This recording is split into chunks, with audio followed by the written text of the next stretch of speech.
Happy Thanksgiving. Good to see all the misfits. Happy thanks for giving. Little Leo, great to see you. Eugene, great to see you. Rebel, my roving reporter, how are you, my friend? Happy Thanksgiving to you guys. I've, shaking off the turkey coma, trying not to go into it, fighting it with every ounce of my being. I'm sure you guys are too. Well, hopefully you guys are. Maybe you had ham. I don't know.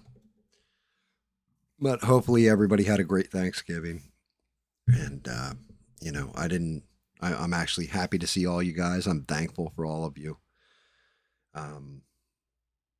Even if I didn't want to stream or was going to go into a coma here from tryptophan from turkey, I still would have streamed because not all of us are fortunate enough to have Thanksgiving and families and all that stuff. So the least I can do is be here for you, as annoying as I am. And there's nothing else going on because it's Thanksgiving, so ain't crap going on.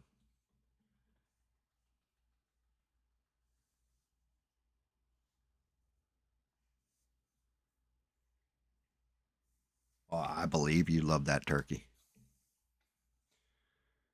All right. Yeah, shake off those cobweb scams. Shake them off. Let's get rid of the title card. Let's bring us into what we got going on the desk.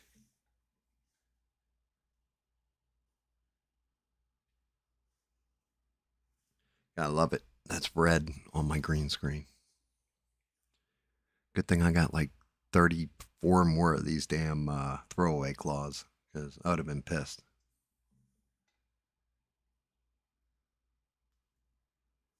Happy Turkey Day, Stranded. Great to see you. The cure for turkey poisoning is right here. Red Bull.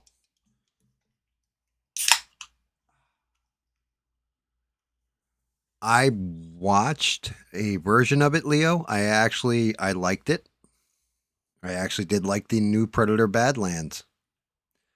I thought it was interesting. The only problem is the version I saw did not have subtitles. So if the predators, like the whole time they're having conversations, I have no idea what they said to each other.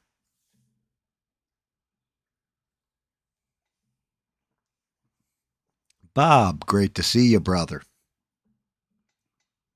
Looks like everybody stumbled in and smashed that like button, too. I appreciate the heck out of you for that one.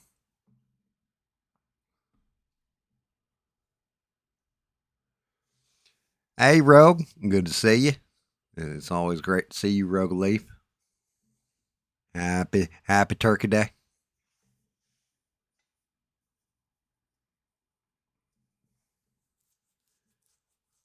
I love it. YouTube's telling me there's nobody viewing this right now. Although I can clearly see all the chats going off.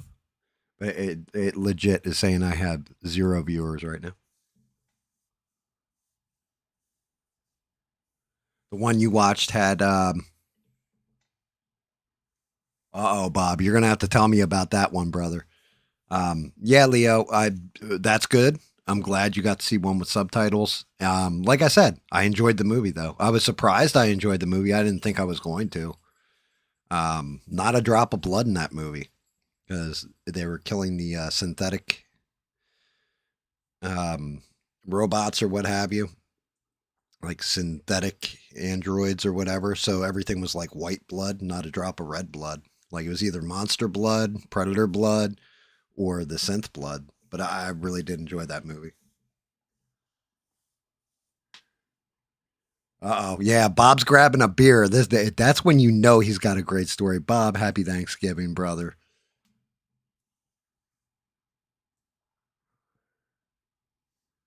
Your side showing 5 viewers. That's awesome.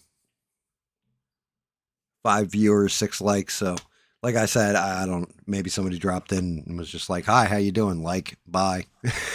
I appreciate them though. Thank you for all the love. But I like. I mean, time of year where we should give thanks and everything. Um, First and foremost, I'm thankful for my wife, for my dog, for my cats, for my kids.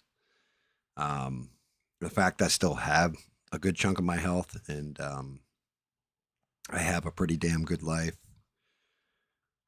And, you know, I am also very thankful because, as you guys have seen, and as I've alluded to, or not even alluded to, just straight out said, for some reason I'm bleeding viewers, or not viewers, subs.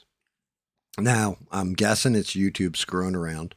Could have been bot accounts, could have been people that, weren't logging into their account, or maybe I did piss somebody off somewhere.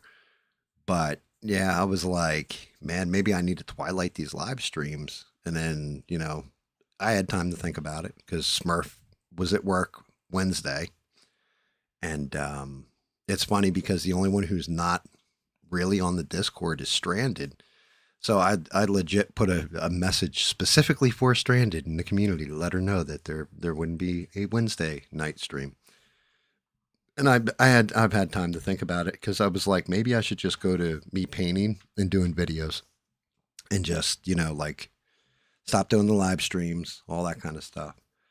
And that's when I really realized I was like, nah, you know what? I'm thankful for the people that tune in all the time, show up almost like religious, like clockwork. 8 o'clock hits and they're there. If not, they trickle in throughout the night. Maybe they have to work. Maybe they're busy with family, friends, whatever. But they always drop by. Like, even Mister will drop by with a pun real quick and then dip out. But I realized how thankful I actually am for the people I do have watching. And why would I take that away if everybody's having a good time with it?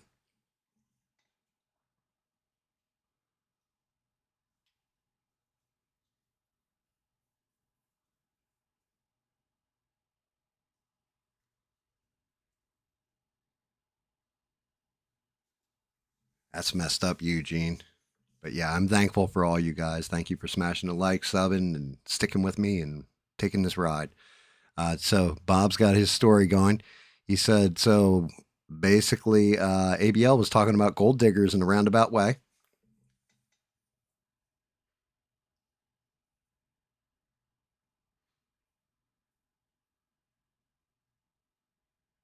And so he was just rambling on apparently about gold diggers and all this kind of stuff. And Bob was like, "Did she take your money when you're in need? Was she a trifling friend indeed? Oh, she a NEA? What is NEA, Bob?"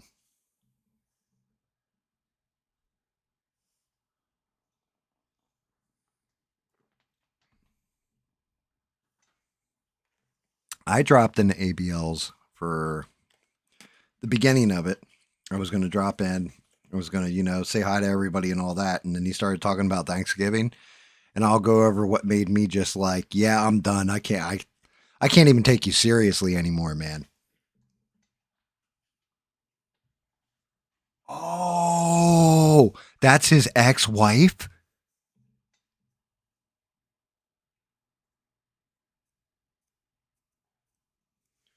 You're welcome, Stranded. Like I said, you are a vital part of this community. And if I'm not going to stream, I'll let you know specifically, even if that's the only way I can do it. Oh, Bob. Damn, Bob. That was like, so you dropped his ex wife's name. So basically, you put on, Bob, in internet chat, you put on some steel toed boots and gave him a kick to the nuts. Even on the internet, you're still kicking people in the nuts. My God, man. Did he flip out on you or what did he say?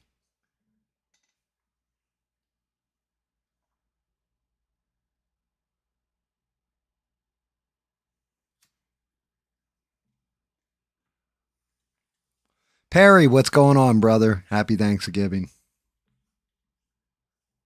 I guess for Perry, it's technically happy colonizing oppressor day. But no, happy Thanksgiving, brother. Dude, so he yelled at this. He pointed and said, "You don't get to say her name." Oh my god!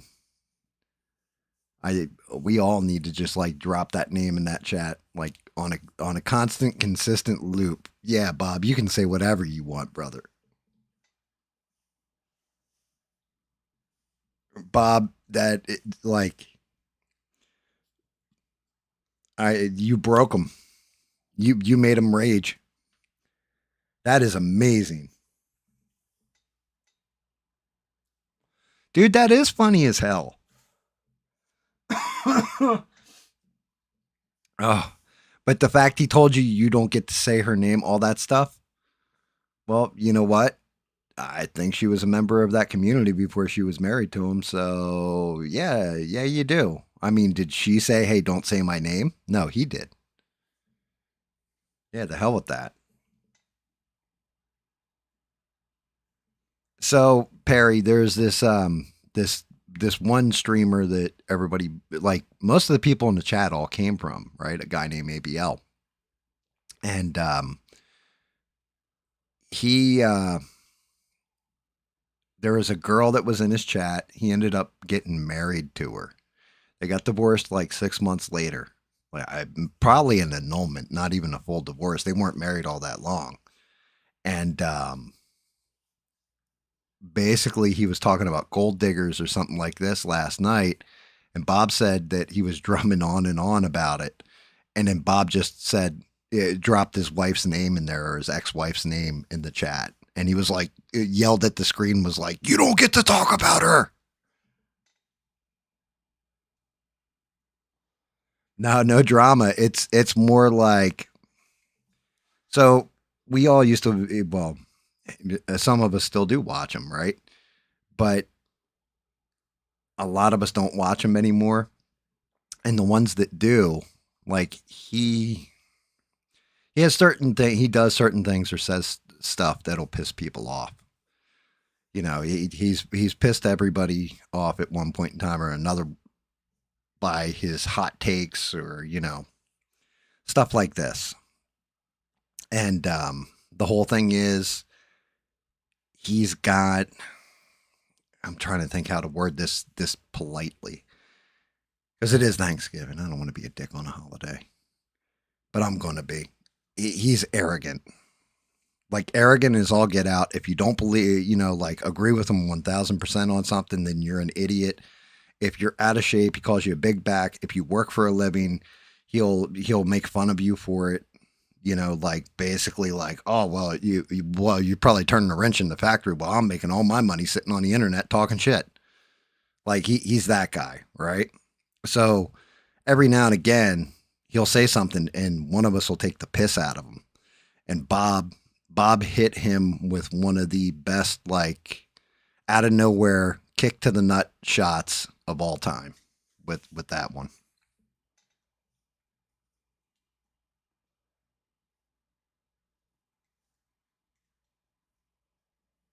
Now I got to go watch it, Bob. Now I got to go watch that part of the stream. But yeah, he's one of those guys, Perry. You know the type, right? He has like 1.1 million subs, and when he goes live, he has on a good night 2,000 people watching. Like, how do you have 1.1 million people following you, and not even a percentage, like 1% of your audience is watching you? It's like, I think I figured it out, it was like 0.018% or something of his actual audience watches whenever he live streams.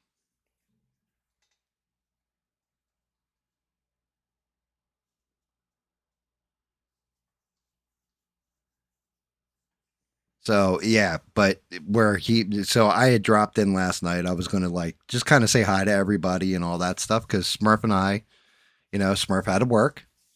It happens. And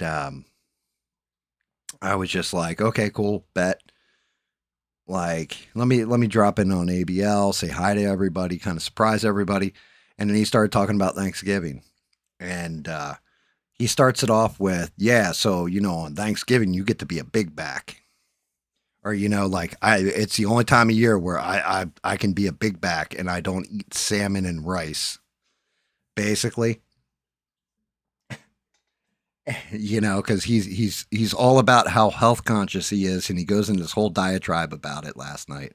And I'm thinking to myself, like, yo, Perry posted a picture of himself in the gym. That's what a healthy person looks like to me, right? Like he's in shape. You can tell he's working out and everything else. You can tell he eats well. Everything like you can just tell. ABL is like he looks like he's like rail thin. Like there's I don't see any muscle on him, like at all.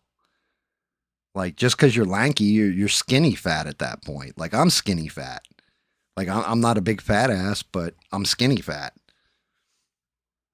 Right. So, like he's going in this whole diatribe. He goes, but on Thanksgiving, that's when I can be a big back.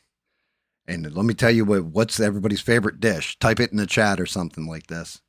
And I see people putting in pumpkin pie, turkey, mashed potato, like everybody's going through a list of stuff. He goes, let me tell you what I like. I like chitlins.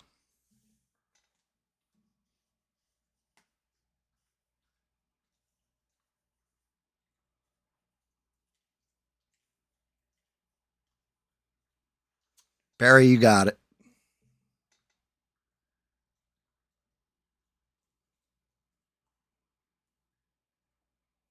Bob just threw a beating on him. But yeah, he says chitlins.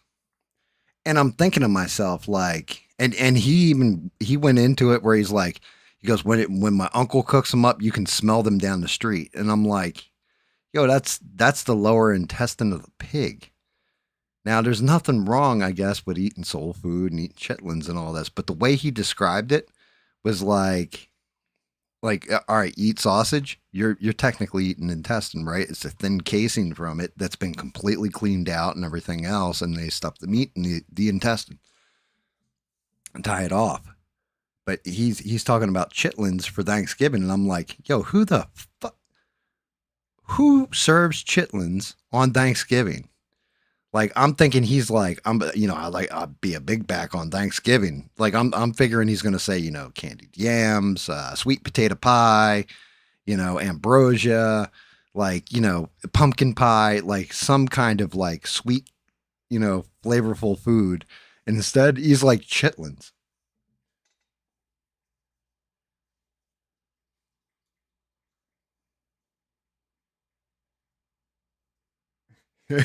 Perry's like he's glorifying slave food.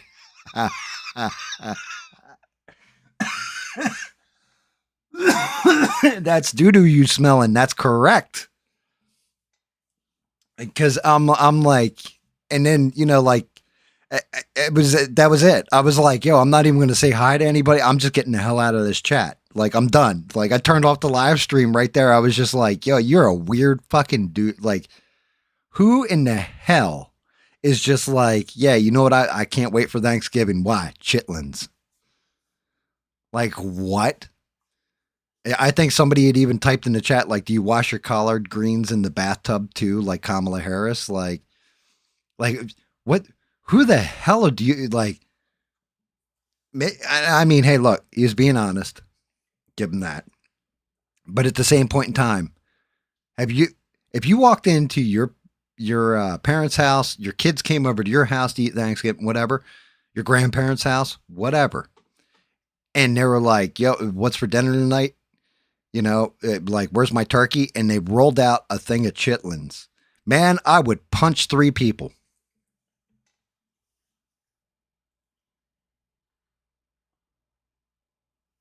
I know you're not kidding. I know you're not kidding about that. This is what I'm saying. Like, I would. I'd be like, yo, where's my fucking turkey? Like, I will choke you.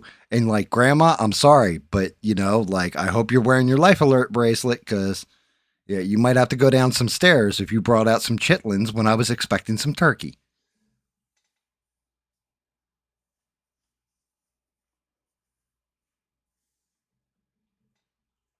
Oi, Danny Boss, if you want Discord's up, mate, you can jump in. You can talk all the trash you want, mate. That's really violent, but you know what? If my grandma screws with my turkey, I'm afraid she might have to spend some time in a nursing home because Like she lost her mind at that point. Maybe a sanitarium served me chitlins when I went turkey. Like the last thing I want is something that smells like ass on my plate during Thanksgiving.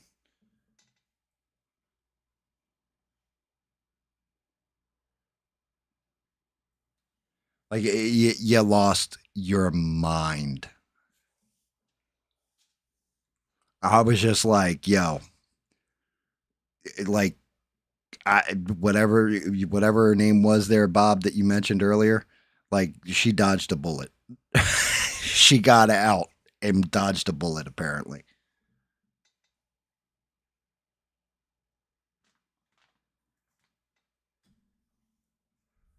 Because could you imagine? You know what, babe? I don't want no turkey. I don't want no pumpkin pie. I don't want no mashed potatoes. I don't want no corn. I don't want any like fresh biscuits or ham or any. No, you know what? You can make me chitlins. That's what I want for Thanksgiving.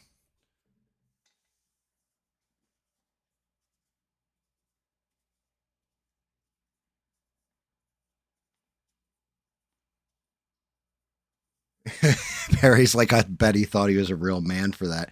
I don't know, bro. I don't know.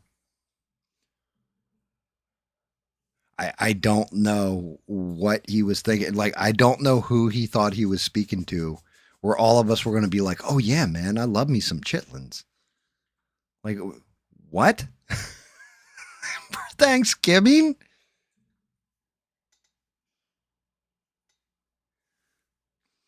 You know, the best thing in this world is when you get them and you literally squeeze the last of the dookie out of the intestine right before you stew up them chitlins. That's the best part. Oh, good. Like get the fuck.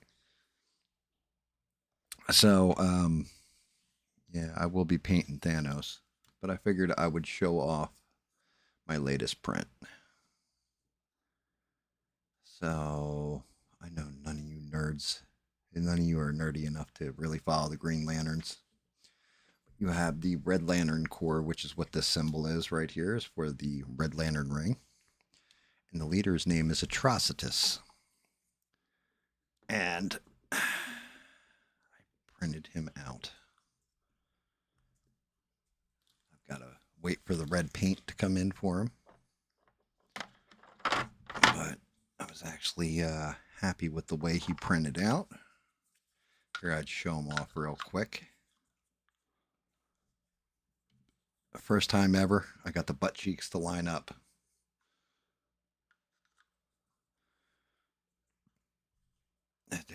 I've tried that like with 5 different of these models and ended up having to cut them together. He should stand all right on his own, I want to say.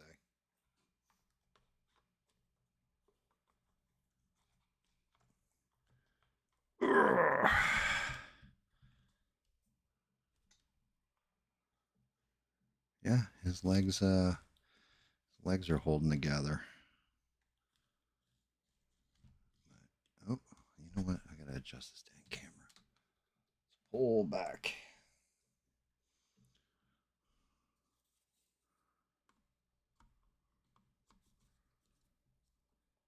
Oh, if I can actually get the waist to go on correct.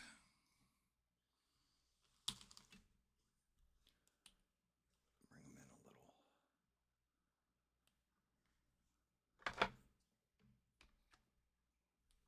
And we got his head. So he'll be standing there like that. It's Atrocitus's face. He's a big beefy boy.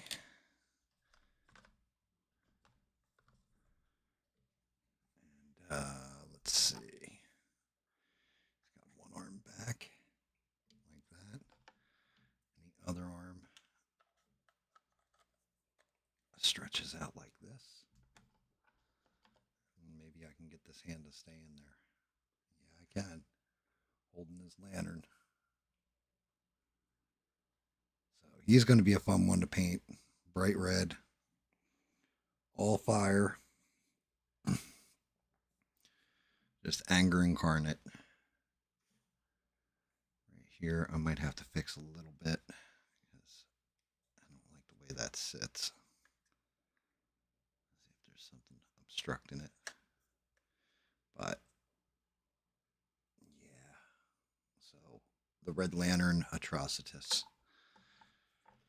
So that's the newest one. He's got to get primed and all that kind of stuff. Let's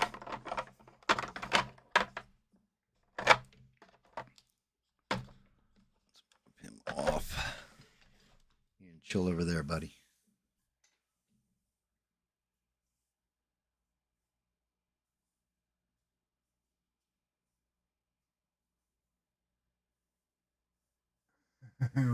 Yeah, kinda. We're gonna be painting the holder of the Infinity Stones. One Mr. Thanos, who's actually the good guy. He's the hero of the story. I have a whole logical argument why Thanos is actually kind of a hero when you break it down and, in the MCU.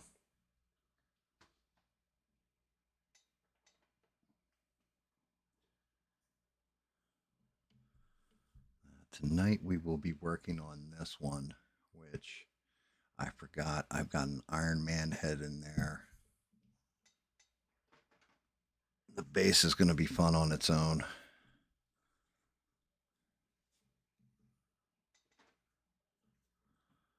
Good old cap shield.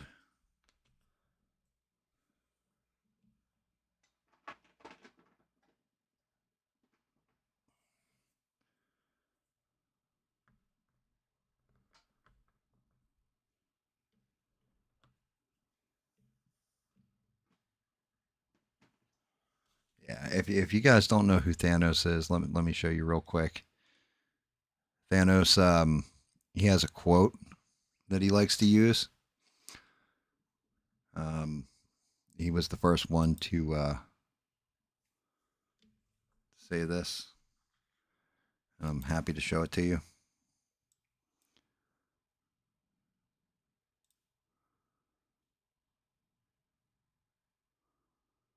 So this is Thanos.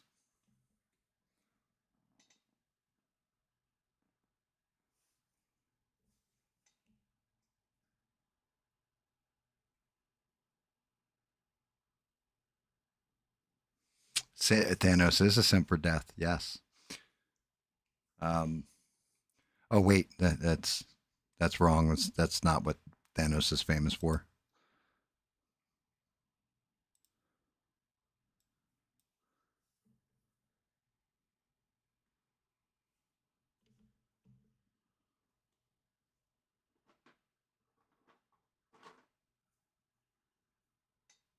You like Dark Side more? Yeah, I'll be painting him too.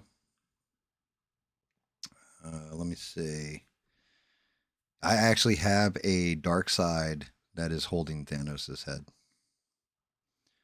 I forgot all about that until you just mentioned him. Let's see. I got to figure out which goes where.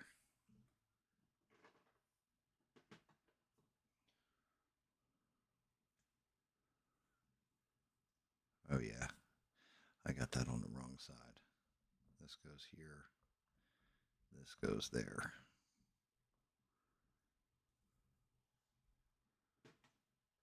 Because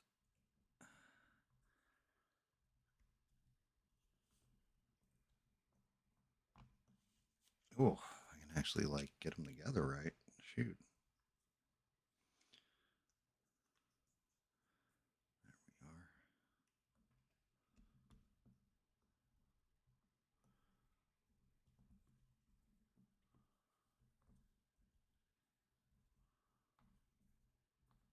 Oh, oh, that's all over the place. Until it's glued. Some wobbly ass legs there, Thanos.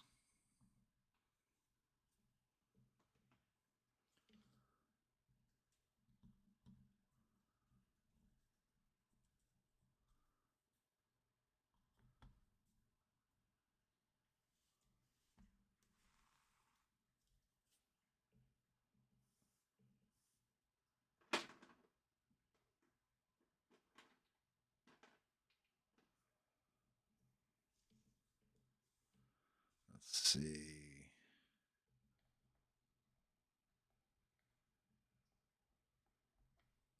That piece goes in there. We have the entirety of the Infinity Gauntlet we're going to have to do.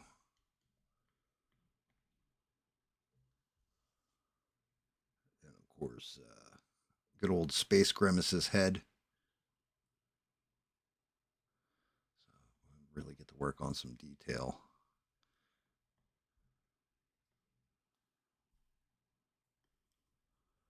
And his other arm's going to be sticking straight out. He's got his hand in his sword.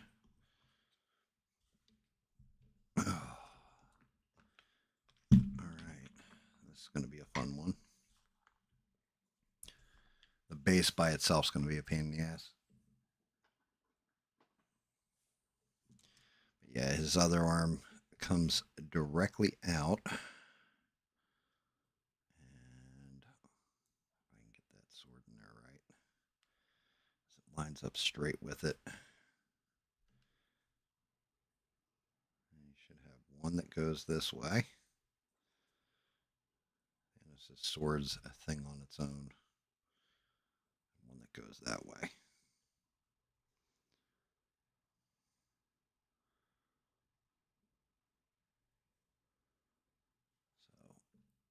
So his sword's going to be interesting too.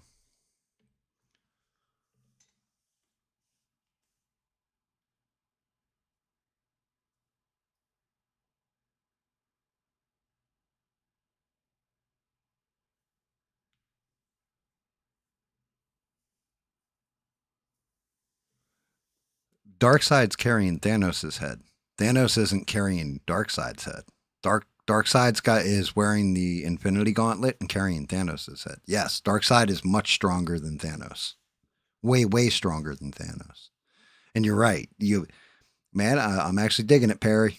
You know your stuff because Darkseid does exist out. You're just seeing an avatar of Darkseid when you see Darkseid in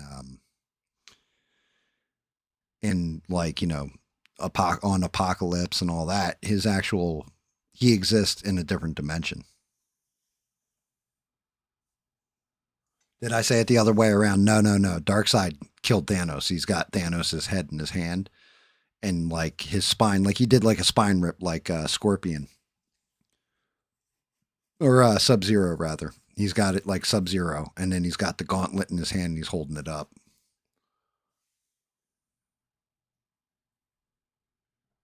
Yeah, there's no way Thanos could beat Darkseid. And yes, Thanos is.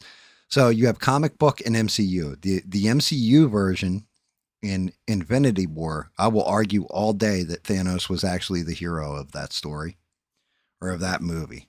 He wasn't actually a villain. He was actually the hero. He was just doing what was necessary to bring balance to the universe and try and save countless planets. And it's like, but he wiped out half of all life in the known universe. Yes, he did. However, he did it in a way where he didn't cause a whole bunch of pain and he did it at random. So it wasn't just like, okay, I'm going to choose who lives, who dies. He just did it like pulling straws. He did it in total a chaotic way, but was completely balanced. And if you go further in the MCU, you have that crappy movie. What's it called? The Eternals. And so it turns out there's actually like an Eternals egg, like basically, but there's a baby god inside of it. And once life gets to a certain point on Earth, then that god will explode from the Earth and basically destroy the Earth, right? And so by cutting the life in half, Thanos was saving the Earth from that evil god.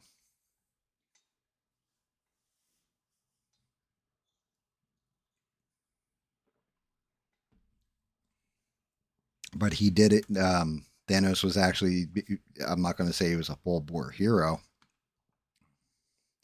but he did what was necessary, including his own personal sacrifice of his daughter.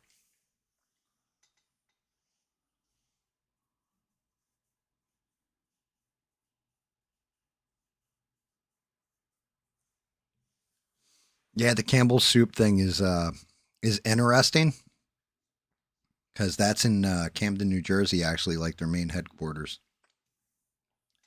Matter of fact, they have Campbell's Field that they sponsor. I've got actually got the baseball jersey from the. It's an amateur league team. It's a farm team for the Phillies.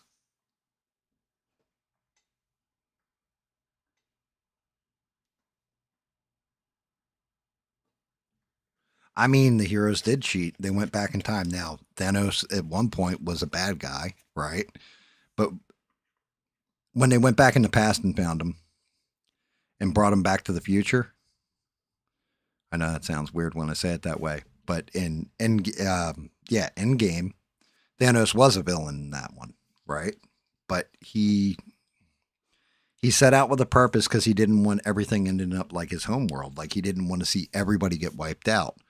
So he was doing what was necessary to cull half the life in the universe using the Infinity Stones.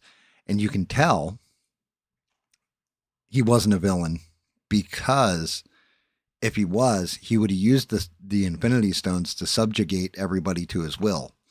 Instead, he did his set out purpose, which was cull half of all life in the universe, so this way the resources were more plentiful, and reset everything. And then he destroyed the stones. Not just so people couldn't undo what he did, he destroyed them so nobody else could use them. He could have just kept the stones and just ruled forever. Now, in the comic books, he's a full on villain because the only reason he wipes out half of all life in the universe is to try and impress Mistress Death, which is crazy, right? He thinks she's going to, like, be in, like, pay attention to him at that point because he's in love with Mistress Death. And, yeah, he wipes out all half of all life in the known universe. And then basically Mistress Death is like I'm disappointed in you because you cheated.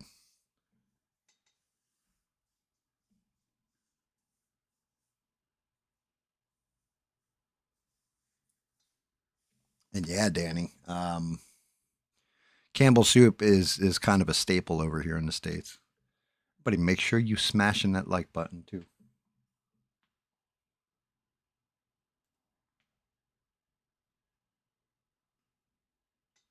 Really, she died. So I had first heard they both died because I saw that the governor of West Virginia had put out a statement that both guardsmen were killed, and then I found out no, they're in critical condition. They both were in for surgery, but yeah, yeah, this whole thing is a giant ass mess. Um, I can tell you now, and this is why I put Trump failing in the header for tonight. I am to a point where I am seriously disappointed. Like our FBI has dropped the ball so much, so hard. The AG Pam Bondi has dropped the ball so hard. And because of that, I don't just blame them. You have to blame the guy at the top because he's the one who's keeping in this position. Like the Epstein files were the first thing that they botched. Bad. Like really, really bad. And that was 1,000% Pam Bondi. Then Charlie Kirk getting shot and all the transparency and everything else just quickly evaporated where you've got people coming up with all kinds of different conspiracy theories on it. And that's Cash Patel. And they all are handpicked by Trump. So at that point, I blame the boss for it. But now you have this whole thing with DC, and it's like, oh, well, the FBI is investigating. I don't trust the FBI. I don't trust them to investigate my, like if I had a hangnail on my toe, I wouldn't trust them to like investigate how I got said hangnail.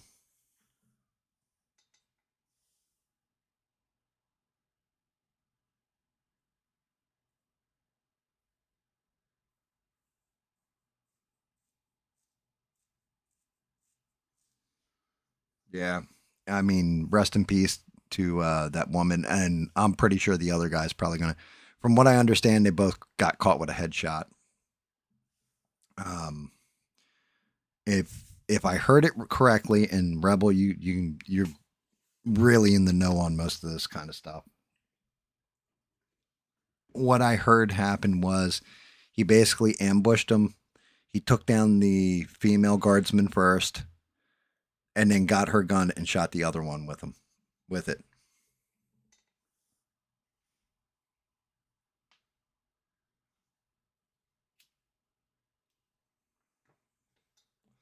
Perry, my whole thing is when it comes to Donald Trump, I agree with you 1,000%. Like I said this, I've said this about Joe Biden. I'll say this about every president. I don't want to see him fail, and I still think Trump was a better option than Kamala Harris. Um, quite honestly, I think she was terrible. But at the same point in time, lesser of two evils still makes you evil, right? Doesn't mean if he's not doing a good job, you got to say he's not doing a good job. If you stand there and try and defend everything that he's doing, man, I went off on a stream. Like I legit launched a stream and went off when he bombed Iran. I was like, what the hell are you doing? This could spiral out of control, like fast. Now, granted, it didn't, but it seriously could have. And it was just like, what? Why are we doing this? This is not what I want. I want my tax rate to come down. I want interest rates to come down. I want everybody to be able to afford food. I want everybody to be able to afford housing. I want everybody to have a decent job or the ability to go out and get a decent job. You go to a stump and you tell us how the Chinese are basically like, like every politician can't handle China and all this kind of stuff. And they're taking all our manufacturing and they're doing this, they're doing that, and they're villains basically. And we have to beat them. And then you sign off on having 600,000 of their most educated guys come to America to go to our universities and learn shit. Like, bro, what are you fucking doing? Like, you're giving them, you're going to give them a better education. How about you say fuck that and give 600,000 American citizens a free education and a free ride to college instead? How about we do that? Just give them a full free ride. Find the smartest ones. Give them full ride scholarships. Build us up. Don't build up a foreign entity. I'm sick of it.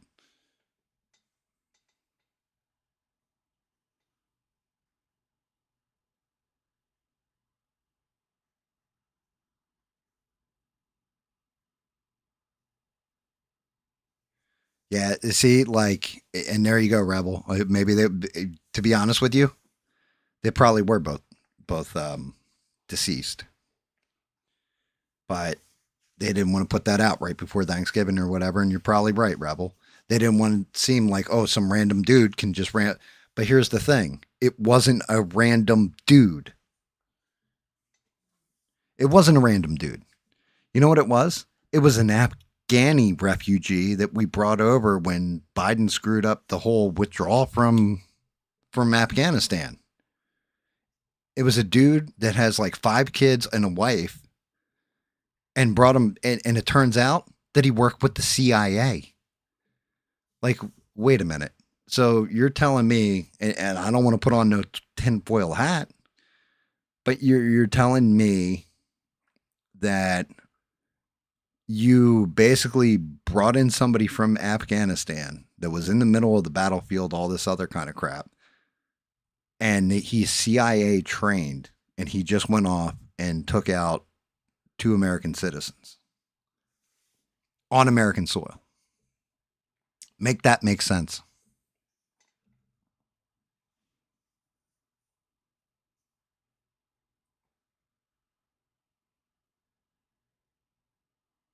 Yep, I believe that, Bob.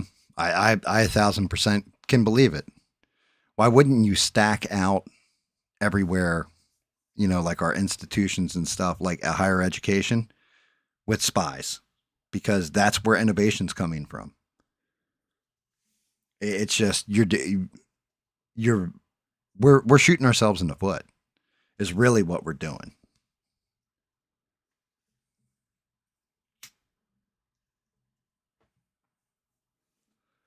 Like it really is what we're doing.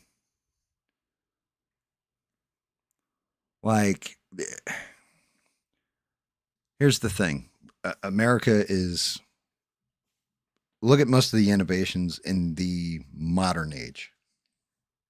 Some of them come out of South Korea, right? Like Google, stuff like it. The other cell phone company is what? Apple. They're a huge one. How about Nvidia? Where are they based out of? The people. How about all the AI? Where's it based out of? Why are we bringing in people from other countries to work on these sensitive things that give us, the Americans, a technological advantage in creativity, in warfare, and just life in general, quality of life? I understand you ship jobs over to China in manufacturing over there because it's cheap. People work for like a penny an hour, right? Like the equivalent of American penny an hour. Hell, sometimes they'll just enslave people and make them work. I get what you're doing there. You're paying less to manufacture something, even when it has to be shipped back to America. You're also letting them use chemicals that we don't want in America because it's going to poison the land and eventually. At the same point in time, why are you giving away every one of our strategic fucking advantages to foreign countries?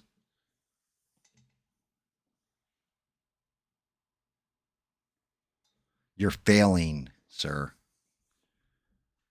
Mr. President, you are failing us. We didn't even send you in there to be a Molotov this time. We sent you in there because we wanted stuff different this time. Because you promised transparency. I didn't say, hey, you know what? It'd be really great if he was just transparent about JFK, MLK, RFK Sr., Epstein. I didn't come out and say all that. You volunteered that shit. The people that you have in positions went on the internet and talked all kinds of shit about, well, all these evil people that are in there now, they're hiding everything and they're not going to show us anything and all this. But if I was in that position, you would see everything to do with it. And then you get in that position, the first thing you say is nothing to hear, see here, folks. Like what? What are we doing here?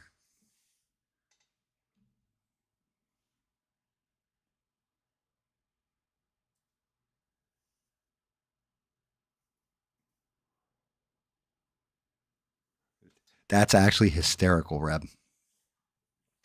But that's just it. Trump does a good thing, I'm going to say he does a good thing. Trump does a bad thing, I'm going to say he does a bad thing. You know, I am not, I'm going to call balls and strikes. Because if you're being honest and you're being intellectually honest and politically honest and just honest with the people that are in the audience that are watching you or listening to you or what have you, then be actually honest. Don't make excuses. Don't cut bullshit. And don't do like Perry said and just, oh, well, it's because of this. No, no, it's not. All of us can see it. It's right there. It's in your face. Then on top of it, and this is the one that gets me, James Comey completely nailed out for lying to Congress, propagating a complete lie. No, we're just going to cut him free. Why? Because Pam Bondi screwed up. That's why. How about Letitia James? Oh, she's doing all kinds of mortgage fraud and everything else. Okay, you can say he's going after his political rivals, this, that, and the other thing. That's fine. You got an argument for that. But at the same point in time, it doesn't mean she didn't do a crime. So hold her to the same standard that you held everybody else to. and actually make her go through that legal process and prove her innocence if she is innocent. Give her a smack on the ass and say sorry about that, just like you did with Trump when you indicted him. But no, she's definitely guilty. I watched a guy who he works for the FBI, and that's all he does is mortgage fraud cases. He was on, like, I want to say Megyn Kelly or something like this. And he went over the whole thing, and he was like, this is how she pulled this off. She lied this way, and then she lied that way. She falsified all this paperwork. It's this amount of time in jail. She's at least going to get hit with this charge, even if it's the lesser of the two. Even if they give her like some leniency, it should be this many years. Oh, this kind of fine. Nope. She's just going to walk.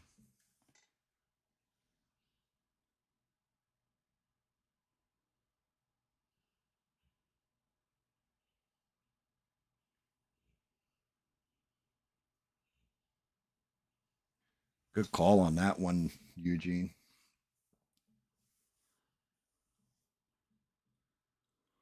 Yeah. I just like you're fumbling a ball. You need to fire Pam Bondi like yesterday. Like you needed to fire Pam Bondi the moment all that shit happened with the Epstein files. You needed to fire her right then and there. You didn't. Like she is obviously either unqualified for the job and just kisses Trump's ass, or she's doing it to hide things that the American public have a right to know. I have a right to know if the guy who is the CFO, CEO of a Fortune, not even a 500 company, a Fortune like 100 company, a Fortune 50 company, is actually diddling kids because he needs to be taken out and put in a wood chipper, in my opinion, after a fair trial, of course. But he needs to be held to account.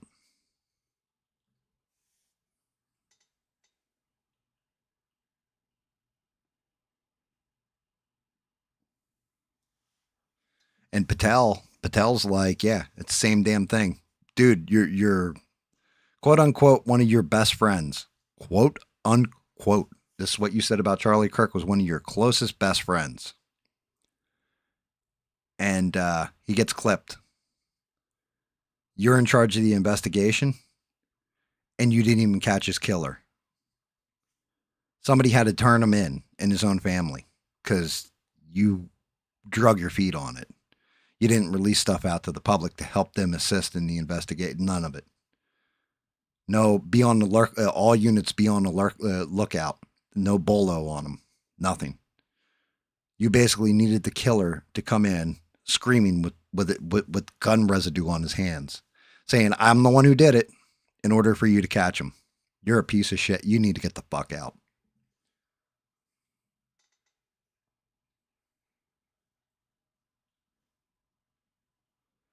Like, need to get gone. Bye. See ya. Don't let that door hit you in the ass. The whole thing is, if rumors are correct, then Bongino is behind the scenes chewing half his face off because of how pissed off he is. Now, I don't know. Maybe Bongino's just as bad. I don't know. But yeah, Patel is a huge disappointment as well. Oh, and we're taking the lead on this case here with these two National Guardsmen, bro.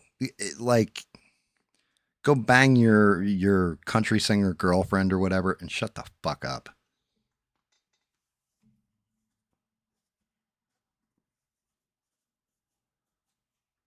And I know this one came out today. Apparently, the government has investigated the woman they thought was the pipe bomber, and she had a video of her playing with her dog or her puppy or something like that. That was made at the time the pipe bombs were set, so it wasn't her. Now, the FBI did this by coming out and showing us the metadata on it and saying, yeah, there's absolutely no way. They did a full presser and said, yep, we thought this was the person. We apologize, blah, blah, blah. Nope, none of that. We have no idea how they reached their conclusion. We have no idea what the evidence was. It's going to take some dude on the internet going to her profile and ripping that video down and tearing the metadata out of it and saying, yeah, why is it relying on the citizens when we're paying these fucking assholes salaries to try and protect us and they can't even protect themselves?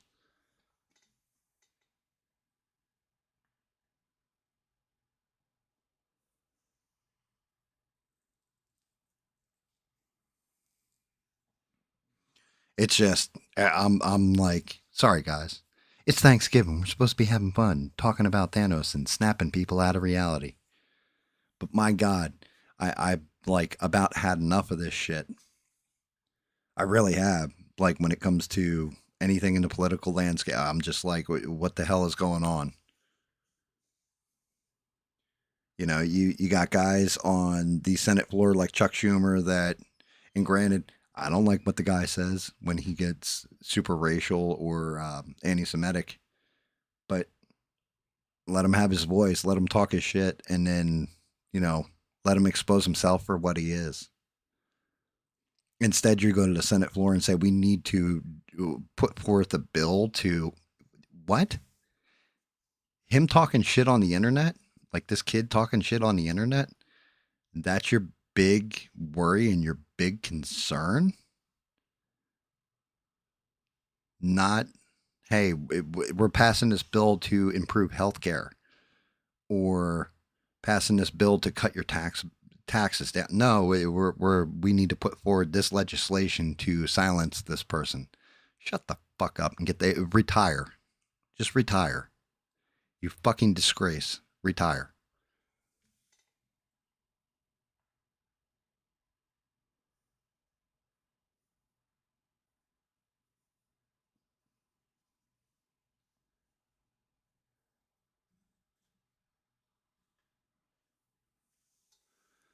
Yep. You know, if Thanos really wanted to do everybody a favor, he would have got a hold of those Infinity Stones and snapped his fingers and made all the politicians disappear.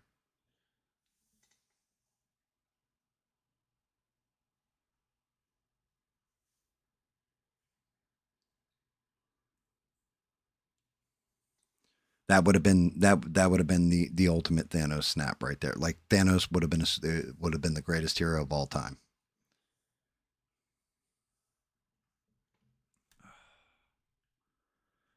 Fucking give me a headache.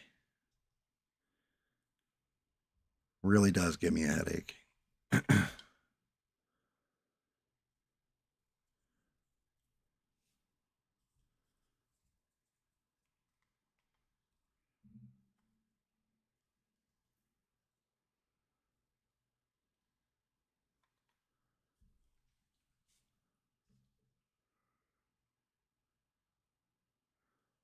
I'm looking at the. I got to figure out where his skin breaks are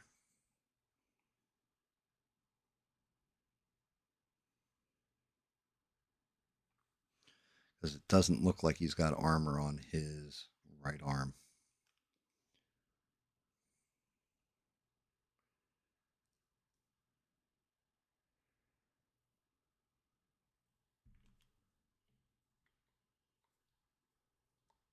That is full bore muscle.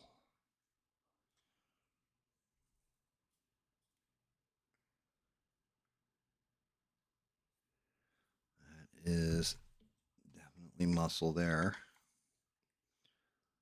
So that's armor, muscle.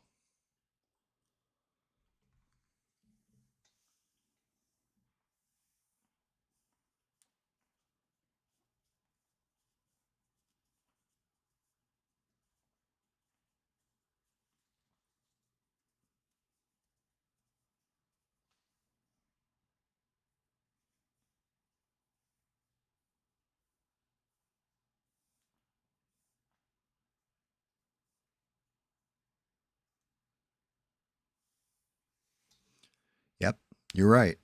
There was a revolutionary war fought in America against the British. The colonies versus the British. Why? Because they raised the tax on tea. Because taxation without representation. All the money, everybody's here doing the hard work, and all that money went over to England. And yeah, now what do we got? We have a government that, the only thing they seem to be able to do unanimously without being forced to is give themselves raises.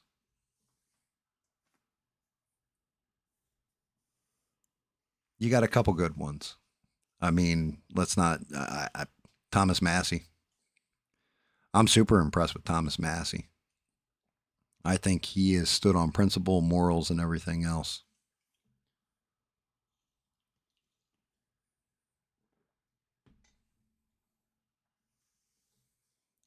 And you're right about social engineering. You're right about that one too, Barry. Uh, this shit'll fix itself. It'll correct. Now, whether it is by violence or by voting, I don't know.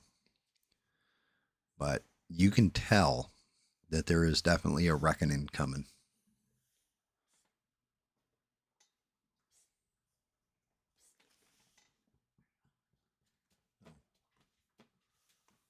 There is definitely a reckoning coming. I don't know what it's going to be. I don't know what the answer is. I don't know. I can't tell you guys. I can't tell you how ugly it's going to get. I can't tell you how easy it's going to be. I don't know. I can just tell you it's coming. Like, because if I'm seeing this, and I'm not the smartest man, and you guys can see this, and we're like a small little pocket on the internet, right? If we can see all this,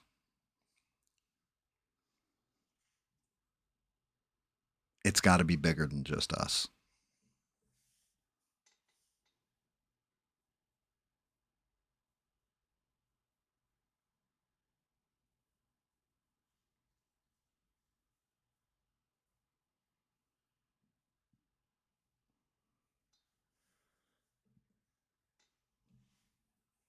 Dear Lord, Danny, jump in and have a conversation.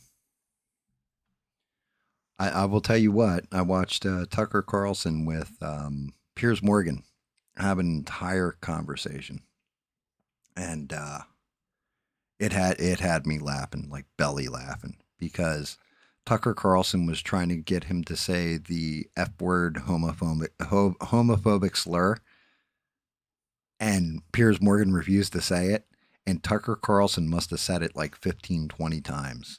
Like, just, and I was like, my God, I'm watching this on YouTube. How did they not kick him off YouTube? I was like, well, this video is getting demonetized.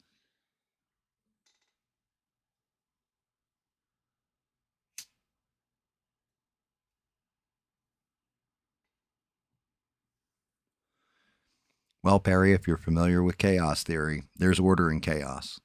At the heart of chaos, there's order. It'll be, yeah, fix itself. What I mean by that is people will be so sick of it that either nobody will vote in the next election, or somebody will run independent that is actually honest, and they'll probably end up getting assassinated. I'm not going to lie, a month after taking office or something like this, but we're going to watch it in real time because everybody is starting. America itself is starting to wake up. The citizenry of America is starting to wake up. The race stuff isn't landing like it used to. The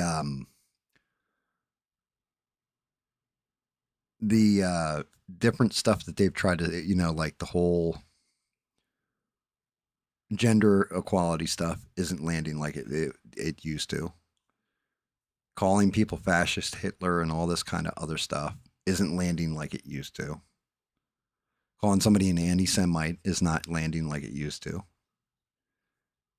You can tell, like, people are like, yeah, this is bullshit, and everybody's starting to see it firsthand. Now, some of us have been watching it for a while and calling it, like, I try to call it out when I see it. But well, yeah, it's one of those things. I don't think I'm the only one seeing it anymore. There was a point in time where I thought I was the only one who was seeing it. And then as time's going, I'm starting to realize no, others are seeing it and they're figuring it out. And as they're starting to figure it out and piece it together, everybody's starting to come to the same conclusions of, well, wait a minute, what else aren't you telling us?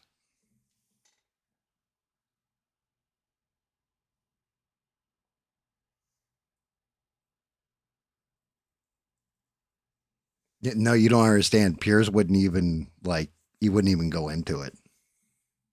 Like the interview it's hysterical.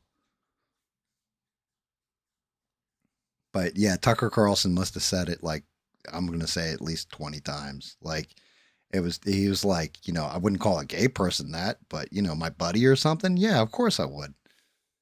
He's like, because he was talking about hairdressers that he worked with at like Fox News, and he's like, yeah, he's like, they would call each other that all the time.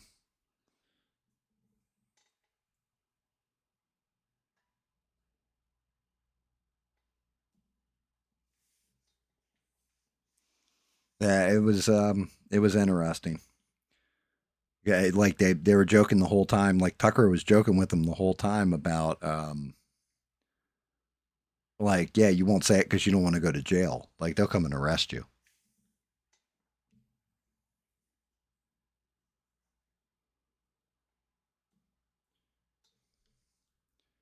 But what else is going on in the world, Rebel? Other exciting things happening?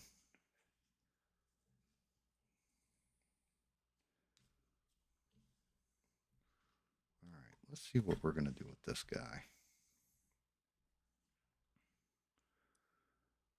I know I got to get those muscles all in purple. Good chunk of his battle. You know what? I think I'm gonna start off with his skin and work back. I'm gonna do this backwards this time. What's up, GAM? I had to turn down the volume in the headset. I knew I heard it as soon as I heard. What's up, Gam? What's up, Danny Boss? Sorry, How mate. are you?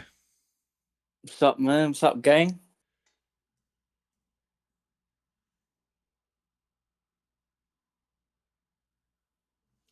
Not much. What is going on, Danny? How is life over in the island? Yeah, it's brilliant, mate. You should come over.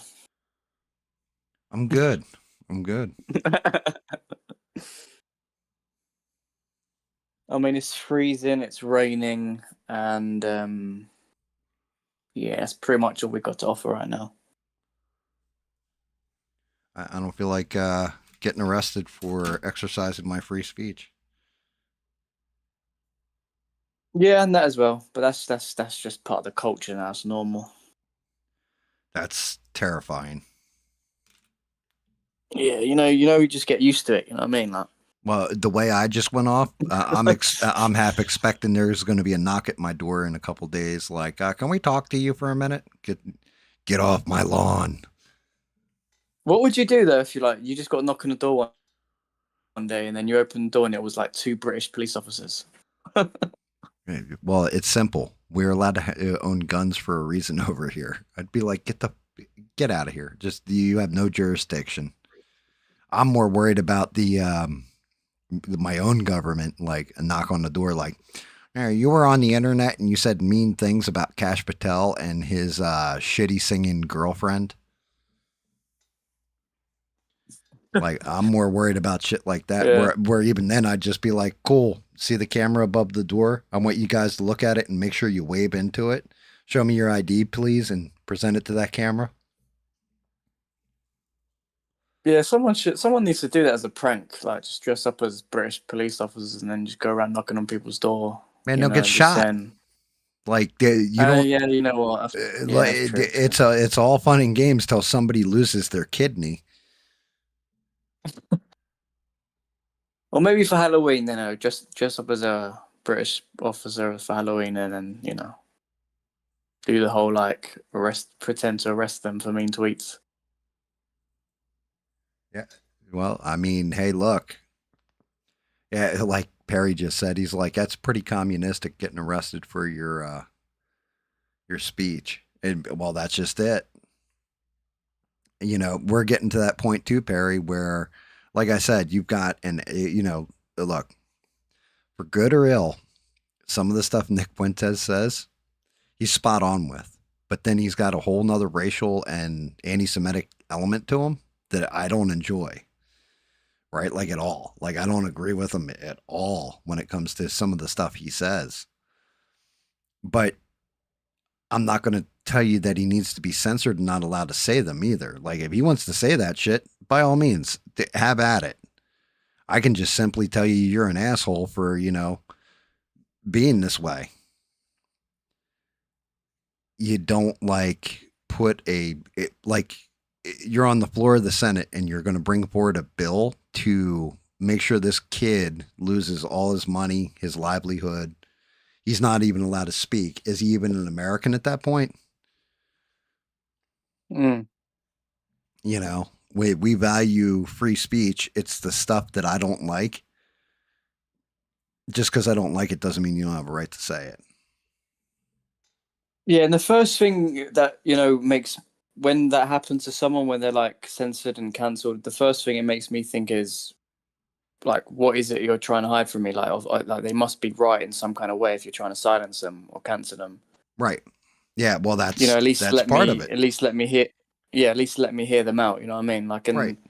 but in Or some cases, I feel like is it a trap? Like, because they did the same thing with Andrew Tate, but he is actually full of a lot of shit. But yeah, I mean, he can so be full of sometimes I feel shit, like but did they try? the other thing is that Andrew Tate wasn't in America either. He would come to Florida here and there or whatever, but he wasn't in America when he was talking all that shit either. So I can't go over to Yeah. England and change your laws, but in America, that's a different story. Here we have those laws on the book.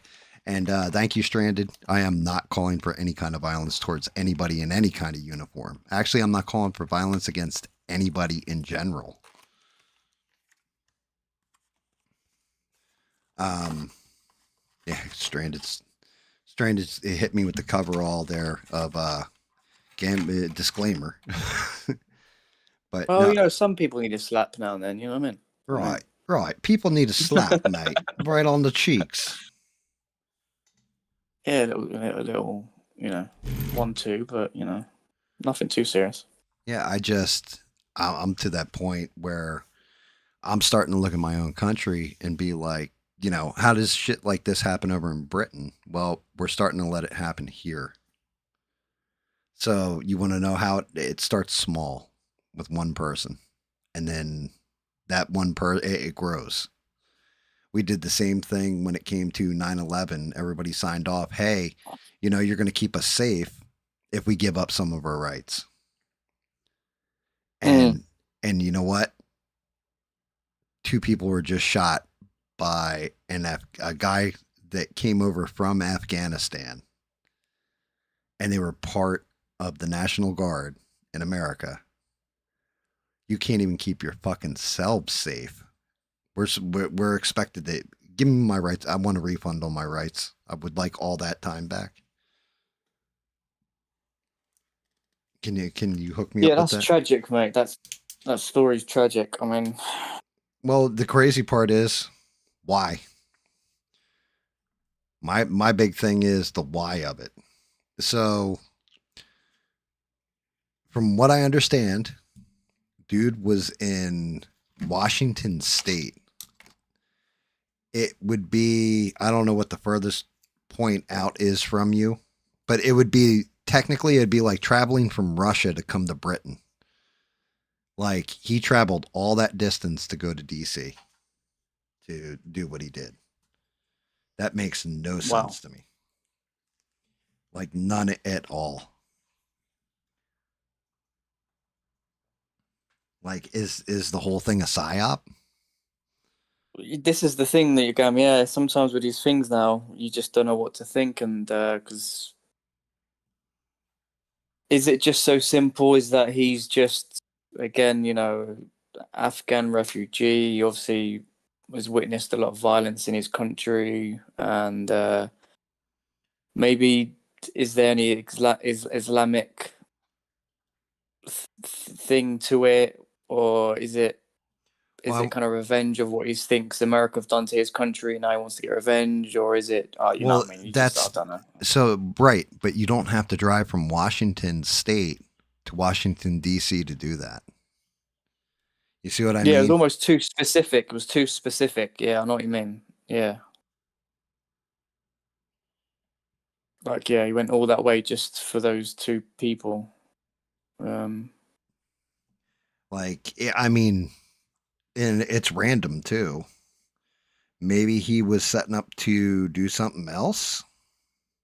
But that's part of the problem is we don't know. And the reason we don't know is because the FBI has released absolutely nothing to do with it. They've explained nothing to do with it. Nothing about his motives, his intentions, why he did it, anything. Well, we interviewed his family. We interviewed everybody that was close to him. Okay, that's great. What'd you guys find? We can't tell you that. What?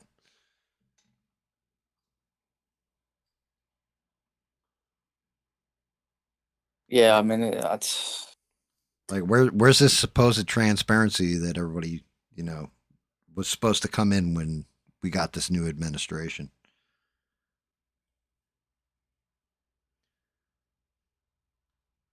yeah. I mean, look, I don't know. Honestly, I don't know what to say to that. I mean, I mean, yeah, there was a massive, was it Afghanistan fuck up with the pullout, wasn't there? And then completely destabilized that region, and obviously all the mass immigration. You know, a lot of these people,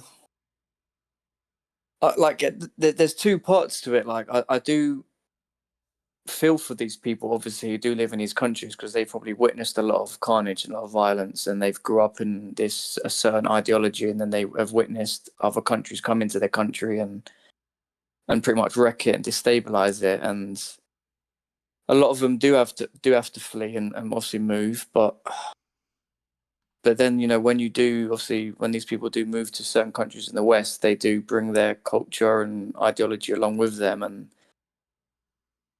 obviously they must still have a lot of anger and hate in their heart, and they want to let it out somehow, don't they? And that's why it's so dangerous, because we're the people who end up suffering the consequences of government's actions. You know what I mean? Yeah, I mean, Um, I agree with you, but in this case, the whole thing's weird. So, what do you think? What's your like? What's your, if you was to, do you think it is some sort of psyop? Yeah. well, the guy did work with the CIA. Just we can go with known facts.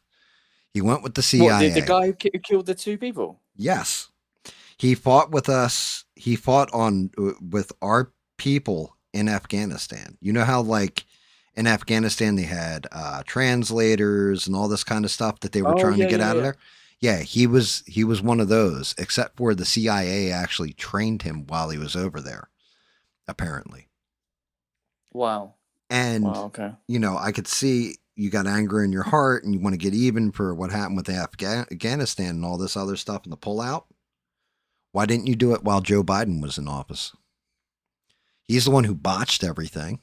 Why do it under the Trump Yeah. No. administration? Good point. You see what I mean? Something Yeah. Good doesn't point. add Good point. up.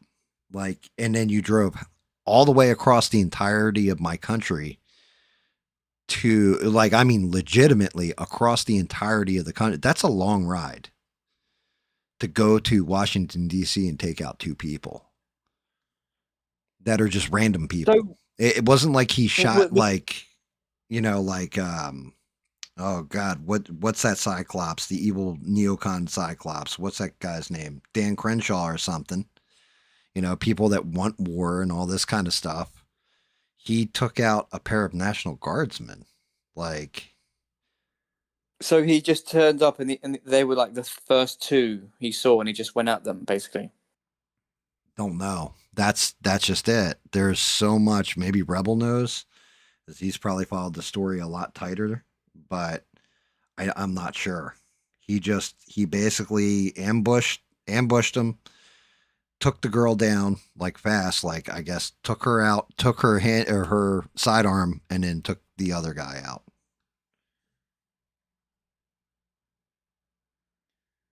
Oh. That's tough, man. That's tough. Yeah, well, I mean, it's to me, it's not even just it's tough. It's why, like, okay, if you've got some kind of reasoning why, let me know. Like, what's going on here? But again, and this is the shame of it. We don't trust our own government institutions anymore. Like the American citizens, we don't trust them anymore. And it's because of shit like this. Because you're not telling us why. You're holding it all back.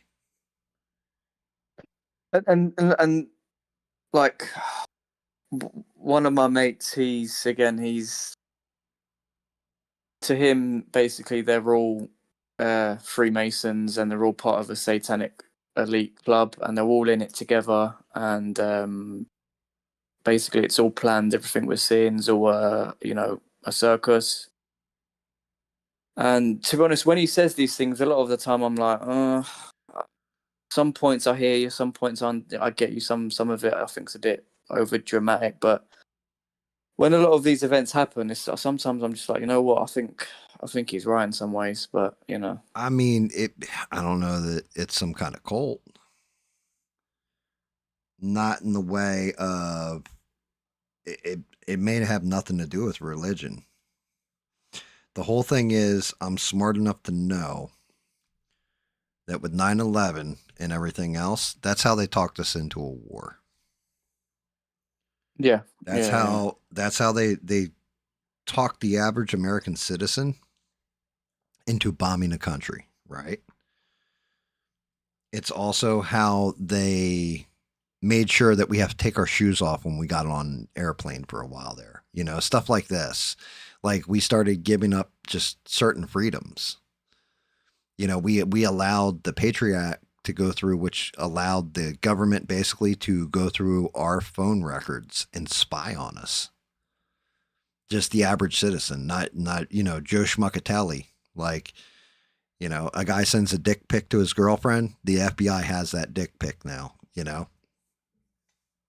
Yeah, that's what I'm trying to say. Like my mate, like he, all of these events that have happened over history, he thinks that like maybe not all of them, but the majority of them are actually planned for certain reasons. Basically, is like what you just said to basically gain more control over the population. We're bringing in certain laws where you're going to restrict, take away their rights. Like death by 1,000 cuts. You know what I mean? So you do it bit by bit over time, so the population doesn't even know what's happening to them. You know what I mean? And after a while, you're sitting there like, oh fuck, like what rights do I have? Like we used to have rights, right? Like no one even remembers, like because. I mean, my thing is they should have learned this shit when they tried to do the COVID thing. How many people fought back? I mean, that was a tough one, though, because Yeah, people lose I their feel like jobs. mm, Look at SE. Shout out to SE. SE was like, they tried to force him to get the vaccine. He was like, nope. And they fired him because he refused to get a yeah. I mean, vaccine. yeah, same thing with that. They tried to, and I think the majority of people, fell for it and gave in and went along with the crowd, you know. Um, and look how that's turned out, you know what I mean? So that was almost just like a giant fucking experiment test. Um, Yeah, well, it was. And to an extent, some of us passed, some of us didn't. They terrified people with that shit too. You're gonna kill grandma. You're not a you're not a patriot. You want to kill other people. You want to infect them with your virus. Yeah, yeah, I mean, like it's a shame. I know it was different for everyone, I guess because I'm self-employed. I'm not like employed by like a company or whatever. So I could pretty much do whatever the hell I want. say whatever the hell I want, if you know what I mean. So I was fortunately in that position. Yeah, man, I hear you. I Whereas, mean, how whereas is the some OnlyFans going people, anyway? the what? How's the OnlyFans going anyway? Oh, it's not good. It doesn't really work for men. I don't know why. I mean, Works for Smurf. I mean, you just got to have a big blue dingus. That's all. oh, okay, that's why I'm struggling. Okay, fair enough.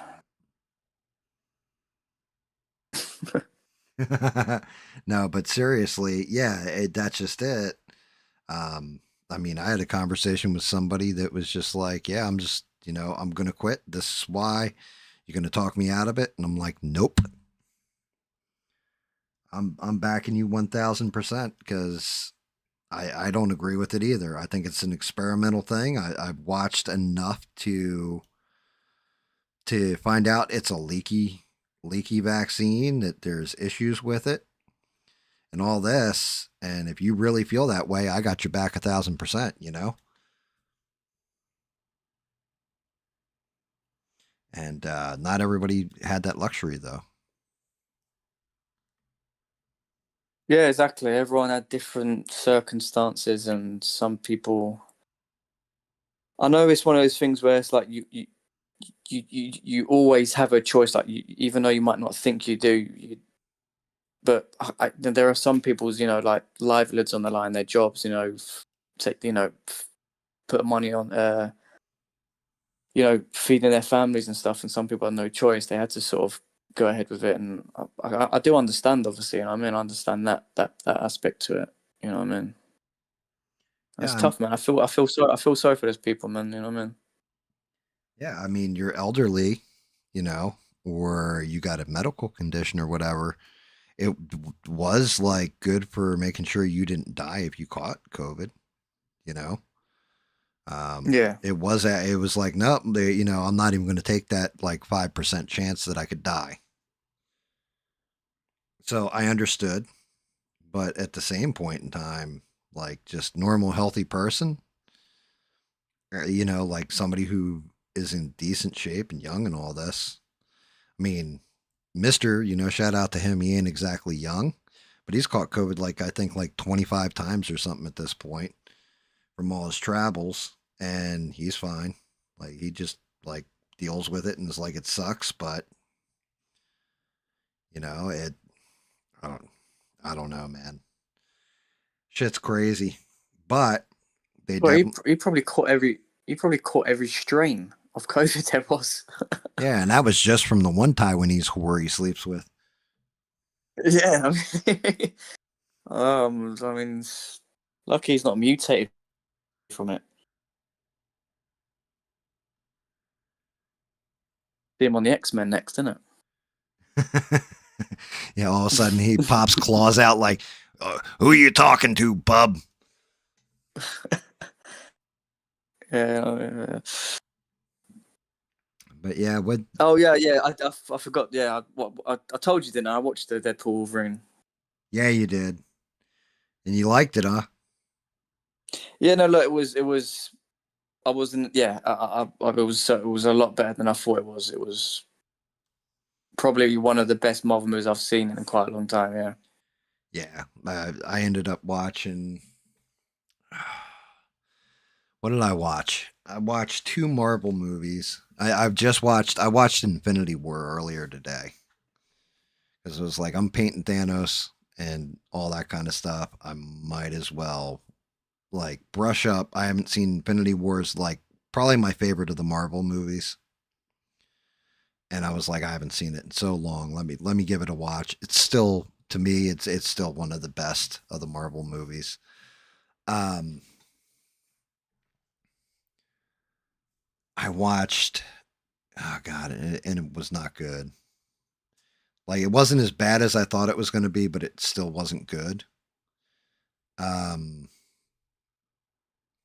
um, Doctor Strange in the Multiverse of Madness. Yeah, I've not seen that one. It wasn't as terrible as I thought it was going to be, but it definitely was not good. Like it was it was just kind of one of those. Like, I'm gonna be honest, like I can't stand him. Like, I don't know what it is about him. Like, not like the character, but like that guy, the actor. I can't Oh, I can't watch anything Ben he's in. I don't. Benedict Cumberbatch. Yeah, yeah, that guy. Yeah, my wife calls him. She can't stand him either. I'm like, why? I was like, he was an awesome like Sherlock Holmes, and my wife's like, because the way his eyes are positioned, he reminds me of a flounder, like the fish. it's like it's like Oh damn. wow. I don't know. I don't know what it is about him. You know, sometimes some people just rub you the wrong way, and I've never like, nothing against the guy. I don't know obviously the guy, you know what I mean, the man, but I just can't watch anything he's in, man. Yeah, I mean, He just bugs me. he did he did Sherlock Holmes, like the TV series or whatever they had in the BBC. And that shit is still like one of my favorite versions of Sherlock Holmes. Like Oh he was a fantastic Sherlock Holmes. no, I preferred it when Robert Downey Jr. was a Sherlock Holmes. Yeah, well that's Guy Ritchie did those.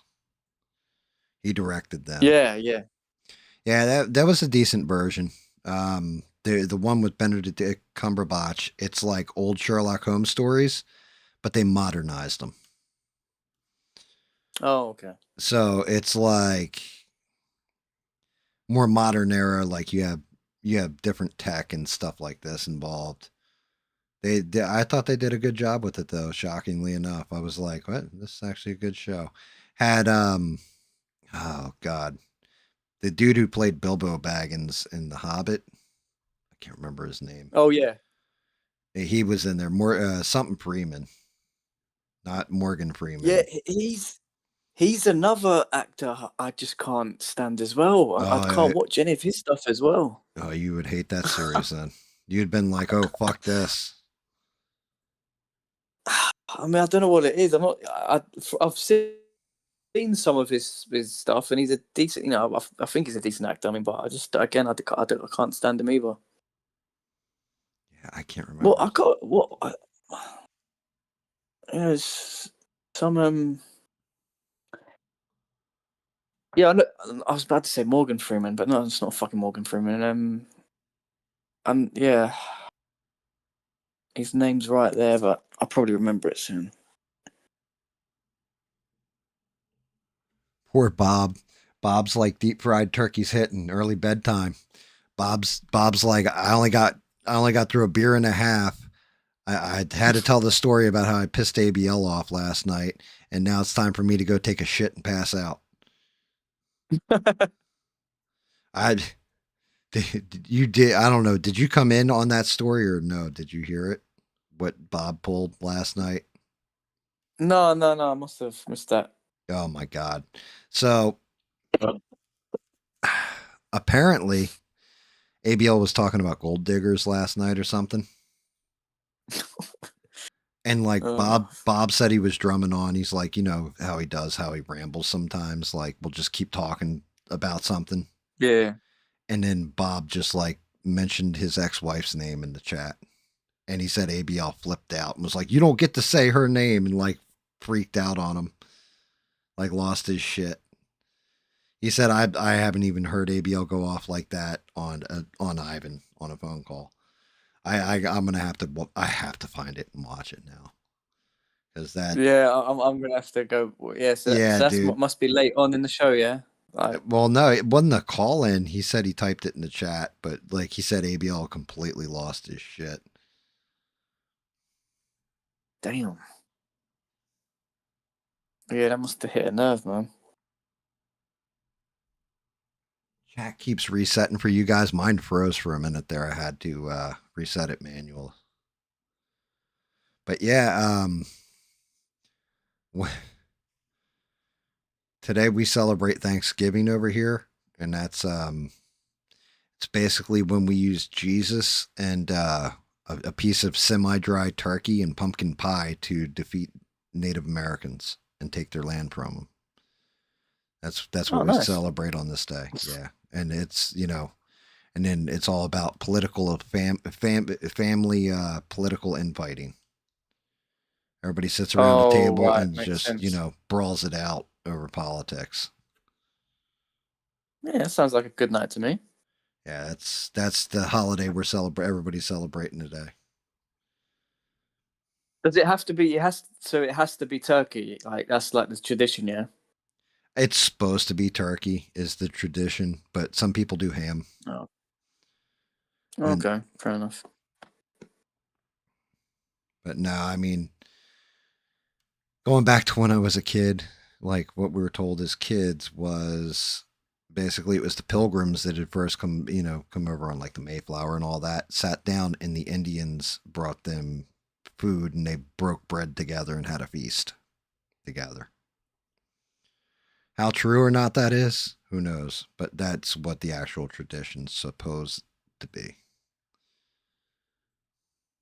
And so everybody like it became a tradition where everybody kind of like gets together with their family, that kind of stuff. Almost like, Christmas is a celebration of legit, supposedly Jesus's birthday, although I thought he was born in the summer. If we actually look at the I, f- astronomical alignments, but I don't know. I don't know 1,000%, but I thought it was about. I thought it was about Santa Claus. yeah. Well, Santa, if you scramble up those letters, right? Santa, right? Santa, Oh yeah, Santa. If you that's fact. scramble them up, it's Satan. That is true. That is true. That's a good. Yeah, interesting. Now, my favorite when it comes to Christmas is the German version of Santa called the Krampus. Oh my god, have you seen that movie? That comedy, Krampus? Yeah, I've seen the movie. Dude, I know that's one of my like guilty pleasures. Like I flip and love that movie. There's one there. There's a much better one, right? It's called Seriously. yeah. It's called I don't know if it's something imports, right? And it's a Norwegian film, and Oh. it's legit like it's a Krampus that's frozen in the ice, and like all his minions are like they look like homeless men that are running around, and they're all his minions, and he's trapped in this ice or whatever, and it's a kid and his dad, and I won't give away the whole goat on the movie, but it was definitely a better Krampus movie. Yeah, if you can find that, like, yeah, if you It's could just put it's that in the Discord when you eventually find out the name, because oh yeah, yeah, I'll it's watch that. something. I don't want to say it's dangerous imports. It's something imports is the name of the movie, and it's a foreign film. And I saw it, and like, dude, I'll tell you what, that's one of those things that one of the best vampire movies I've ever seen. 1,000% Scandinavian, Norwegian, whatever film. It was called Let the Right One In. Yes, that was brilliant. I really like that one. Dude, that's it with the little girl and all that. And then, Yeah, yeah. little girl vampire. It terrifying, like fantastic vampire movie, right? Just Yeah, you know what? That's terrific. definitely one of my favorites. Yeah, There's when it another comes to one the called Troll Hunter. That was yeah, like, wasn't there a second one now, right? Or I don't know if there's a second one or not. And then it's like, I swear to God, the Norwegian films, when it comes to some of them, they just don't miss. Because Troll Hunter was great. Let the Right One In was great. Um, or Scandinavian, Norwegian, I don't know, somewhere in that part of of the world.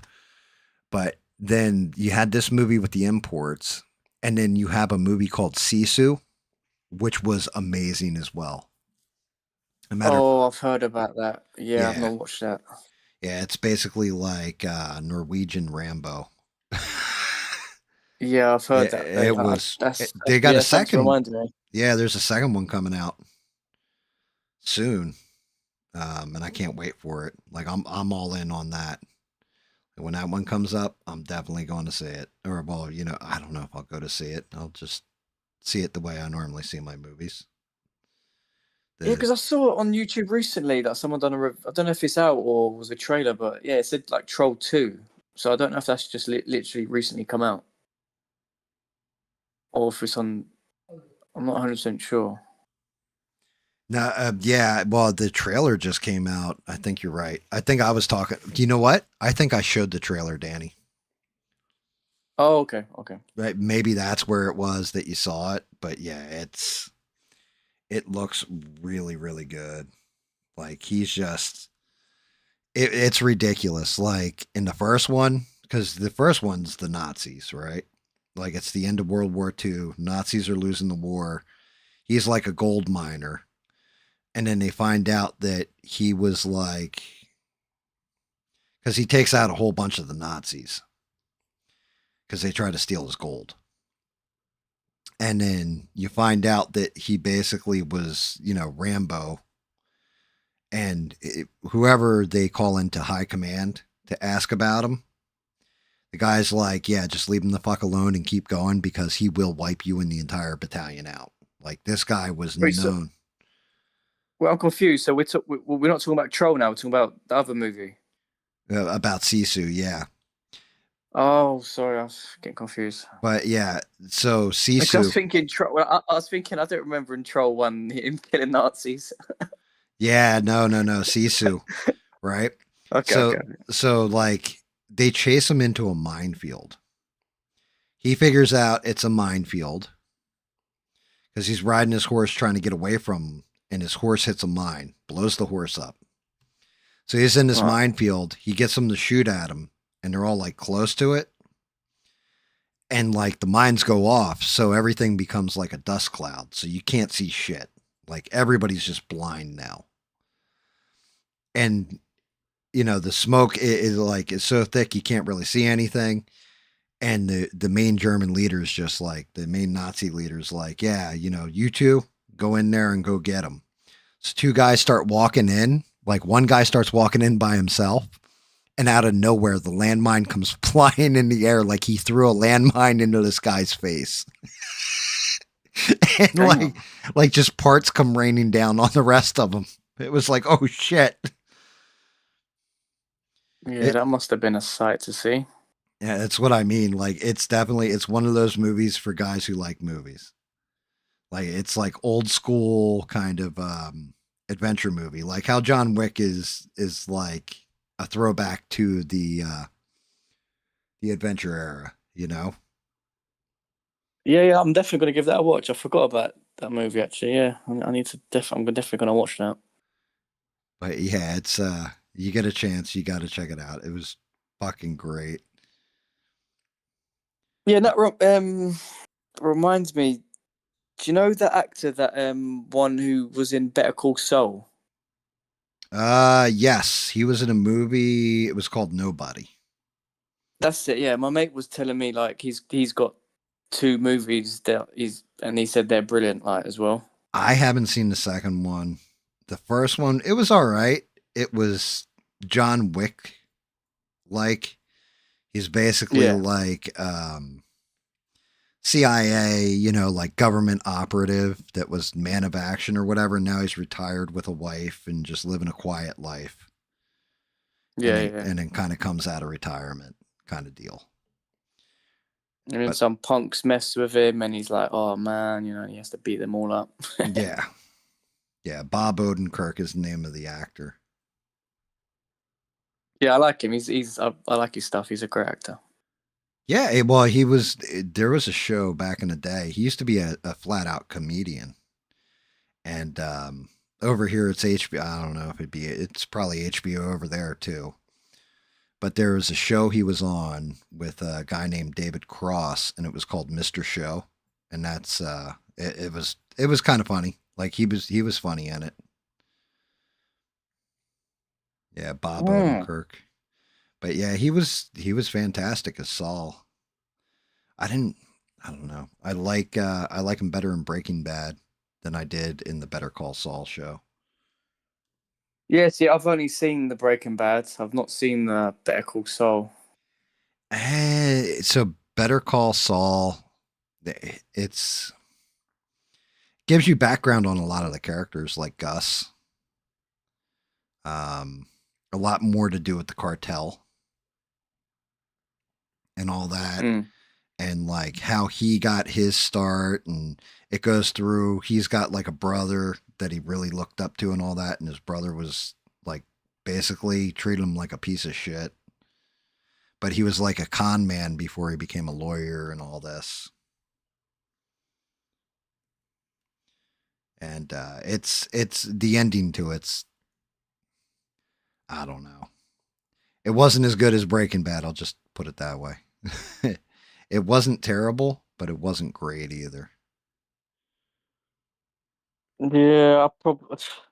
Yeah, I probably won't watch it, to be honest. I mean, Yeah, what I recommend is there's different YouTube channels out there that you can find that they do like a summary. It'll be like, Better Call Saul in 20 minutes.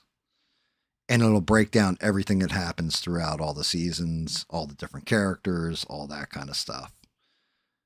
And we'll just oh, okay, yeah. give you a roundup on like show. I there's a couple shows where I started to watch them, never finished them. Like the 100 was like that, and I was just like, let me check this out and watch the guy's video. And he goes through, he went through everything. He's like, oh yeah, this is what happened in it. Yeah, that's a good idea, actually. Yeah, I mean, not everybody has time to watch everything. You know, Mm. Yeah, yeah. people have busy lives. Yeah, the next TV show that I've got on my list that I'm like is my next TV show that when I eventually get back into fucking watching TV shows again is going to be Yellowstone. Yeah, everybody keeps telling me about that one too. Everybody says you got to see it, you got to see it, you got to see it, and I have yet to watch it. Which I don't. I'm not a big Kevin Costner fan. I think he's kind of an asshole. So Oh, I think that's what's kept me kind of from watching it. I watched. Actually, I just watched a movie the other day that just came out. It was called Age of Disclosure, and it was a UFO oh, documentary. oh, Um, yeah, like legitimately anybody who follows like the UFO stories or is into it at all, there was nothing really like major. The only thing that was major, you had like Marco Rubio, so Secretary of State on there saying this shit's real. Couple others that were high up in our government that were coming out and talking about it openly. But everything was kind of my big problem. Okay, so if I'm a whistleblower, I'm going to come out and I'm going to tell you everything I know about something, right? Like Edward Snowden. Why isn't he in the US? Because he found out the government was spying on its own citizens, exposed it, and then went off to Russia for asylum, for example, right? Because yeah, he brought the goods, he put it all out there, and our government was going to lock him up for it. You have guys in there like Lou Elizondo and what's the other douche's name? David Grush, I want to say his name is. Maybe they're telling the truth, but the whole thing is through the entirety of the thing, it's like, oh well, I can't talk about this. You watch them on podcasts and stuff. Oh, well, I can't talk about this. Well, why can't you talk about this? Like, if you're blowing the whistle, then come out with everything that you've seen, everything that you know. Don't tell me that it's got to go to a skiff, which is basically a special quiet room that only a few people are allowed to enter. Like, so members of the oversight committee in our Congress, stuff like this. Just tell us flat out what you saw. Like, there's a guy named Bob Lazar, and his story is credible to me because he just came out and told everything basically he knew. Like, oh yeah, I saw all this shit. I was back engineering stuff. I was working on this, how the drive was, this how everything was set up, and they tried to discredit that dude like 1,000 times. And his story stacks up the best because he just came out matter of factly and told the entire story. They tried to keep his identity a secret for a long time there, and yeah. they exposed him. He went on the news and was talking about it. They tried to make him seem like he was nuts, all this, and discredit him and all that kind of bit. And it was like, yeah, every time our government tries to discredit somebody like that, you got to look at it. Like for me, I look at them a little harder and go, okay, so what are they at? They're telling that there's got to be some truth in there. Like, even if it's just partial. Like, maybe he wasn't working on alien vehicles. Maybe he was working on stuff that the U.S. government doesn't want people to know about. But there's something here. Like, you make me look at it harder. It's the Streisand effect. Yeah, I agree. I think it's that. I genuinely do think that he's not full of shit and he is telling the truth, and he did work in that place, and maybe he worked. Yeah, I don't necessarily believe it was extraterrestrial crafts and technology. I think it's just like tech that, again, these elites and governments have been working on for a long time. It is probably like 100 or 200 years more advanced than what we know of, and he probably got to see and witness that stuff and work on it. Right. Eugene just asked, Gam, did you see Mad Heidi? I don't know what Mad Heidi is. Do you know what Mad Heidi is? Mad Heidi. Yeah. Yeah, Was that a movie? it's exactly what went through my head when he said it. That's What, where I'm at with it too. Like, is that a movie? Is it a show? What is it, Eugene? Was it about like sounds like sounds like a crazy ex. sounds like a girl with pigtails that lives in the hills of like Deutschland that may or may not have Yeah, had an exactly. OnlyFans account. Yeah, literally, it could be flipping Eugene anything. says it's a movie. I have not seen that. Oh, Like I said, I saw Predator, but it didn't have any damn subtitles to it, so I'm still. I like the action in the movie, but I don't know what the entire movie was even about, which is crazy. what the Badlands? What the Badlands Predator? Yeah. Well, what language is it in? So the whole, it's in English, but the predators talk between themselves. Oh, So they're talking in like whatever language they speak, and there's supposed to be subtitles, and the version I saw didn't have the subtitles on it, and I was like, well, shit, I can't understand what the conversation here is. yeah, it's kind of Like yeah, it ruins it. Yeah. yeah, well, I mean, it did to an extent, but the action in it was pretty good. The monster effects were pretty good. Um, the action was good. The killing in it was unreal, but it was also there wasn't Ah, a drop of human blood in there. Like there was no red blood. It was still PG-13. oh, really? Well, have you ever seen the movie Aliens? What, Alien 2? Yeah, Yeah, yeah, yeah. Bishop. He's a synthetic person. Yeah. There's a whole group of them, and like the predator's taking them out. So every time he takes one of them out, they erupt in white blood, not red. So it was Yeah, yeah, cool, yeah. So, but yeah, not, you know what I mean? Like Predator, you think of the first Predator where, people are getting blown to bits, and there was no, right, so, I so see. apparently if the blood is alien in color, then you can get away with a lower rating on the movie. So they got a PG Wow, I 13 didn't know rating on that. it. Yeah, it That's was crazy. crazy. Yeah, all the like stuff, like, so if they took out like a predator got taken out, they bleed green, right? All that. There was not a Yeah. drop of red blood at all in that movie. Wow, it could be white, it could be green, it could be blue, and then Yep. as long as it's not red, they can have the rating low. Yep. And I mean, like, like I said, full on, like, sub zeroed the one synth and, like, tore his spine out. Like, head in his hand, spine dangling, and everything else. But PG-13 rating. Man, that don't make no sense. It doesn't. It's like, I mean, I guess technically they're not counting it as violence against a person.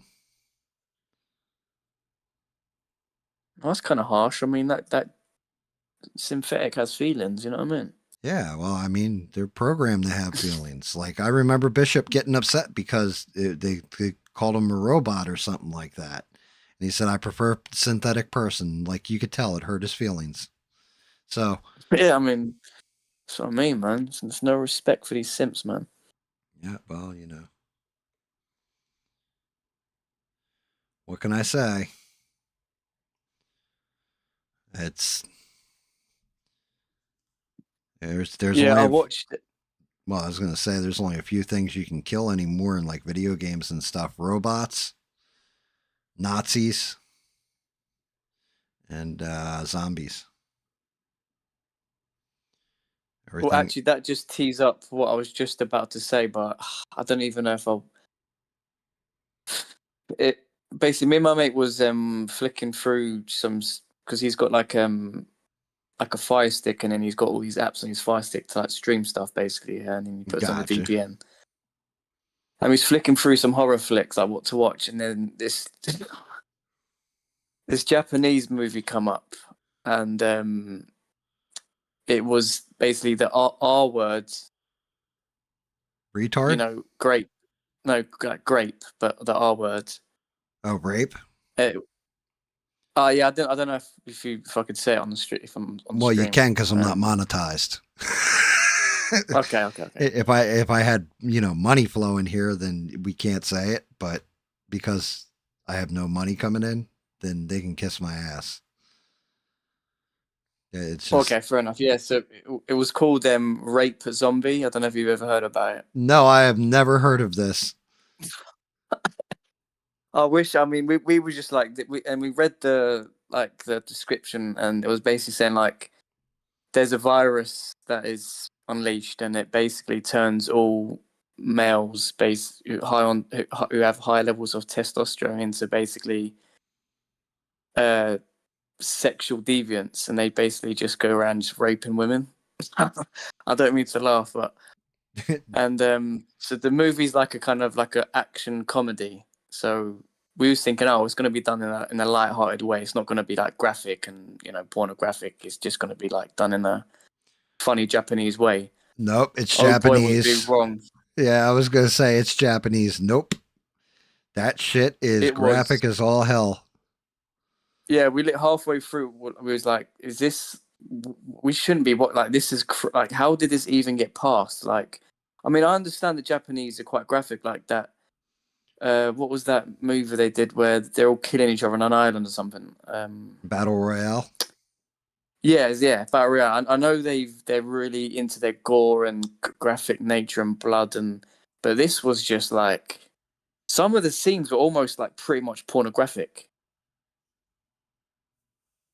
and like Popcorn if in the the chat for Devin. sorry. I said popcorn in the chat for Devin. Devin's in the chat. Good to see you, Devin. Happy Thanksgiving. Yeah, good to see you, Devin. Happy Thanksgiving. Thank you for smashing the like button and all that fun stuff too. And so it was seriously that graphic. Yeah, I mean, literally, it was like you just see the men and like their pants are like down to their ankles, and they're like zombies, like and they're like chasing women. It's mental, and then they'll grab hold of the women and they'll No, I they'll got you. rape them, and Did, if they did they have the dong point out? Did they show dong? no, they didn't show like this was the hilarious thing, like they didn't show any of the men stuff, but they showed everything about the woman though. You know what I mean? Really, including pubic hair? Not that region, more of like everywhere else, basically. Yeah. So the whole thing is Japanese culture. It's super taboo. Pubic hair is major taboo. like showing Right, it. right. Like, go figure that. You can, dissect somebody live on television, and that's fine, but, show a little short and curly from downstairs, and yeah, they lose their minds, apparently. And basically, if the whole point to this virus is that if the male finishes in the female, his sperm is poison, and they basically just get infected and they die instantly. Oh my God. And yeah, and there's a few women who basically go to this. They escape to the countryside into this like like rural style Japanese home, and they kind of like hold up there. And there's this a guy living there, but he's basically like a nerd, like a simp. Like he's basically got low testosterone. He doesn't go out, and that's the reason why he wasn't infected by that virus. So he's basically like And ABL, I don't know. I mean, yeah. maybe. So yeah, that. Then they realize, oh, like it must be to do with testosterone. Only if you like have high levels of testosterone do you like get the virus. Oh my God. So you're telling me the point to the movie was that the hero was, an incel that sat around and played video games and like had no friends, and women didn't want to Yeah. date him or anything? Like this was what was really sad is that so he's in the movie and then they're like they accept him. They're like, okay, cool, you're not going to turn. We'll protect you. You can be here with us and stuff, And then eventually, one of the women, she's like, oh, I want to leave. I want to go. I'm sick of being held up here. And she like brings him along. And then because she realizes he's a virgin, and she basically tries on with him, and Right, right. because it arouses him, and all of a sudden he's got all this testosterone going. He catches the virus and then rapes her, Oh, Jesus Christ. That and then basically kills her. And then basically there's a nuclear bomb. what A what nu- the the, hell? the Japanese army or it must have been another but yeah, a nuke gets sent and they just basically nuke the whole place. Oh my God. Wow. Yeah, and then we looked it up after. Like, there's like 5 or 6 of them. Me and my mate was like, yeah, yeah, yeah. We're not like we got through the first one, and we was like really kind of sickened by what we'd watched, and obviously, yeah, we're not going to watch the rest of that. I was going to say. Yeah. I feel, I feel kind of wrong for watching it, but I mean, it was a comedy. Like there was some parts to the movie that was like comedy, but then some parts you're like, damn, like how did they get that in? Like, but it's just the Japanese. They just Oh yeah, they don't give a shit. They absolutely do not care. That's like my wife will not watch anime because of that kind of shit. She's like, nah, they got girls that look prepubescent in their little schoolgirl outfit on those animes, and like she's like, and some of them they push the boundaries of good taste with it.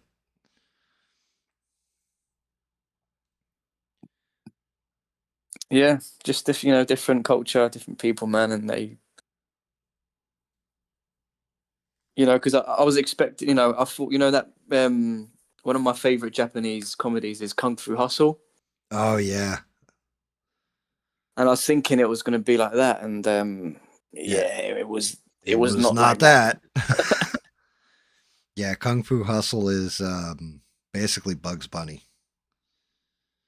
Yeah, It's like literally. it's like a Bugs Bunny cartoon. Yeah, yeah. Kung Fu Yeah, Hustle is no, it all was. right. They had another one where they're playing soccer or whatever. I can't remember what that one's called. I always got a kick out of they did one movie, it was a ping pong movie, right?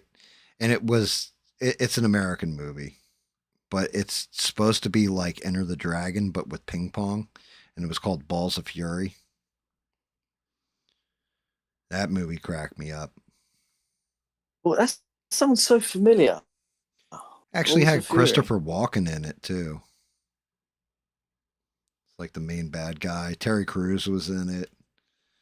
Um But yeah, if you they basically like if you subbed out ping pong or kung fu for ping pong, it would be Enter the Dragon, like but ping pong. Okay.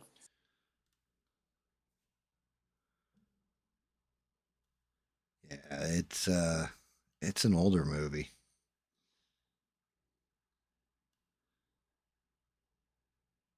Yeah. I can't remember. I've just Yeah, I a little while. A little. Sorry, mate. Go on.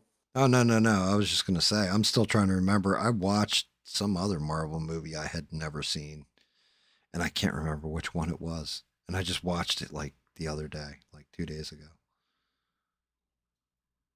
Oh, I know what it was. I watched Guardians of the Galaxy 3. Oh, nice, nice. That was actually not bad.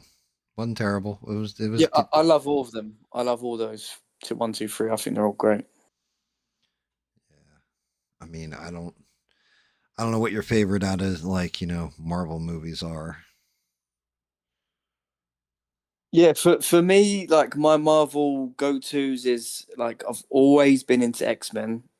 Like that for me, I've liked every single X-Men thing, and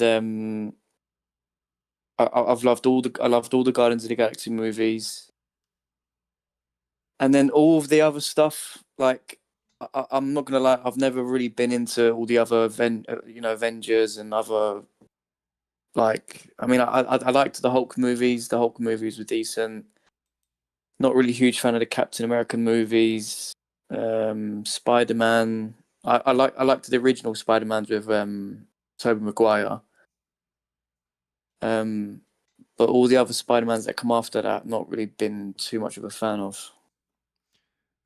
I mean, the new one. You didn't like No Way Home? Yeah, it was just not for me. Yeah, not for me. Wow, really? Because that had Tobey Maguire in it. Oh, when there were all the three Spider Mans are in that one. Yeah, yeah. Yeah, That's No just Way Home. I just yeah I don't I'm not been a big fan of the new Spider Mans. Yeah. Really? Yeah, I like No Way Home. I mean, it was a lot of nostalgia to it, but it had its moments. It was all right. Yeah, and I've always kind of been a bit of a more of a DC guy in some ways. I I just got like you. the whole bit more graphic and dark, and Yeah. Marvel seems to go has gone in a direction now where it's a bit like everything's comedy and jokey and laughy, and So well, the whole thing with Marvel versus DC. So Marvel is basically supposed to be average guy that has superpowers, you know what I mean, and living a normal life for the most part. Like could be your yeah, neighbor, you know what I mean? All of a sudden he has superpowers and with that comes a great responsibility, blah blah blah. With DC, they're more like gods. They're like Superman, you know what I mean? Wonder Woman, Aquaman. Like you're not going to have everybody. The guy next door is not going to just be the king of Atlantis, for example, like Aquaman. You know, you're not they. You're not going to be an alien being that was sent from a different world to protect society like Superman. Um, mm. Batman. Everybody I always get in this argument too. Well, Batman's got no superpower. His superpower is he's rich. It's like no, Batman's superpower is that he's an apex human. He is the pinnacle of a male, like a male person. yeah. Isn't he You know, like a genius, like a tactician? Like he's a correct. sort of He's like he's yeah. he's super smart, right? Like if you break him down, he knows all these different combat techniques. Super intelligent. He, is always working out and building his body to the peak pinnacle that humanity can get to. He doesn't have any other superpowers other than he is an apex human being. That's Mm. that's that's his superpower. Because isn't he almost considered as like the kind of the leader of that kind of group? The Justice League, yeah. Yeah, yeah. Because and it's like people always like why, and it's like well clearly because he's a flipping genius. You know what I mean? Like, What's up, Six? and Good to again, see you, brother. a Um, master tactician. yeah. Well, not even just. I mean, it goes beyond that. Like he also pushes himself to the pinnacle. Like there is a famous, and I can't remember the name of the. It's gonna kill me.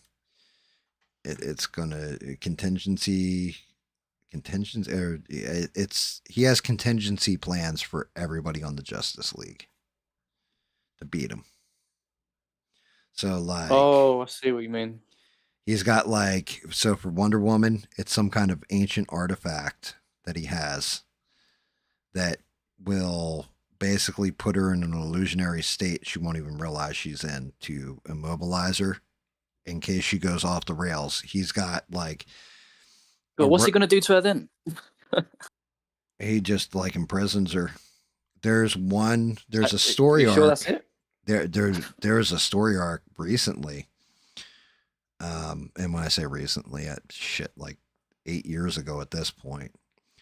But the Joker hits them with the Justice League with some kind of new Joker gas, and basically rewrites them, like brainwashes them into thinking Batman is their enemy, and he takes down every member of the Justice League. And like he there was like with Cyborg, he does something where it basically makes him it's an equation that can't be solved. It's like a logic puzzle that can't be solved and puts it into his subroutines and screws them up. The Flash, he's like, it cost me almost $500 million to build this computer into my bat suit. And it like the computer moved just that much faster than the Flash could to trip him up. Wonder Woman, it was some kind of ancient Amazonian artifact. And then finally, he's like, everybody always wants to, like, because he's doing an inner monologue while he's fighting each of them. And he's like, everybody always wants to know who would win in a fight, Batman or Superman, because Superman gets a hold of him. He's like, the answer is no one. No one wins when Batman fights Superman. And like Superman takes him up in the sky or whatever, like just rips him up. And he had like red sun light that emitted from his suit and a piece of kryptonite, and he like drops Superman and barely gets away. Like he did not sit there and try and brawl it out with him. Like he runs from him. Wow, there you go. You know what I mean? Damn. But that's just it. I mean, Batman is the one. There's another famous storyline where he had contingency plans for everybody on the Justice League computer or whatever, like hidden, like a backup file. And one of the villains actually gets in there and accesses the file and uses it against all the Justice League. And they're like, how could you do this to us and all that? He's like, look, you guys lose control. I got to be able to stop you. You know, I'm sorry Yeah, no, you feel yeah, some it's kind of true. way, You got. but you know, like sorry you guys feel bad, you know, or pissed at me for this, but you know, that's just the way it is. Like we may all be on the same team now, but if for whatever reason Superman goes rogue, I got to stop Superman. I got to have a contingency plan set up. I can't remember what the hell it was called though, what the story arc was called. It's a good story arc though. You know, it really is, man. I mean, it makes sense. Like you got. I mean, you got to do that. I mean, because it's all right when you got all the power in the world. It's all right for you to say to people like, "Oh, you got nothing to worry about." But what if something does happen? You know, then we're all screwed. You know what I mean? Eugene said Batman's weakness is the word is the name Martha. Wait, what is Martha? Isn't it his mum? Yeah. Well, it was same thing with Superman. Martha Kent Well, oh, and yeah, and Martha Wayne. oh wow.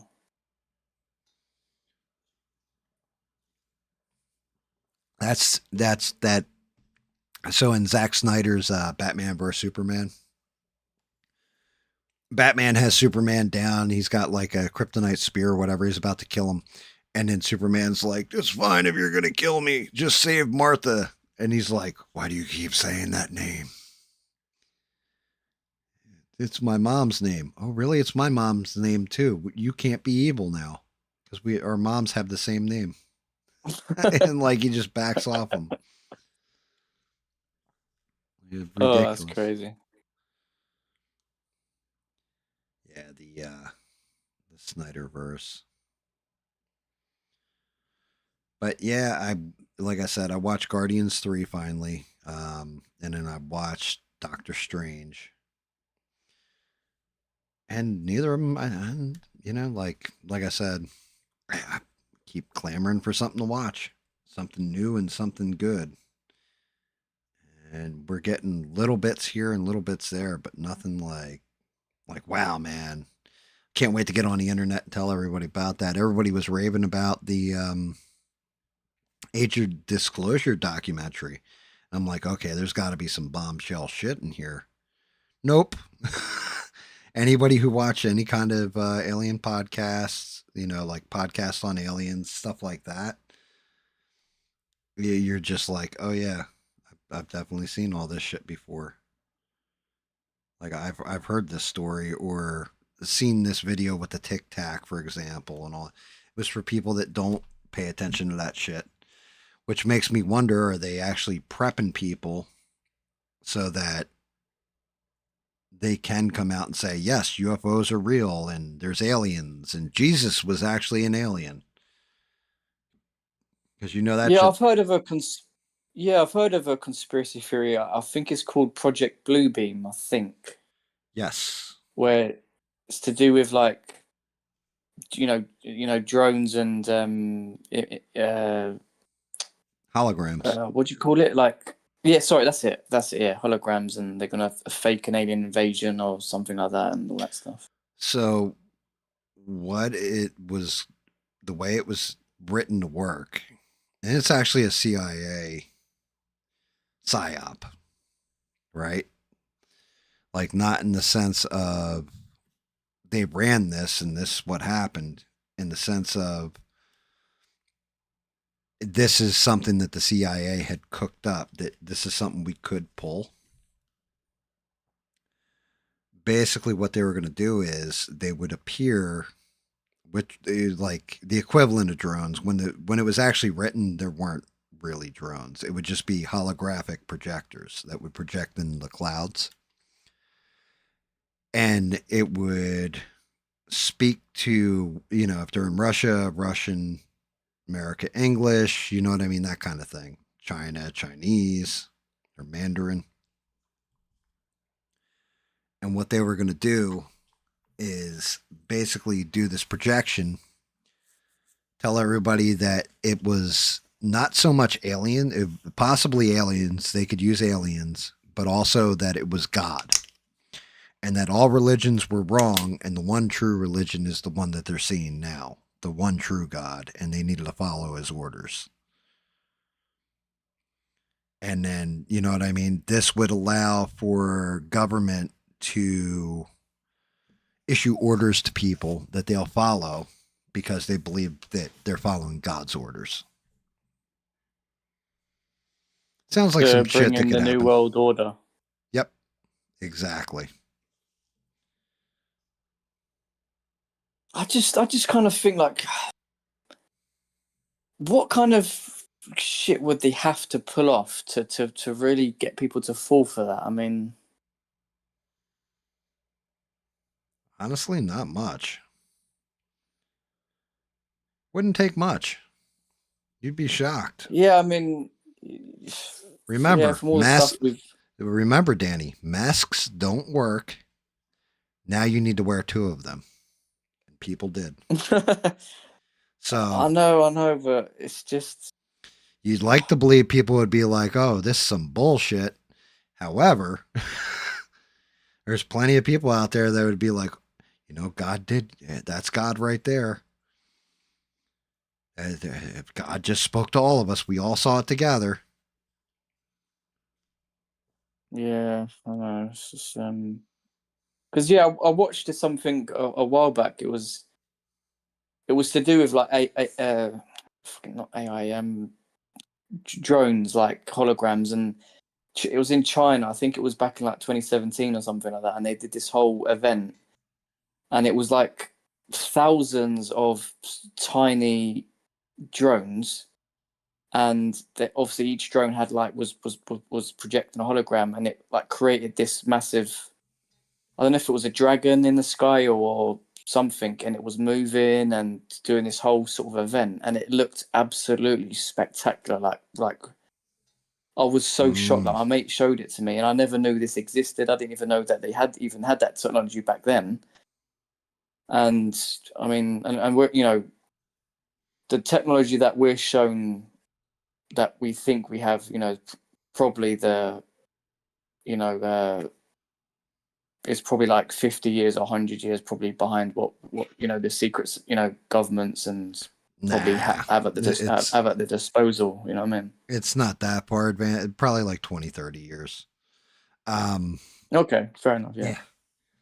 So Rebel said it, and he's correct. But it was also going to project the voice would be in your head. So they would do something with auditory hallucination too, where you would hear the voice in your mind. Serious. Yeah. So you would Damn. believe 1000% it's God talking to you. Um, Hmm. he also said Batman's supposed to be the greatest detective in the world and didn't know that Martha was Superman's name. And then Stranded says, I thought, was that an animated series? I think they did make like a movie of it, like an animated DC movie of him using the protocols. Like, I want to say it was called like the Janus Protocol or something like that, or the Contingency Protocol. I can't remember. Damn, dude. Yeah. Yeah. Like quite a while ago. It must have been about a year ago. Like I saw that they brought out a new Batman animated series on Amazon Prime, and I watched a bit of it, and then basically the penguin in the series is basically like a woman, and I was like, what the fuck? Yeah, it was terrible. I know what you're talking about. Yeah, it was. I was like, Yeah, yeah, and well, I there's a was, reason they brought James Gunn in to try and fix DC, and he just, I don't know. I feel bad because some of the stuff he's doing I kind of like because he's going to the throwbacks and all this kind of stuff. The only thing is, I don't think James Gunn should be doing Superman. It's not. He should be doing something like Plastic Man, not Superman. Like he needs to do quirky, off-brand characters. Peacemaker was a good one for him. But something like Superman, you really want to bring in. Yeah, actually want like a James Cameron doing Superman. You know, somebody who has like a vision for the character, understands the character, all that kind of stuff. James Gunn kind of mm, goes out of left field with a lot of his choices, and we'll see what happens going forward. But there's rumors James Gunn may be done already with DC, maybe getting clipped. oh, okay. Because like the new Superman movie, it was all right, but he definitely got the vibe a lot better than Zack Snyder did. But it still was like throwback to an older age of comics versus more modern age. And you don't want it going Yeah, too that modern because they suck. do you know that the I don't know if it was Man of Steel or one of the Superman movies, but do you know when he fights that the other enemy, the other alien from his world? I can't remember his name, Zorg or what Oh, Zod. was. Yeah, you know that actor. Mm-hmm. Not too long ago, I had a dentist appointment up in Angel, not too far from here, and I was sitting in the reception room waiting for my obviously waiting, and I see him. I literally see him walk past. Really? Michael Shannon? It's like, yeah, that's it, Michael Shannon. Yeah, like smoking a cigarette. I think, and I double looked. I was like, is that really who I think it is? And then I researched it. Like, does he live here or like? And then it's something to do with like a band. They Huh. said that he's in some cover band or he's touring or I'm not too sure. Yeah, or maybe he was just here on holiday. I mean, I don't know. I have no idea, but it was 100% him. Yeah, he's a big dude. Like, Yeah, he's really well, tall, isn't it? Yeah, really yeah, tall. like real tall. Not like, all muscular. He's just really, really tall. And he just like looked really depressed and like he was walking really slowly, smoking a cigarette. And like he kind of like, not to be rude, but he kind of looked like a bum, like a homeless person. I got you. But I was like, what the fuck? That's Michael Shannon, man. But Yeah, I guess it's smart though because you gotta kind of fit in it because otherwise if you're all flashy you might get robbed. So yeah. I knew somebody who was in the medical industry who worked on quite a few of like Hollywood people, actors, and what have you. And they always said the same thing. They're just normal ass people. Like they may be on the screen and all that stuff and movie stars and everything else, but a lot of cases they're just normal, like just average Joe Schmuckatelli. yeah, I mean like I didn't run out and was like Michael, is that? Can I please give me autograph? You were like, right, will you sign me Bible? I love all your work. Yeah, I love all your work. What have you seen me in? Man of Steel. What else? Man of Steel. That's literally it, man. Now he was good in he's been in a couple things. He was in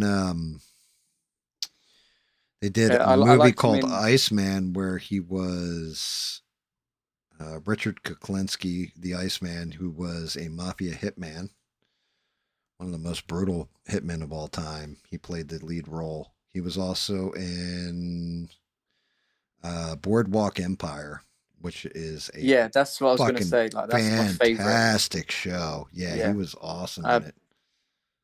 brilliant. Yeah, what a fucking awesome show that was. Dude, that's just it. Like, where are the good shows like that? How come they don't make those? Why don't I you know it's guys? true, man. It's true. Why aren't you guys making these anymore?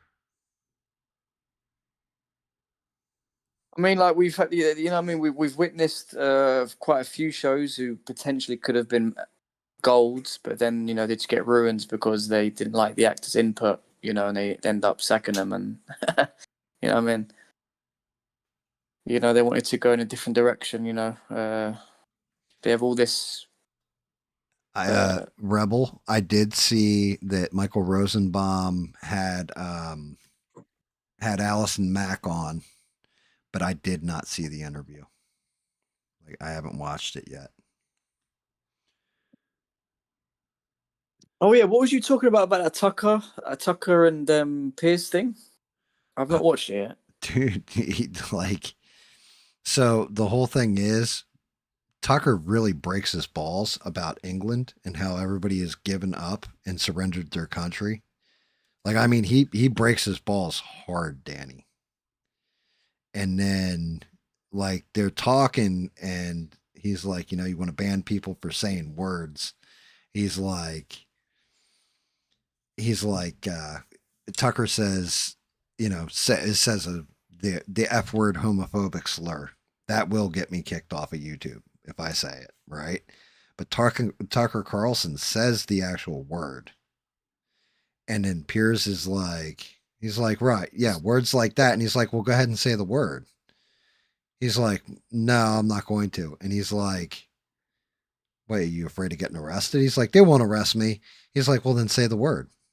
And he goes, here, let me say it again. And he says the word again. He goes, I had a, like hairdressers at Fox News and stuff. They'd call each other this all the time. Who cares? It's not like I'm actually saying it to somebody and I'm not, directing it to anybody because I hate gay people. He's like, it's just a word. Doesn't mean shit. And like he says it like 20 times. And like Piers Morgan's like refuse. I mean, just flat out like, right, I'm not saying it. Right, I'm not bloody saying it. But you'll get a kick out because Tucker really goes in on him about the state of England. Because Tucker's family's all English or whatever. And like he goes off about it. Like about surrendering the country and all this kind of stuff. I was like, yeah, it's some shit Danny Boss would say to me. Yeah, because Piers, he's There was another thing I saw of him recently. He come out with an apology to Novak Djokovic because during the whole scandemic, he do you know what I'm talking about? Novak Djokovic, the tennis player. The one that yeah, I kind of do. I kind of remember that. Wasn't it something like number one in the world or whatever, and then he wouldn't get the shot, so they wouldn't let him play. Yeah, yeah, yeah. So during that whole thing, Piers grilled him obviously because he was working. I don't know if he's working for one of the news Rebels, channels at the time. Rebels trying to get me kicked off the damn internets. He wants Yeah, me he to kind ask of. you if you've ever had those meatballs, the ones that are the same name as a homophobic slur, and peas. Wait, I'm confused. Say that again. Well, British meatballs. They're British meatballs. yeah, yep. Same as a homophobic slur. And Rebel wants to know if you've ever had those in peas. I'm drawing a blank. I'm drawing a blank. Right. He said it was he and Rebel just said they had a whole thing on BBC about it. They were like meatball type things. Yeah. Swanson used to make them. I've shown the commercial for them before. They're called like homophobic slur, right? The F for a gay man, the homophobic slur. That's what the name of this product is. What the F word? Yeah. Yeah. Oh, okay. Right. Okay. So, oh, right. I didn't know that. And Rebel's like, ask Danny if he's ever had those before. And I'm like, can't do it. Can't do it by name. I'm going to get banned from the internet. They're going to take my whole damn channel away. Yeah. So obviously, like during that whole thing, Piers laid into him because obviously you just followed the crowd and obviously laid into Novak Djokovic saying all the crap, all that, and then obviously now we all know. Obviously now Piers has after all this time has come out and apologised to Novak Djokovic, and fair play to Novak, he has accepted his apology, but to me, Piers is just one of those guys that he kind of just goes along with really what the most popular thing is at the time. Really, his opinions change so many times that I don't really know what he believes. So, No, I hear you. some things he says that I agree with. He's got, he's, and then some things he does. It's like, well, Yeah, I you're mean, not wrong. does that? I don't know that saying, but it's like a broken clock is right once a day, or I don't know. Twice There's a some day. fucking saying twice a day. Sorry, yeah. Yeah. It's that kind of shit, really. It's like, I mean, like the first time he had Andrew Tate on, he interviewed him, whole fucking time grilling him, laid into him, and then all the comments realised that a lot of people were on Andrew Tate's side. So obviously Piers obviously understood that, brought him on the second time, and then literally just held his hand the whole time and was the complete opposite. It's like, so you're just going with the crowd then? Are you just going with what's popular? So I mean, Well, that's just it. you know, He's done 4 shows now, and he has Nick Fuentes in the title of them, right? And he's asking his guests like, right, should I interview Nick Fuentes? And it's like, bro, you've had him in the title of the show 4 times now to get people to click on your fucking show. Just interview the guy. Stop asking people if you should or if you shouldn't. Interview him if you Exactly. want to Yeah. know what he thinks. Yep. Like, don't be a bitch. It's supposed to be Piers Morgan Uncensored. Tucker Carlson had no fear of it. He knew he was going to get blowback. He still did it anyway because he wants to know what the hell he's thinking. Yeah, I mean, look, put your money where your mouth is. You know what I mean? Stop fucking like, you know, like if Piers is, he's kind of in that world. He knows the game. Like he knows these individuals. Either bring them on your show or just fucking stop talking about a guy. You know what I mean? Like, Right. you know what I mean? Like, just pussying about all the fucking time. Well, one of my things is, did you see everything that happened with Candace Owens? I've heard a few things. I've heard something about she's saying people have tried to set her up or kill her or something, but I have no idea. That's all I've heard. Okay. So, well, I think there's a real part here and I think there's a bullshit part. Real part is this. Apparently, she got, quote unquote, um, a confidential source came to her and told her that he works for, I guess, the French government or with the French government, and the Macrons have put a hit on her, basically. Well, because she exposed that Macron's got a husband, or Right. Because she won't shut up about, whether it's a man or a woman, I don't even fucking know. I don't really care, to be honest with you. But she apparently exposed this, so the Macrons are pissed and sent a hitman. And so that's why she didn't do a show the other day and all this kind of stuff. I think that's kind of bullshit. She didn't do a show. I think she didn't do a show because she wasn't because she was afraid. It's because it's the holidays and she just want to spend time with her family. But she used it as an excuse. But I do think there is a hit on her. I think they did put a hit out on her, if I'm being honest. I could definitely see that. Like, yo, we had the president of the United States call you up and tell you stop talking about my fucking wife. We tried suing you. We tried all these different routes. You still don't want to shut the fuck up? Okay, no problem. We're just going to have you eliminated. I mean, from what I know of Candice's husband, like he's I'm not too sure. I can't remember if he's like a lord of some kind, but yeah, he's very like well connected as well. So, Yeah, I mean, um, yeah, but that shit doesn't matter. JFK was the sitting president of the United States, and they took him out. Not yeah, the, that's true. That's true. not the French, but still, it doesn't really. They want to get you. They'll get you.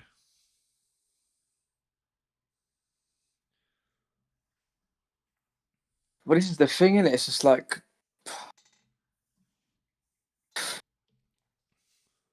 what do you do, innit? What do you do if do you just stop talking about certain things because you could be shot and killed for it? I mean, Oh no, or do you just? no. I'll tell you what though. If there is actually a credible hit out on Candace Owens, the United States needs to get involved right now Yeah, I mean, because that you are basically threatening another country is threatening to assassinate another country's citizen for their speech. That is how wars are started.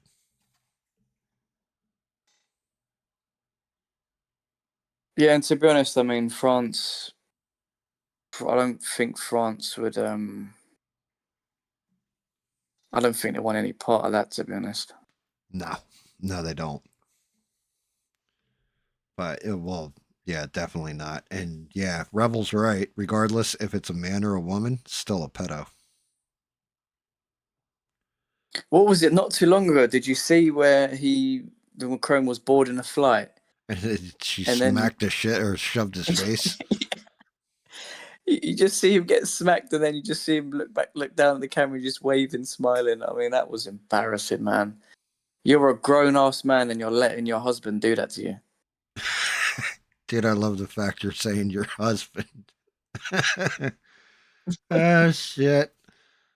Yeah, I don't No, know but if look, whether whether it's true or not, but you're letting your wife, you're like smack you like that. your Like spouse, yeah. I'm not being like look, if it's behind closed doors and there's an argument, and then that's fair enough. It's just but she knows that he's just boarded the flight. There's cameras, and you're the prime minister, and she felt like that was the right time to do that. I mean, I how you? mean, I argue with my wife Damn, man. behind closed doors all the time.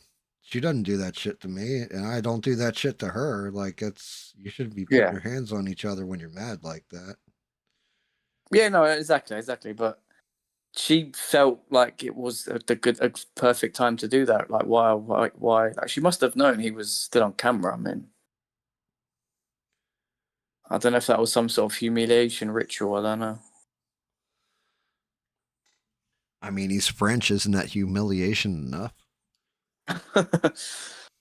Oh yeah, I mean, it was. Can you imagine? Like, I'm not gonna be funny, but can you imagine tomorrow Trump's boarding like the Air Force One or something, yeah, and then the camera zooms in, like he walks up, he turns around, and then you just see Ivanka, you just see Ivanka slap him across the face, You mean Melania? and sorry, yeah, who's Ivanka again? His daughter. Oh, sorry, yeah, Yeah. yeah, Melania is his wife, and she's Russian. She just poisoned his next meal. um, yeah, like, can you imagine that? Like, his wife just slaps him across the face, and he just takes it, and he just carries on smiling at the camera like that. Like it, you know what I mean? Like the whole world would completely rip him apart and take the piss out of him. Oh yeah. Well, I mean, the one thing Candace Owens does have correct about, he, she, it, or whatever, Macron's wife or spouse, is that fucking those hands got big enough hands that NBA players are jealous. Like, she's got some monster fucking hands. Like, she got some man hands. Yeah, I mean, like, you know, like there's certain chemicals and hormones and surgeries. They can only do so much. You know what I mean? But the hands never lie. The bones never lie. I mean, you can even get surgeries on your Adam's apple to shave it down, so you can hide that. Your But genetics don't there's lie, though. You can't erase the XY chromosomes. yeah, but I mean from like a physical looking at someone point of view, if you know what I mean. Like I know it's more harder nowadays to, if people go through these surgeries and they're taking all these chemical, these hormones, all this stuff and makeup and wigs and all this shit. Especially if they've done it from like a really young age, you know what I mean?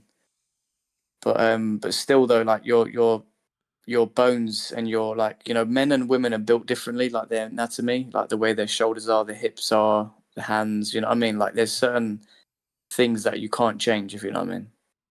Yeah. That just because was it you like that's why they say women are childbearing in it. They have childbearing hips, so they Yeah, I usually mean, have not all women, though. bigger hips. Yeah, I mean, like, yeah, obviously not all, but usually men have more wider shoulders, bigger hands, just certain traits and certain things I mean, that you can't change. Macron was definitely like when he saw his wife was like, "Wow, that's the biggest dick I've ever seen on a woman."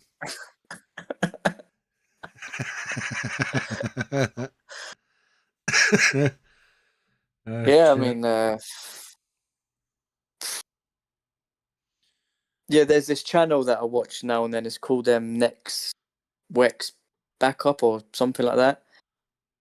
And he goes through like all the like celebrities in Hollywood, and he's basically breaks down that like there's like many of them who are like transgender, like some female to male, male to female. He breaks down basically their anatomy and their bodies and the shapes of their certain things, and a lot. Some of them, I'm like, you know what, that makes a lot of sense, and I do buy that. But then some of them, like there was one video where he's like Russell Crowe was a female to male, or which I was like, I don't know if that's true. Yeah, no, no, no, no. Russell Crowe's always been a dude. Russell Crowe has always been that guy. And Robert that Pattinson, maybe, but not Russell Crowe. that beautiful I can't remember the actress. She's oh damn, what was her name again? You know that she done that vampire movie, Jennifer's Body. Oh, oh God, you're talking about chick from Transformers. Yeah, her. He's saying that she's a Fox, male to female. That's it, Megan Fox. Yeah, he's saying Megan that she's a Fox. male to female, and I was like, oof, I don't know about that one. I mean, it's that one's. That's always been a rumor. Oh, has it? Is that? Oh, I didn't Yeah, know that. yeah, it's always been a rumor that it was trans, but nobody could ever prove it, and most people that accused her of it were, fat neck beards that didn't have a shot with her. So who knows? I'm I not. mean, look, like I wouldn't be surprised if there probably was tons of actresses and actors in Hollywood who were who are trans and we don't even know about it. I mean, look, I wouldn't be surprised, and especially in today's day and age. I wouldn't be surprised. Nah, I mean, if they were, they would have come out a couple years back because then they would have been guaranteed to get roles. Like there, too many people were. My kid's transgender. My kid's transgender. My kid's trans. Look at like you have so many. It almost became like a societal badge to have a transgender kid for a minute there.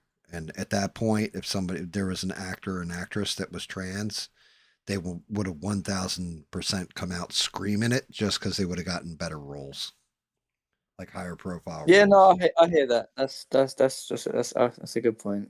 That's a good point. Like I don't But know. he done what The he done trans one thing with is interesting to me. Like Yeah, you're he done one with Sorry, go on, mate. Go on. no, I think a lot of it. I think there are real transgender people that feel like, oh, I'm stuck in the wrong body and all that. I also think that it is a small percentage of people that really feel that way, and the rest are just they want attention. Like they're legit just doing it because they get more attention by saying, "Oh, I'm trans." They may just be gay, but they don't cut their shit off. That's how you can tell. Somebody who's really trans, they're usually going to cut their shit all the way off. They're going to go through the surgery, especially if they've got that much money and stuff, like the more famous people. But It's to me this whole argument. It always for me this thing that I always just go straight to is how does a male know what it feels like to be a female, and how does a female know what it feels like to be a male? the Because answer they keep is, saying I I feel like a male. I feel like this. I feel like that. How would you know what it feels like? You're not that. So, the answer is they don't, and that's why they kill themselves. but then like I've heard that like the suicide, because they always bring up the suicide rate thing of trans people, but apparently the suicide rate actually increases a lot more like after they've become trans and gone through the surgeries. Yeah, because that's just it. They think by going through it it's going to change them fundamentally at a base level. Some of them are fine once they go through the surgery, all that stuff. You can look at like, well, Caitlyn Jenner didn't go through the surgery, right? Bruce Jenner didn't go through the Oh surgery, yeah. but coming out and everything is fine. Um, Blair White, I think, has had the actual. Oh no, didn't have the surgery, but is actually like could pass as a female. Is fine. Wrestles with stuff. Knows, Blair White in particular has said, "I know I have a mental illness." Stuff like this. I accept myself better this way. Blah blah blah. So some of them know, um, and just deal with it.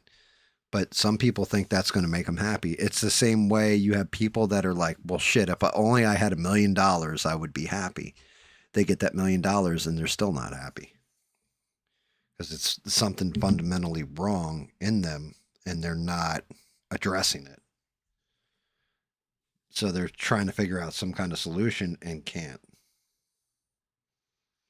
Yeah, no, and again, a lot of it as well is based on like social stereotypes. So, like, if a woman isn't like proper feminine and into dresses and makeup and beauty and blah blah blah, and let's just say she's more into sports and wearing more masculine style clothes, and that, like, because we used to call that tomboy. I've known loads of tomboy girls over my life, but they've always known they were a woman. They never once said, I'm a man. I'm going to chop my tits off and take all these chemicals and hormones and grow a beard. No, they were just a little bit more masculine, but they were still women. And just like you get the other way around as well with men who I've known plenty of men who were not like your man's man, like masculine. They're a little bit feminine, but they've always said that they were still a man and they're not a woman. But for some reason nowadays, people don't seem to fit in, I guess, that social stereotype of what it is to be a man or woman. All of a sudden are now thinking, oh shit, I must have been born in the wrong body. And I just think that's a dangerous road to go down, because you're going to start doing, cutting off healthy body parts, genital mutilation. And Yeah, I mean, you can't undo that shit. Like, exactly. well, that's why, you've probably heard me say this before. If somebody goes that route with it, I will call them by female pronouns. I will call them by whatever name they want to be called because you are that committed that you're willing to cut your shit off, mutilate yourself. All right, because one, you're probably crazy enough to fucking kill me, but two, you must honestly believe. Like, there's no way you don't believe and go that far with things because it's irreversible. Like, the damage you've done to yourself is irreversible. Yeah, and I do feel like with this conversation that it's kind of different with it gets tricky with the wording with this fucking subject, but like with men who say they're women compared to women who say they're men, because then because then it's like men are not necessarily afraid or scared of women coming into their spaces and abusing them and attacking them and raping them, whereas women, I would say the majority of women are actually uncomfortable and afraid of men going into their spaces, changing rooms, sports, etc., and physically being harmed. You know what I mean? So it's different in that sense. You know what I mean? Yeah, well, I hear you. But I mean, it's amazing because you never see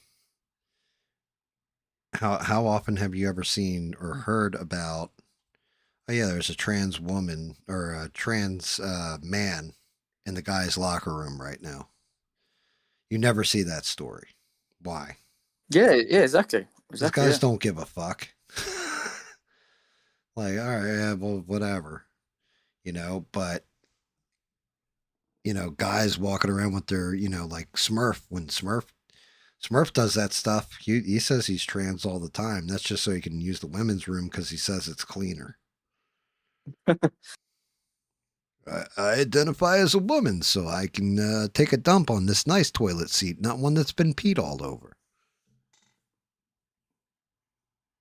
Yeah, I mean it's Good night, Stranded, and happy Thanksgiving. night stranded. Happy Thanksgiving. Have a good one. Yeah, I mean like again, it's like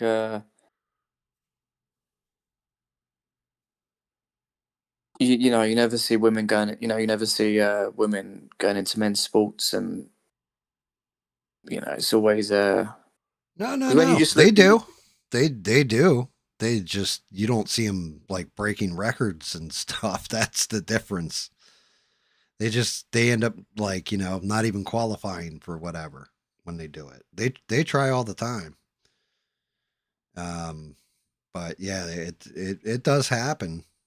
It's just they don't ever make news with it because like say it's like weightlifting. You get a trans woman that goes into the female sport and they break all the records. Like, oh, you outlifted everybody by about 500 pounds. That's a miracle. But the reverse is, well, you didn't even make it to 99th place. Congratulations, I guess. yeah, yeah. So it does happen in the reverse too. It's just it's not notable because you are men just like bone structure. Bone structure is a big one. Like how dense our bones are versus a woman's. Yeah, exactly. Like you punch a woman in the face hard enough to break your hand, you're probably going to fracture her entire skull. A trans woman punching you in the face the same, or a trans man punching you in the face the same way is going to shatter their hand and not break your skull. You know what I mean? Just bone density on its own is completely different. And this is the whole point to this whole trans thing is like, once you become an adult, again, you have the freedom to call yourself what you want. To, obviously, it's your body, right? So I guess if you're gonna go down that road and do that, then I guess that's up to you. Um, but when it gets into the whole thing about, right, well, now I can go into the women's toilets and the women's change rooms and women's sports and blah blah blah because I'm a woman. It's like, but you're not, man. You're fucking not, and you never will be. Like you got to draw. We have to draw the line somewhere in our society. Yeah, Fair enough. We live you're in, not wrong. You are like not wrong. I'm all with the whole freedom, and it's like, look, you're an adult, you're grown, dress how you want, blah blah blah blah blah. Cool. As long as it doesn't affect anyone else, it's your life. Live how you want it. Um, obviously, I have my opinions on it, and I'll happily talk to them about that, and obviously in a nice way, polite way. I'm not gonna be derogatory to them or anything like that, but you got to draw the line. You can't just all of a sudden give them access to fucking everything, because it's just, I'm sorry, it's too dangerous. It's just too dangerous.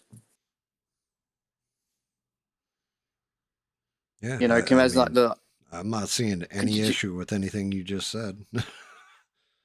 because you don't hear like men like freaking out like, oh, there's women coming into our locker rooms and we're afraid and we're scared. They're gonna rape us and they're gonna sexually assault us and abuse us, and it's like no, because most of it's like there's two reasons. Either men just don't give a shit. We're like, oh, we're not really bothered. We're not even paying attention. And two, that female is not gonna most is not gonna physically overpower us or harm us in any kind of way. If you know what I mean. So it's completely different ball game. Right. And it's Yeah, I mean there are fundamental differences. You may not want to admit them, but like if you're that other person that has body dysmorphia, but there are, and there are, um, and then you have the ones that always bother me are the ones that do that shit because they know that's the only way they can win. Like I can't compete against other dudes. If I do, I come in dead last. But if I compete against a bunch of women in something, then I win. every time.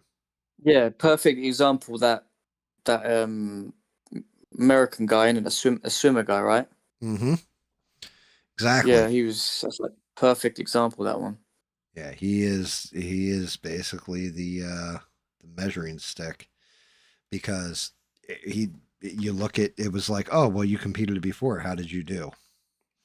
You were an amazing swimmer before. Nope, you were just god awful. And you know, now all of a sudden you're just blowing out everybody who's worked their entire lives for this. Like, get the fuck out of here. You need to go. But it's stupid. That shit to me. That's bullshit. But it's also secondary nowadays. Unfortunately, like if everything's going good, then we can argue over that stuff till the cows come home. Like should this dude be allowed to swim with women and make a stand? You got people that fucking can't even like work. They work 80 hours a week and can't afford to buy groceries. Well, it's rent or groceries this week. I guess I'm starving. Like we got much bigger problems.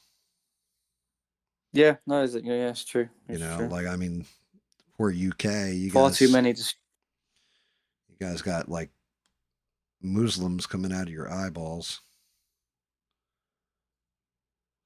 yeah, I mean, look, but again, that's just a fraction.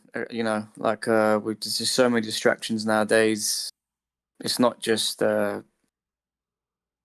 even though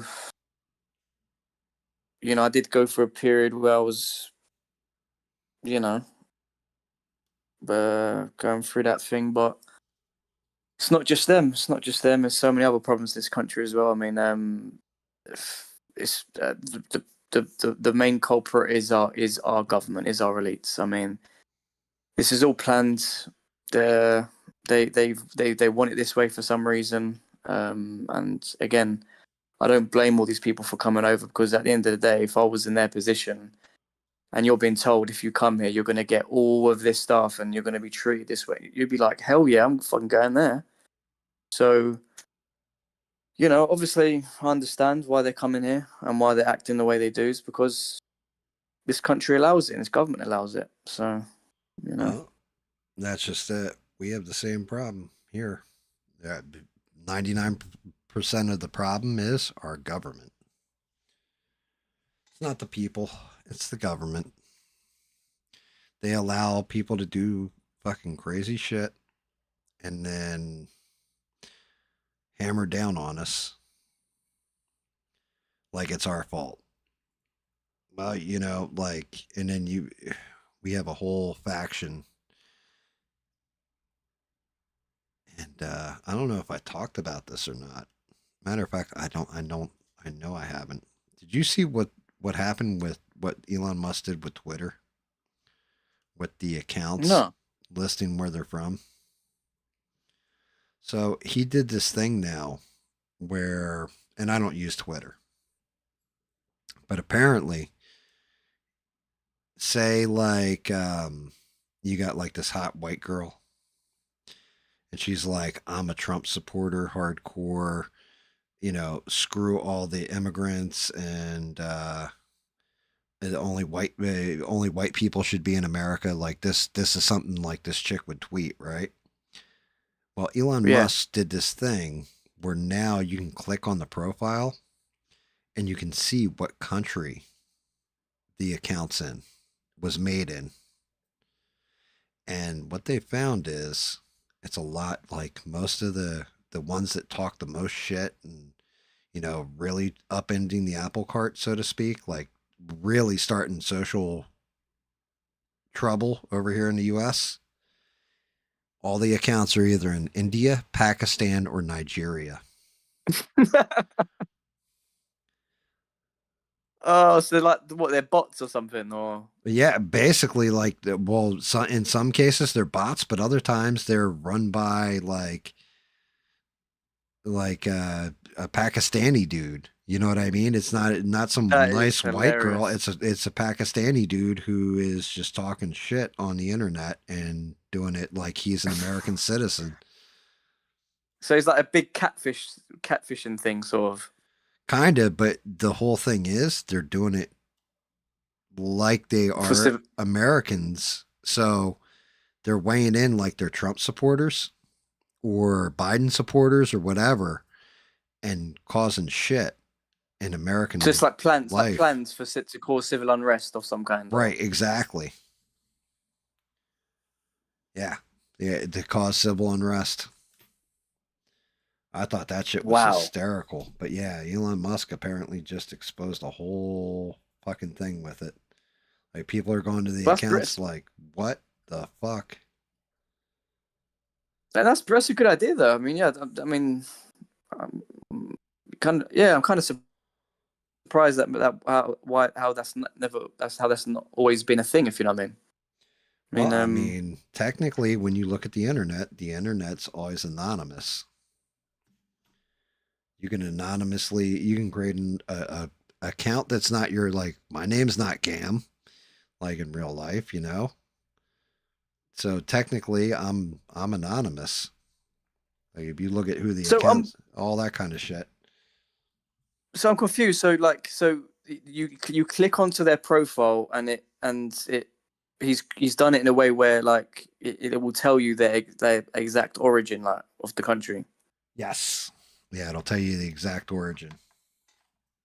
But what if they're like if they got a VPN, or is there ways around it, or? I don't know. I would love to find out.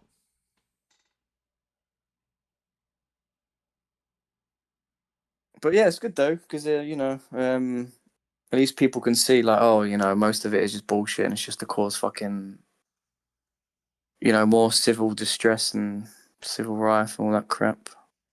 Yeah. Well, Because that's the problem.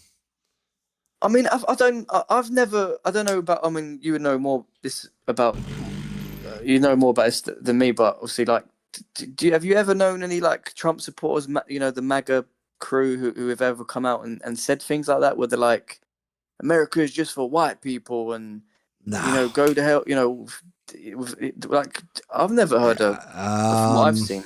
Well, now that you kind of say that, yeah. And to be honest with you, a lot of them I've seen in current ABL chat. Also, they just want America to be like white America, no immigrants, no other ethnicities. I mean, Not that far, but hardcore like Christian. Um, like I said, ABL the Beans had pointed it out, and I was kind of reading the chats, and I was like, because it had happened before, but I always say this: don't get stuck in cult mind, like you're in a cult, and that's kind of the vibe that I was getting. Was like it started to get real cultish. Like if you're paying attention, you know, like okay, so let's say you put in Jesus is Lord, right? Because yeah. that's a Danny Boss thing to say, to be honest with you. I usually say Christ is king, but yeah, okay. There you go. There you go. Christ is king. Okay, fair enough. Now imagine, you're going to have a bunch of people agree with you. Christ is king. Christ is king. Christ is king. Christ is king. Right? Yeah, yeah. But now you'll get somebody in there that'll be like, yeah, and anybody who doesn't believe Jesus is king or Christ is king is, I don't know, label it out, is a Satanist, we'll say. You'll see shit more like that frequently. Like absolutist. You know what I mean? Yeah, I mean, see, again, I mean, before I come to the faith, I wasn't a flipping Satanist, I mean, like, you can't just put people into. But this is what I'm saying is that you've got people that are going extreme like that. where the whole thing to do. Sorry, mate. Sorry, go on. well, no, you were saying like do you know people that are like that about being white or what have you, like, oh, America should only be for white people and stuff. But that's kind of in the same vein. Like, you can tell there's certain people that's kind of the implied message that they're saying is that same kind of thing. Like, oh, well, yeah, these dirty, filthy immigrants all need to go away and all this other stuff. And it's like, some of them just came here because they, legally and stuff like this. What about them? Well, same thing for them. They don't belong in this country. It's kind of like, bro, if you got a bad job, somebody offers you a better job, you going to take it? Yeah. Yeah, you will. You know, they Mm, allow you, that person hired you, right? Yeah. Okay. Well, we did the same thing with legal immigration. Now, we can yeah, say that, like, if you're being honest about things, yeah, we need to calm down on legal immigration too. But that's a whole different conversation than, yeah, all of them need to go and blah blah blah blah blah blah. Like, yeah. there's a line there of don't be. This is No, go ahead. no, sorry, but this is where it gets into the territory of like, are you a Christian or are you an ethno nationalist, where it's basically just about race? I mean, because you can't be both. You can't be a Christian and then say, I just want this country to be white, or I just want this country to be brown, or I just want this country to be black. I mean, because again, I'm still very new to the faith. I'm practicing Christian. I'm not the most knowledgeable Christian out there, far from it. But I know as a Christian, we believe that we're all made in the image of God. So it shouldn't matter whether you're white, tanned, olive, brown, black, blah blah blah. Right. You shouldn't be thinking that in the sense of like, because Poland have this mentality from what I've seen of them, of they're like, oh, Poland is just for white people. I've seen them go on marches, like they are considered a Christian country and the only Christian European country in the West that's left, but they do have this ethno nationalist side to them where they're very, you know, obsessed with race and like, oh, Poland is just for white people, and it's not really a good direction to go in, like, because again, we all know racism's silly, like, basing people on the color of their skin. We all know that's kind of low IQ behavior, like. Well, it's slippery slope, very slippery slope. Like that gets dangerous real quick. Yeah, exactly. It does, yeah, and it's just, I mean, like, as you said, like we can all agree on illegal immigration, like yeah, that's fucking bullshit. No country should be tolerating illegal immigration because you don't know who the fuck you're bringing in. I mean, yeah, you could be bringing in the nicest person in the world, but you could also be bringing in fucking Satan. you know, Right. you could be getting all in between. So like we should all have 0% illegal immigration. I know it's very difficult to achieve that, but you should be trying your best to fight against it and do things where you prevent it to the best of your ability. But when it comes to legal immigration, I mean, it's got nothing to do with you. At the end of the day, if they're legally coming in and doing everything legally, then what's it got to do with you? You know, Right. they're like my family come from Spain. Like they come here legally. They assimilated into the culture, learned the language. They worked hard. What I don't like is that what was my family not meant to come here because they weren't like white and English? Like, you know what I mean? Like, Right. uh, I mean, I don't know, man. Well, I mean, if we're being 1000 with it, then it's all about assimilating to the culture. Your family Yeah, also yeah, assimilated to being English. You know what I mean? yeah, yeah, exactly, yeah. You didn't come there and be like, okay, now everybody has to speak Spanish around us. Yeah, that wouldn't have gone down well, especially back in That's those days. well, I mean, that's where the big problem is at this point is that people are coming from faraway lands and not acclimating to the culture or adapting to the culture that's already there. It's fine if you're adding your own flavor to it, but when you're keeping shit the same and not adapting to what's right there, that's where you run into an issue. 100%, 100%. That's the problem we're suffering everywhere around Europe and I guess some parts in your country as well. And that's where there's clashes arising because people just are not tolerating it anymore and they just fucking had enough. You know what I mean? It's only so nice and so kind and so tolerant you can be. It gets to the point where it's just like, you know what I mean? You can only be pushed so far. You know what I mean? Eventually, there's going to be some sort of uprising of some kind. You know what I mean? You can't. I can't.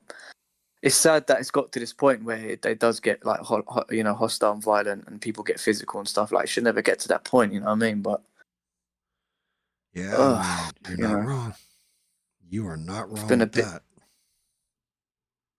like it's been a massive build up, isn't it? It's not just been like a recent thing. It's been a massive build up over the past decade or two. Like, Well, part of the problem is mate, you let everybody come in. Like here, they threw up on our southern border the last 4 years or whatever and just let everybody come across. They didn't vet a goddamn person. They just let everybody flow in. You can't do that.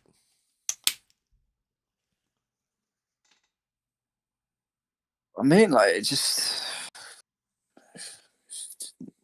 I just this whole this like illegal immigration, just that topic, like that shouldn't even be like a political thing in a sense of like a left wing right wing thing. It should just be no, it's illegal. It's they're breaking the law. Like we should all be against that, and we should all be on each other's side with that. You know what I mean? Like every American citizen should be against that.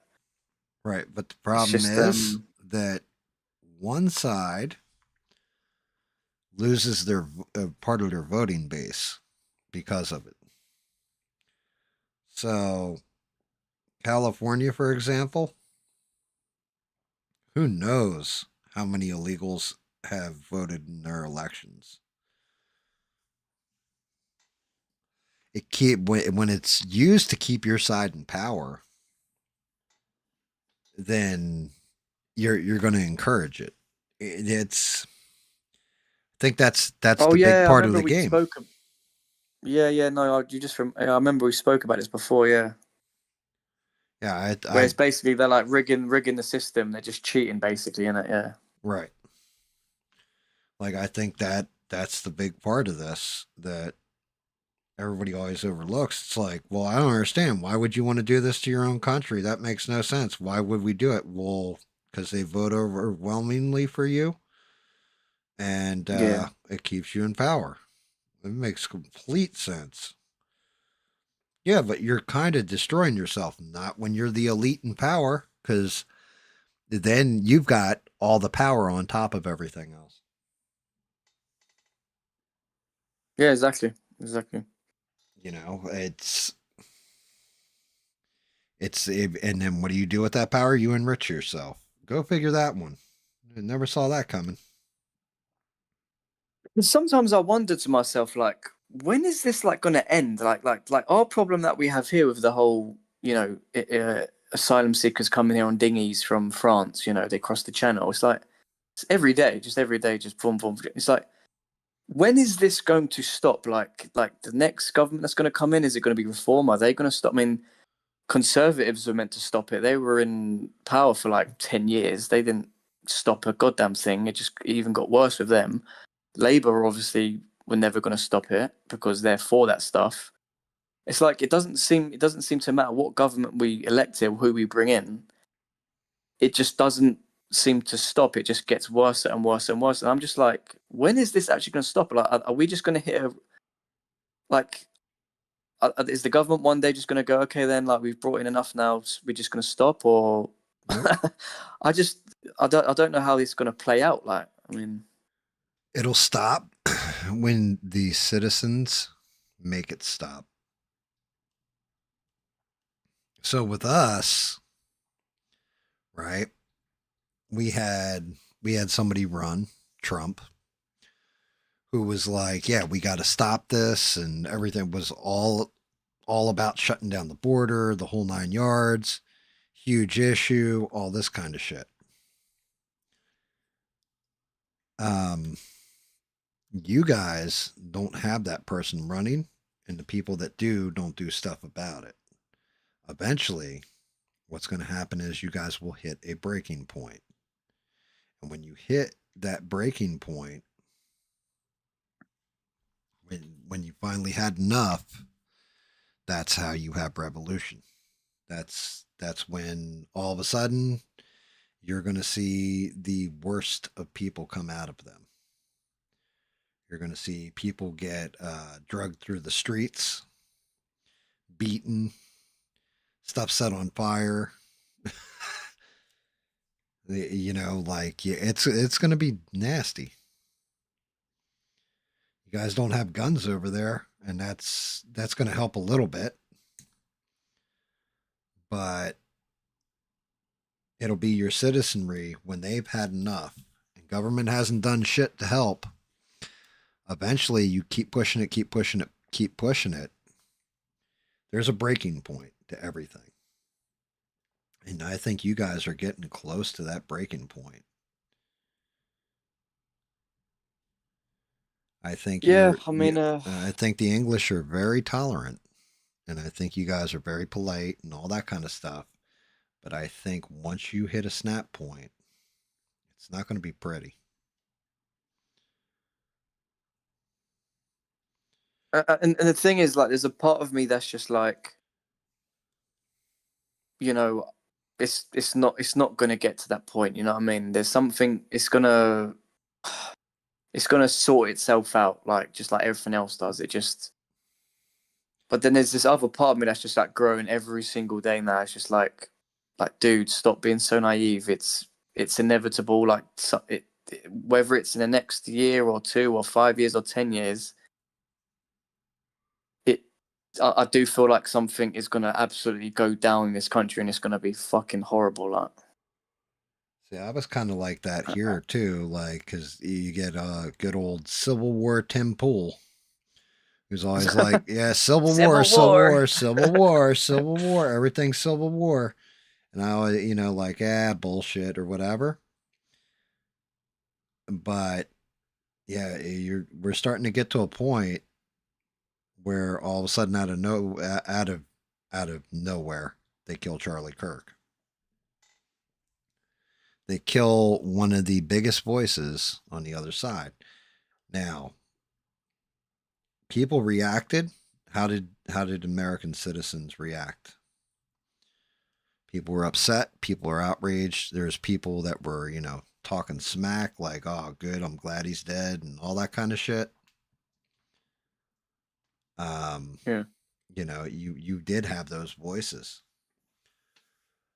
So that tells me that we aren't to the point of civil war yet. But I can also tell you that that was one piece that happening has gotten I think woken a lot of people up to, okay, they're starting to get super violent and they're willing to kill us.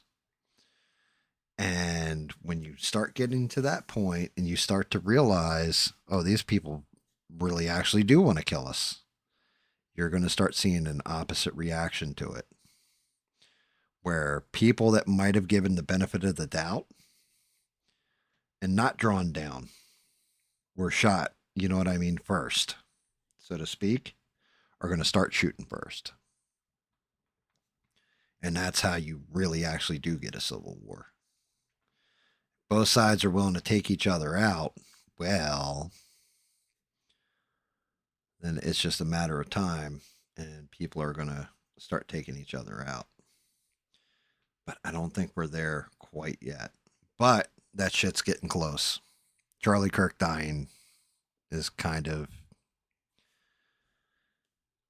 should be the slap in the face to a lot of people that, yeah, it's we're almost there.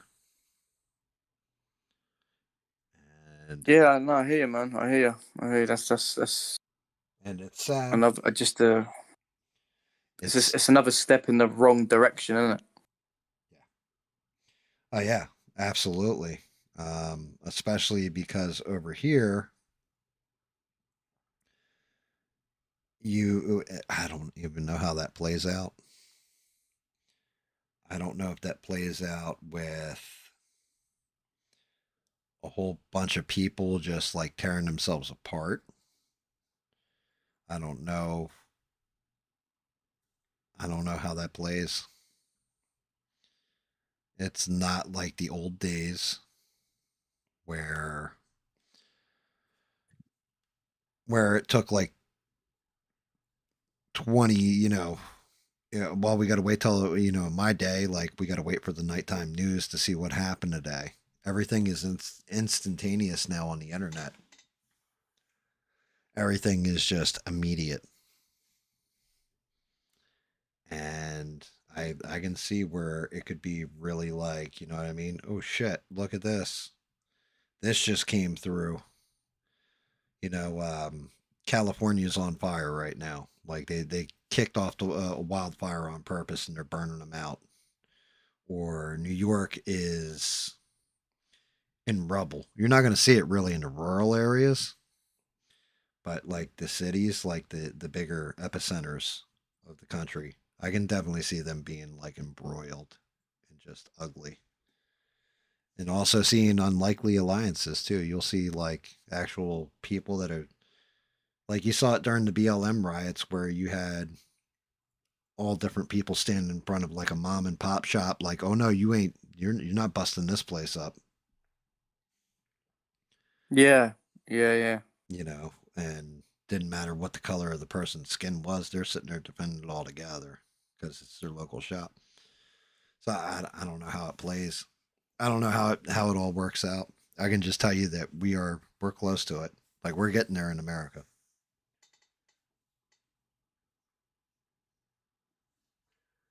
And Yeah, I mean, Eugene it's wants to just know think. why they don't just stay in France. Why do they keep coming to England? Well, this is the thing, like a lot of these asylum seekers, they kind of depending on obviously where they're coming from, obviously what country they're coming from, they go through so many different countries, but their goal is to get for majority of them anyway. The goal, from what I know, like the goal for them is to basically get to the UK because I guess we offer the most. We give them the most. We they just they just want to come here. Um, I mean, I guess not obviously not all of them, but some. I guess there are many who stay in other European countries, but a lot of them do want to come to the UK. And like you, I think the UK we even pay France as well. We pay France, but they still send them all over, and it's like why are we even paying that? Like the whole fucking EU, the whole everything, the whole thing's a fucking mess. I mean, these dinghies are not cheap. Like, who's paying for that? You know what I mean? Like, I mean, Well, I can tell you that that might be one of those changes. Um, I could definitely see. Eventually, you have somebody in your British Navy loses their damn mind and is just like, "Yeah, I've had enough of this shit," and starts sinking those dinghies. I mean, it's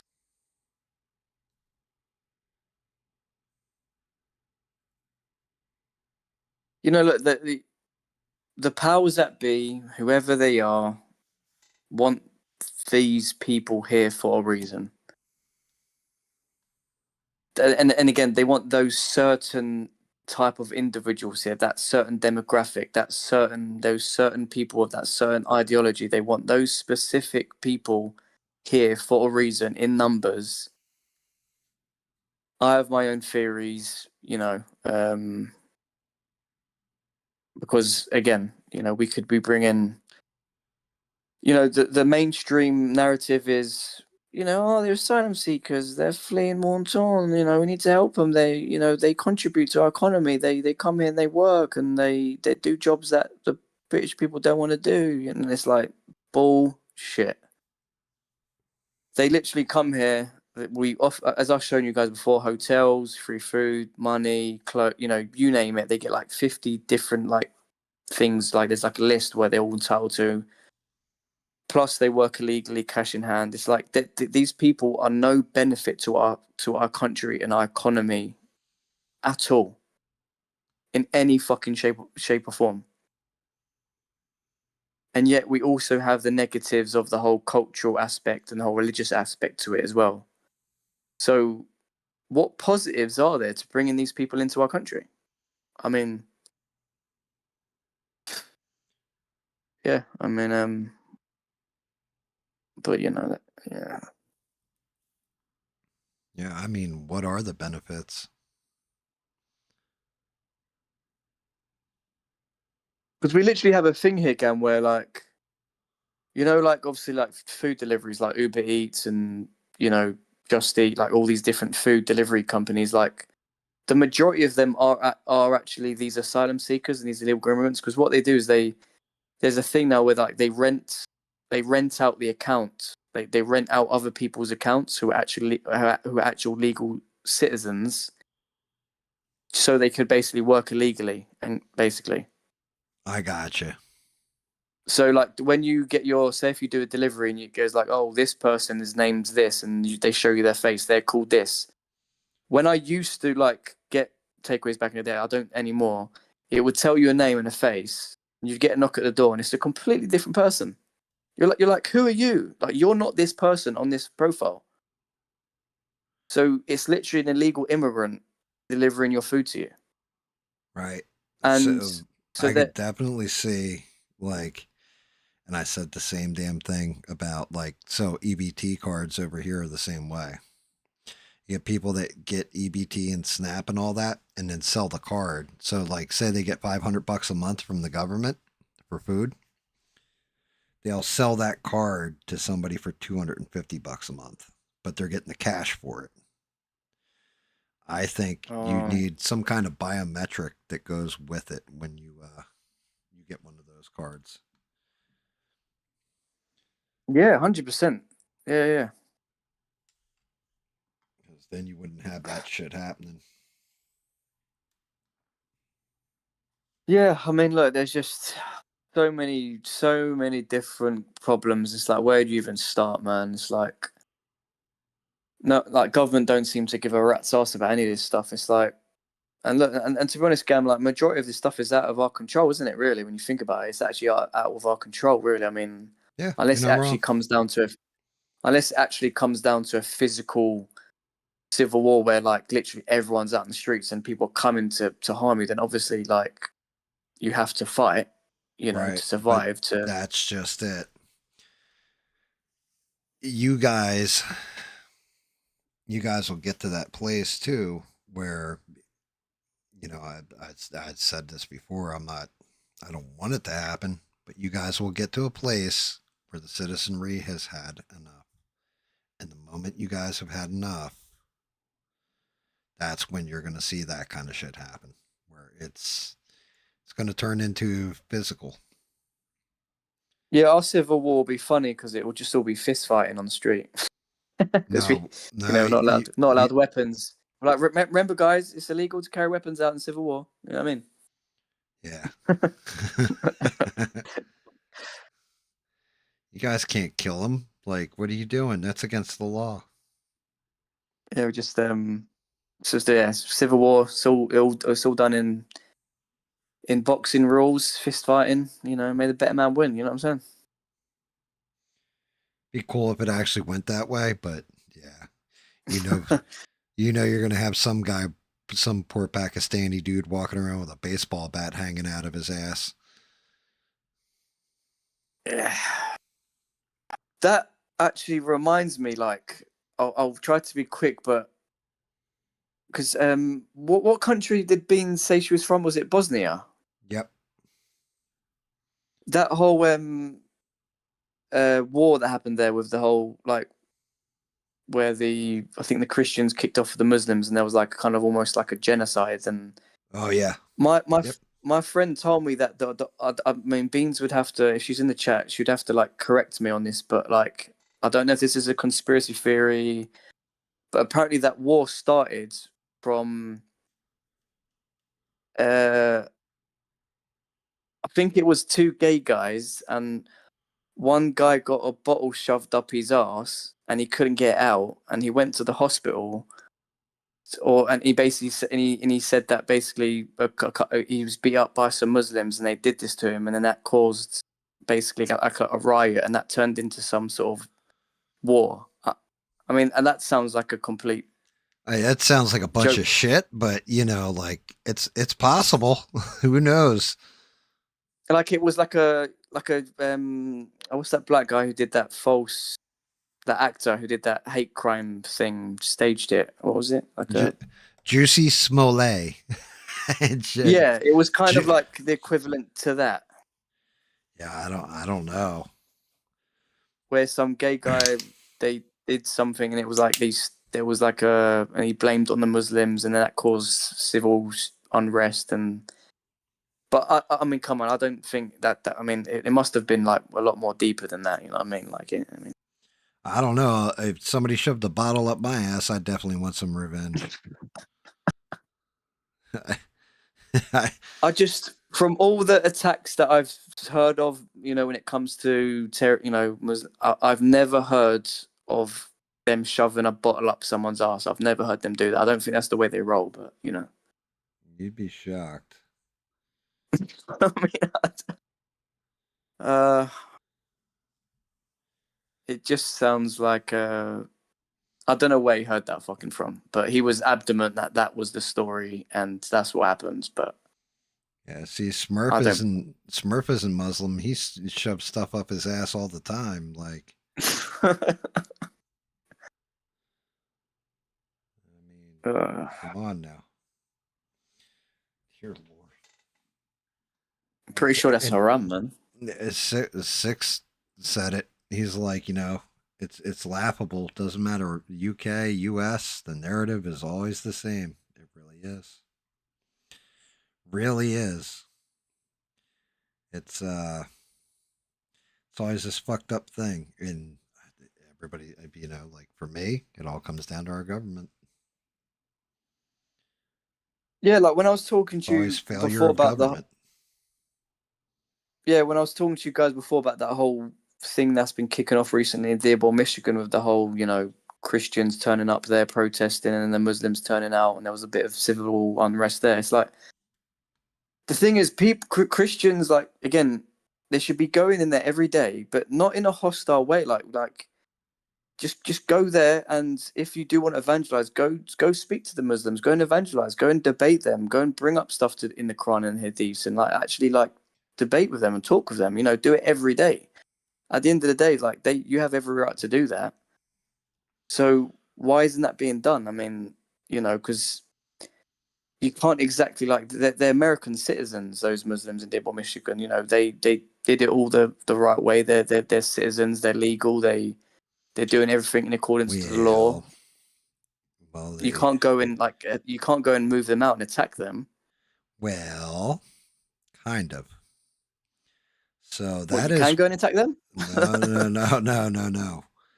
The legal citizen part.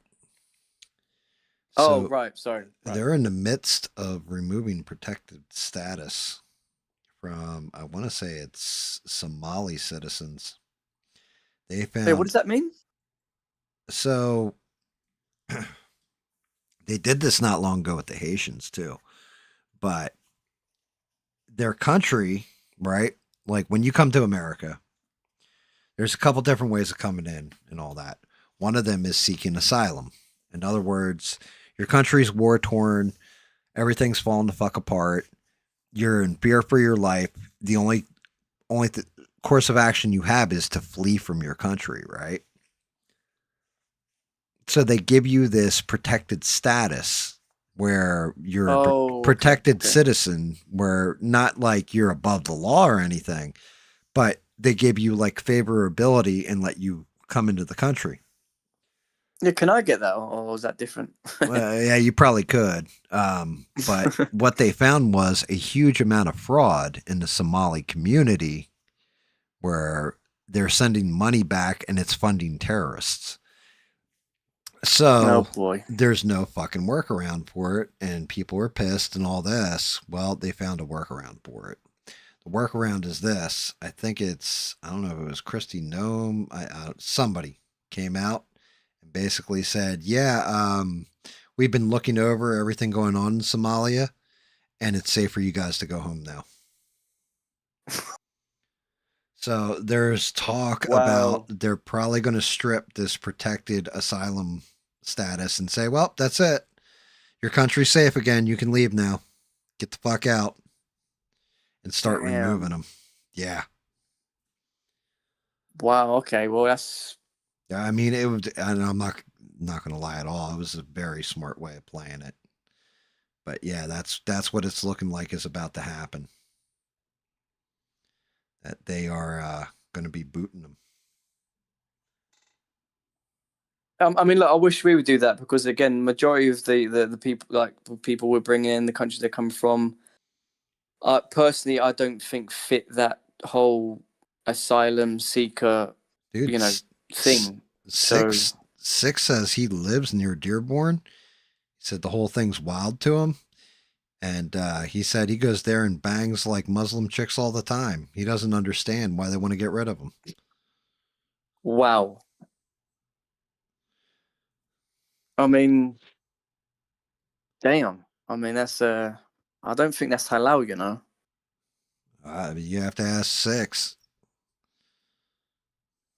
I mean, what? How many wives has he got down there? Like 4 or 5 wives? How many masks does he have? He's got a different mask for each wife. So 20, 30, maybe 50. Not sure. Damn. All right. Well, I mean, it's all right for some, you know what I mean. But for Six is like excellent translation, Gam. yeah, I mean, like,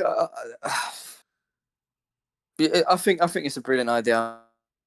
I mean, at the end of the day, like if you would just think from a common sense point of view, like if you're fleeing a war-torn country and you're legit and you want to go, fair enough, you go to a country, but you'd think you'd be on your best behavior, you want to assimilate, do everything in accordance to the law, blah blah blah. But we all know that a lot of these people just don't give a shit, man.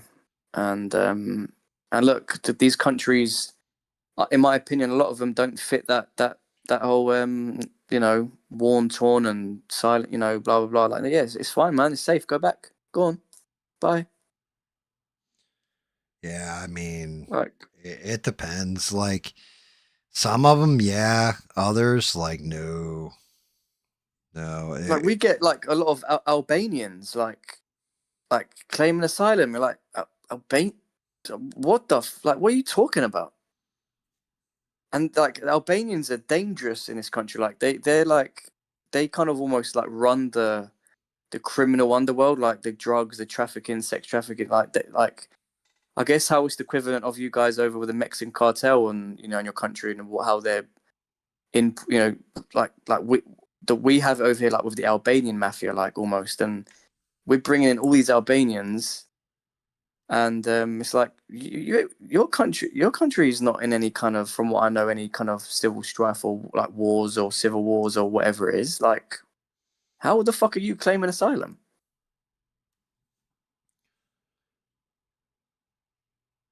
Well, it's all full of criminals over there. They run the criminal underworld, so they got to flee from the criminals. You see, you But already then they're the criminal. They're literally we're bringing in the criminals. right, but they're you got to understand those are the weaker criminals. Like the stronger ones are staying behind. Like just imagine if those uh, fuckers come over, you're really in trouble. yeah, I guess we've got it lucky. I guess we have to appreciate we're getting the weaker ones. Yeah, Yeah, that's a good way to look at yeah, you know. it. Like, I mean, it's the same way Six is. He was like, they may all be Muslim chicks, but hey, when you stack them 10 high at a time, it's not bad.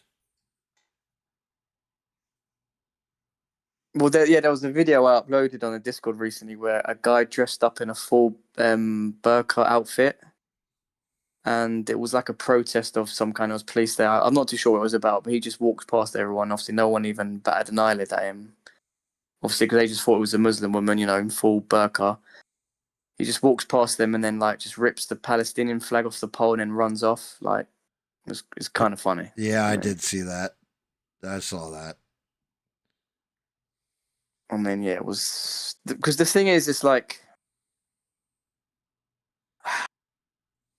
anyone. Yeah, I don't agree with the whole burqa full thing because look, man, at the end of the day, it's like you're covering up your whole identity, your face. No one knows who you are. You could be anyone. I can't go into a bank or into a certain establishment wearing a motorcycle helmet or a mask. They would ask me to take it off. But with them, it's fine because obviously it's a religious exemption, isn't it? Because they're Muslim. So I do think we should like actually ban that in this country. I mean, I think France have. I'm not too sure if any other European countries have gone along and done that, but for some reason the UK still allow it. Well, I mean, it's because you guys are being respectful of people's religion. See how that works?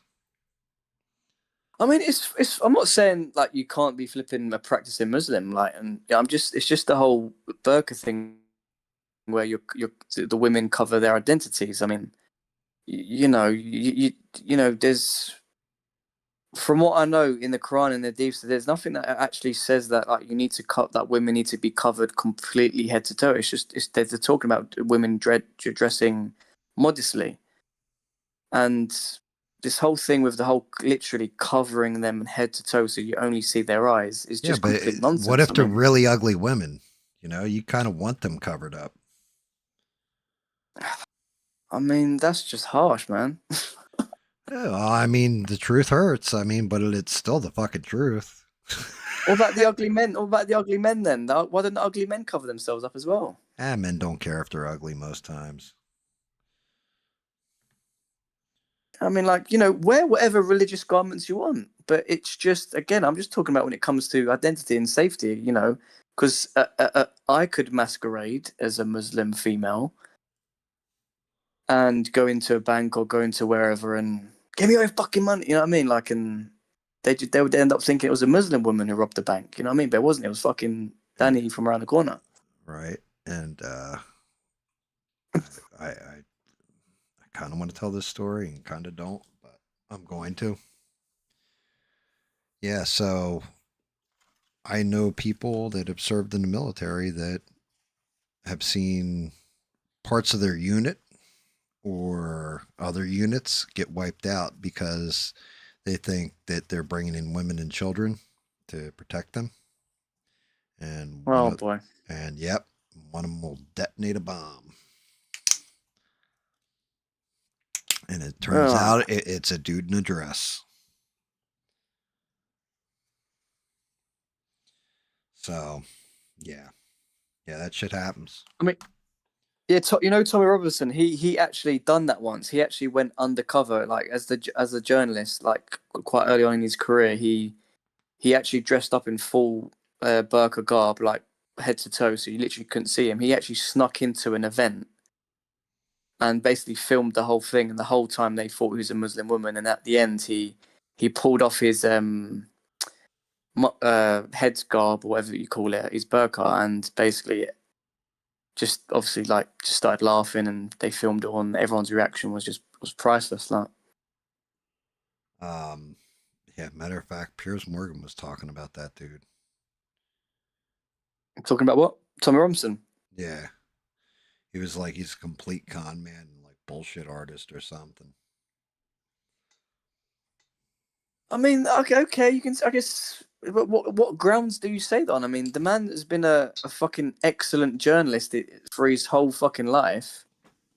He's actually been the one out in the field doing all these things. What's Piers Morgan done? Worked for a fucking mainstream news channel. You're the fucking shill, working for fucking BBC. So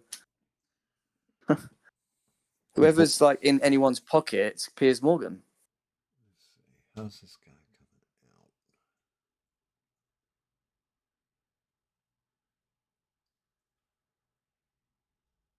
Yeah, Thanos is I mean, coming along.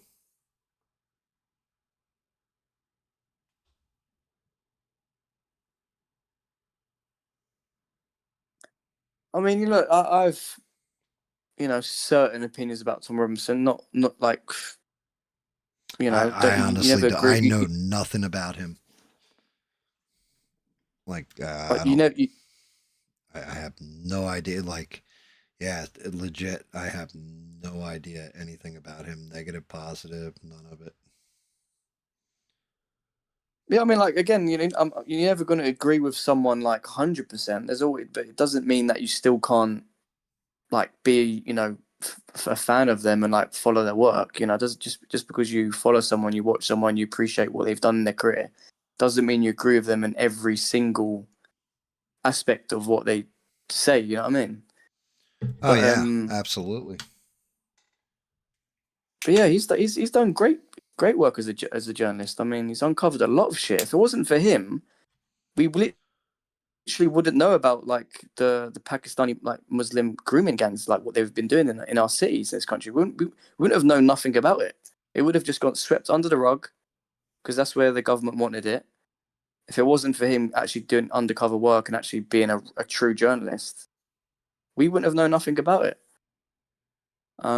So I mean, you can say what you want about him, and obviously Piers is obviously gonna. I mean, like Piers needs to actually debate him.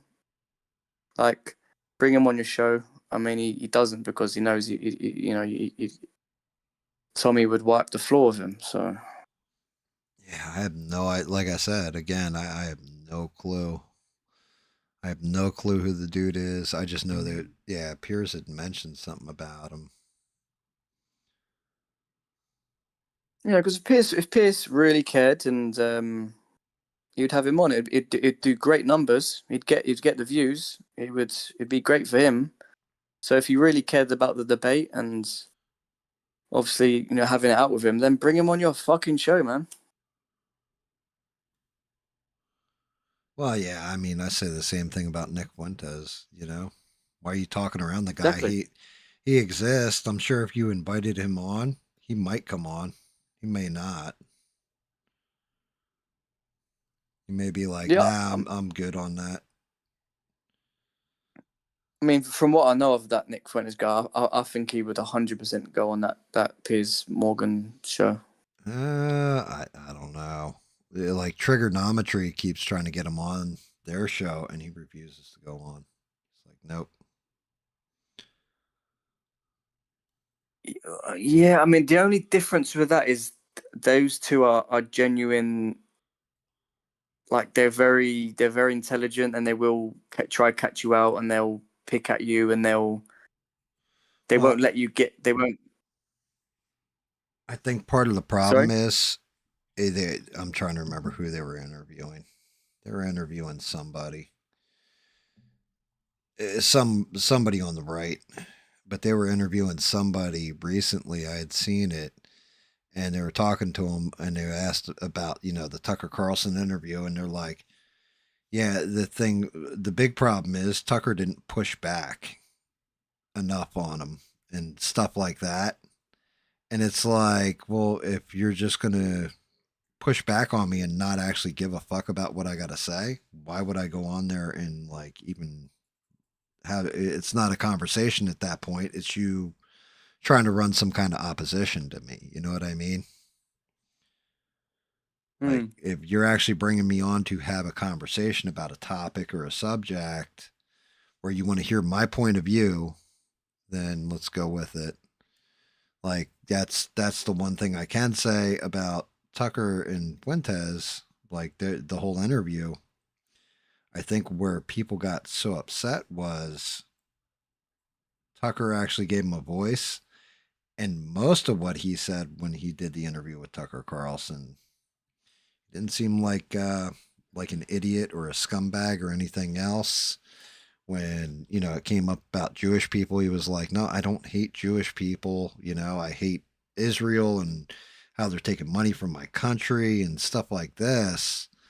That's why I think they got so fucking upset. Because if he had been like, yeah, I hate Jewish people, I want to see them all die or something, some shit like that, Tucker probably would have pushed back on him, been like, yo, really, dude? Like, and you call yourself a Christian and all that. But he didn't take that stance, so he seemed more moderate on Tucker. And he wasn't really trolling all that much like he normally does. And so it kind of made it like, yeah, why is this kid getting banned? Like, got sympathy. Isn't that Nick Fuentes? Isn't he got like an issue with like basically like interracial relationships and mixing Yes. and Yes, he does. so Yeah, it's well, like that's where I'm saying, like, that's where the racism part of it comes in. You know what I mean? Like, because all the others, yeah, you can actually call him a racist. You can actually call him, like, an like I've heard them anti-Semite. genuinely say this stuff, yeah. Like, he's actually said stuff where it's like, yeah, like, you can definitely. I mean, I always like to say this, but people always say, what's racism, and you're like, you'll know it when you see it, and yeah, you kind of know it when you hear it. And that's just it. Like, he'll say shit and they don't ever show that part on YouTube, like guys who cover him. But if you actually see like his Rumble shit, you'll see where he says some racist shit. You'll see where he says some anti-Semitic shit. You will see because he's uncensored on there, and you'll hear it come out of his mouth. But if you just watch somebody who plays highlight clips from him, you won't hear it as much. You won't hear it as often. They're like trimmed down on purpose. There's a bunch of guys who follow Nick Fuentes that like just repost his shit. And like I noticed that. I was like, yo, how come they didn't show this part of it where it's cut right here? Like what was said right here? And then went and looked it up and I'm like, oh, that's why you guys, it felt like it was cut together a little bit here. Because he said some no words in there. Or he said something that was clearly, but you're trying to present him as just even keel, and it's like, yeah, that's not the case. Like he's not as bad as they say, but yeah, he definitely he dips his toe in. I just don't like the whole thing of like, like I mean, oh, I'm a Christian, and but also like I'm a I guess a white supremacist. I don't believe in interracial relationships, and whites need to stay with whites, and browns need to stay with browns, and blacks need to stay with blacks. It's like, uh, it's just like what we was talking about before about I'm Christian, but I want our country just to be white.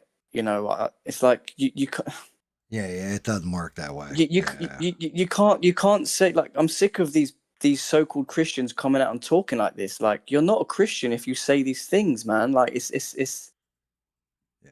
I mean, Well, look, maybe I've not got there in the Bible yet. Maybe I'm very ignorant, and maybe I've not got to the bit where it says whites need to fucking stick with whites, and browns and olive people need to stick with olive people, and blacks need to stick with blacks, and maybe I've not got to that bit yet. Maybe, you know what I'm saying? I don't know. I mean, yeah, but you're also missing the other part of it. Oh, by the way, Beans is in the chat, so you can ask her your question beans. about the guy with a bottle up his ass causing the war. I mean, I don't know if Well, I just asked it, but you're gonna have to phrase it better. okay, so it um okay no, I didn't just bring it like Beans. If you listen, I didn't just bring this up like randomly. Like it was in context to something else was talking about. Like I wasn't just like, "Hey, Gam," Okay, so the whole Bosnia war that happened, where the the genocide, with the Christians and the Muslims, and then I think Great Britain had to get involved and sort of bomb like many parts of Bosnia to stop the war or whatever. But I was speaking with my mate about this a little while back, and he brought up, he was like, "Oh, do you know the how that started?" And I was like, "No, I don't actually know how it started, like the origins of it, like what fueled it, like." And this is his story.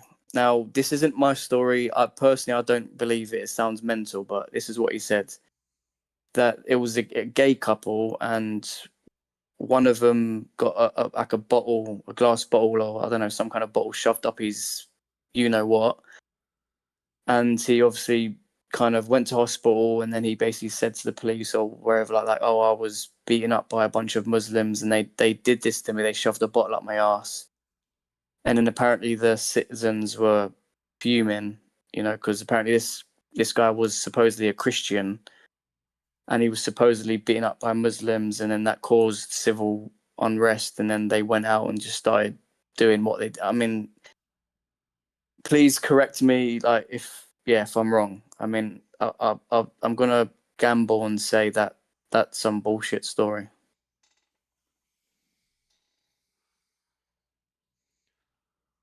And like, I'm not trying to like be disrespectful or like be offensive, like, but this is what he come out with. I mean, yeah.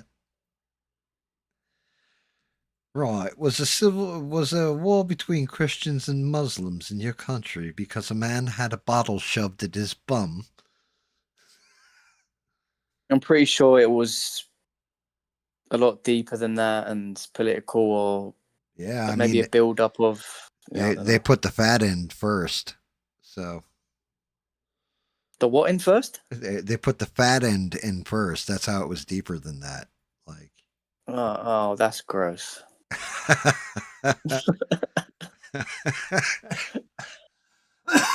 Oh, I should even. I should have just deleted that story from my fucking memory, man. But yeah, Well, yeah, I mean, but you got questions, you got somebody who can tell you. like, and I was actually like saying to him, like, seriously, like, dude, like seriously, like, really, like, where the fuck did you hear this? And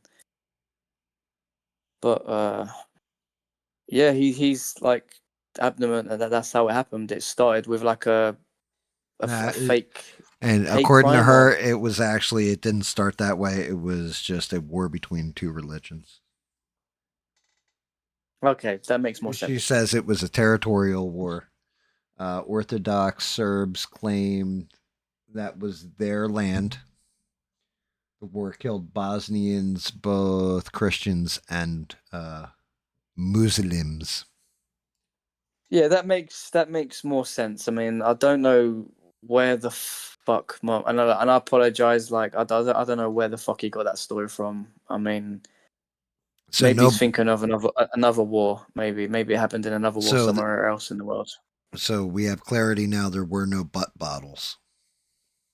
Yeah, that's because that. Can you imagine if that was actually true? How horrific that would actually be. That there was literally a genocide caused from a fake From hate crime. from Like, from two guys like getting it on, and one of them getting a bottle stuck in his ass. yeah, That's yeah, that would be terrible. That's some like Jerry. that. That would be some Jerry Springer type shit. Because that's basically what Jesse Smollett wanted, didn't it? He wanted there to be like, like riots and like people being beaten up and attacked and killed. Like, you know what I mean? He wanted to. I don't He was think trying to. I don't think he wanted all that. All he wanted was a better negotiating position for the show he was on. I don't even know what show it was. It was Oh, so he Empire. wanted like the victim thing, so he gets Right. more points. Like, okay, Yep. okay. Yeah, so this way they were like, "Oh my god, you were treated so terribly, let's when we, he was going into like contract renegotiations, I want to say. Something like this. So this way Ah, okay, fair enough. he could turn around and be like, I was a victim and all this kind of stuff. Look how you guys got to pay me more because America's racist. And I deserve it because everybody's racist. Yeah, I mean, it was horrific. He got beaten up by those two African dudes, innit? That was messed Nah, up, man. I wouldn't have wanted to get my ass beat by those two guys. They're in pretty good shape. Yeah, man. I'm surprised he got out alive, like.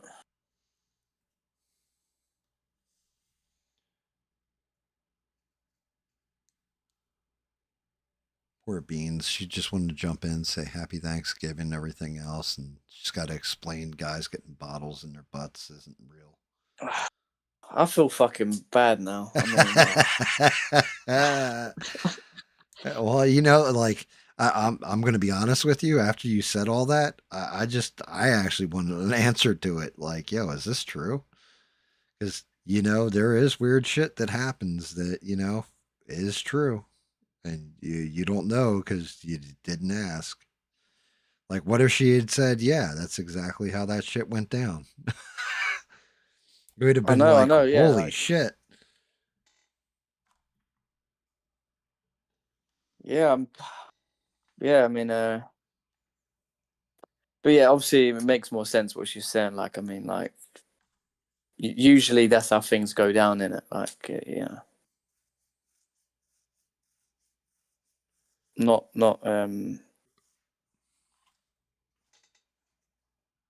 not the way my mate said. I mean, I don't know what the fuck I don't know what kind of video he was watching, man. Was it the same one that you guys watched the Japanese movie, the zombie movie? Was it the same guy? No, different guy. Yeah, different guy.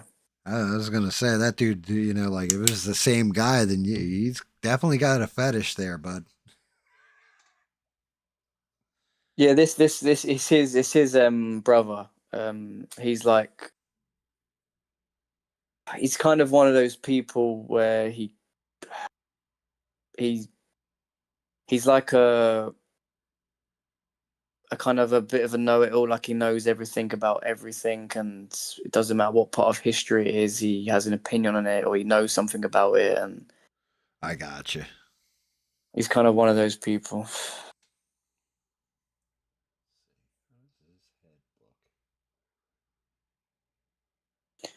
But yeah, Gab, I'm gonna get some shut eye, mate. But yeah, it's been a pleasure again, mate, chatting to you guys. Yeah, absolutely, Danny. You can always hop in whenever you want. You know, I appreciate that, mate. I appreciate that. You can always hop in here, ask me questions about guys getting bottles shoved in their asses, and Oh, I need to just keep my mouth shut. I really do. no, no, no, you're fine, bro. Like, seriously, again, say that is what happened. Say that's how shit broke free. Say that is how all that went down. That would have been a much more interesting story. Like, oh shit. I mean, look, you got the whole Battle of Troy, right? And that was all fought over one woman. This dude stole, like, stole old buddy's wife and ran back to her country with her. Like, what? What are you doing? Like, no way. Well, now we're at war.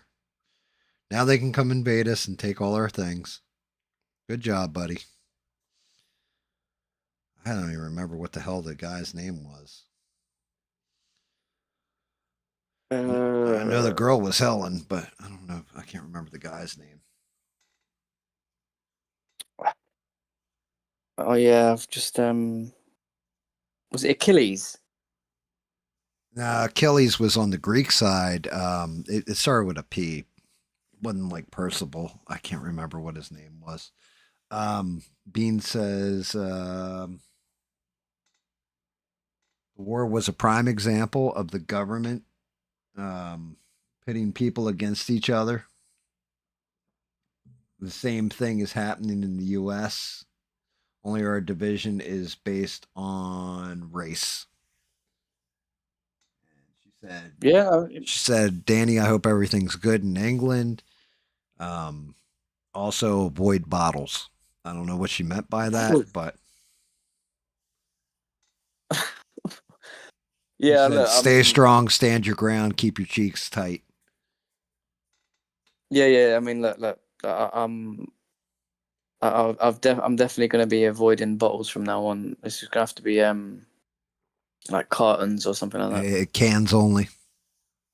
that. Worst case, you can just crush it and spit it out, right? Yeah, Allegedly. yeah.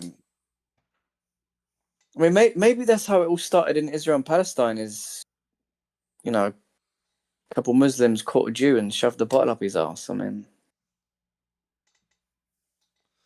I don't. Well, I you know, I swear like it fucks me up every time I think about it. When I asked you and Devin, like, what is the deal? Like, they're both sons of Abraham and all this kind of.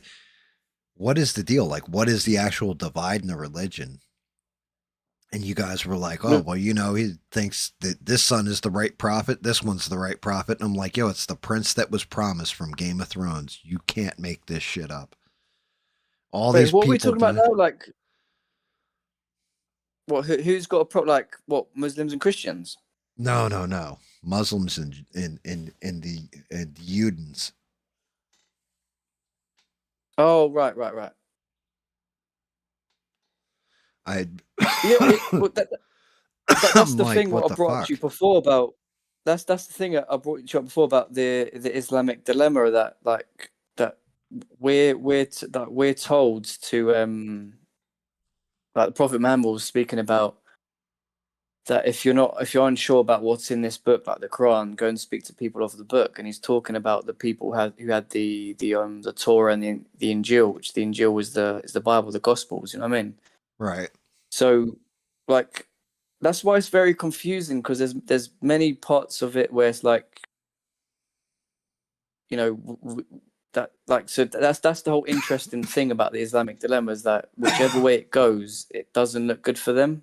So, but that's why obviously over time, that's why the Muslims now they say that to Christians that our Bible is corrupt and that it's been changed and because they have to say that because if they say that it isn't, then obviously the Quran's wrong, basically, and that everything about their religion is wrong. So they have to say the Bible has been changed, has been corrupt. You know, like the Injil is not the Injil of back then.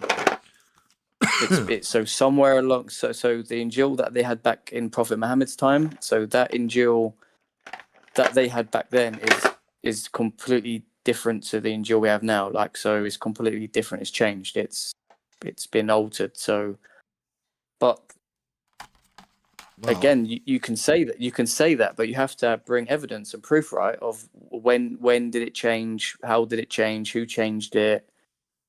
Um, well, you two can't just things. use the whole. Yeah, I would throw in, the Book of Enoch doesn't exist in the Bible anymore, but it does in the Ethiopian version. So there's your change, right? Yeah, but Um, they're talking. yeah, I know, Yeah, I but know. But the other part of it is, I watched a dude named Andrew Wilson debate a Muslim guy. yes, oh yeah, yeah, I did. Yeah, I did Oh see that. Yeah, my God.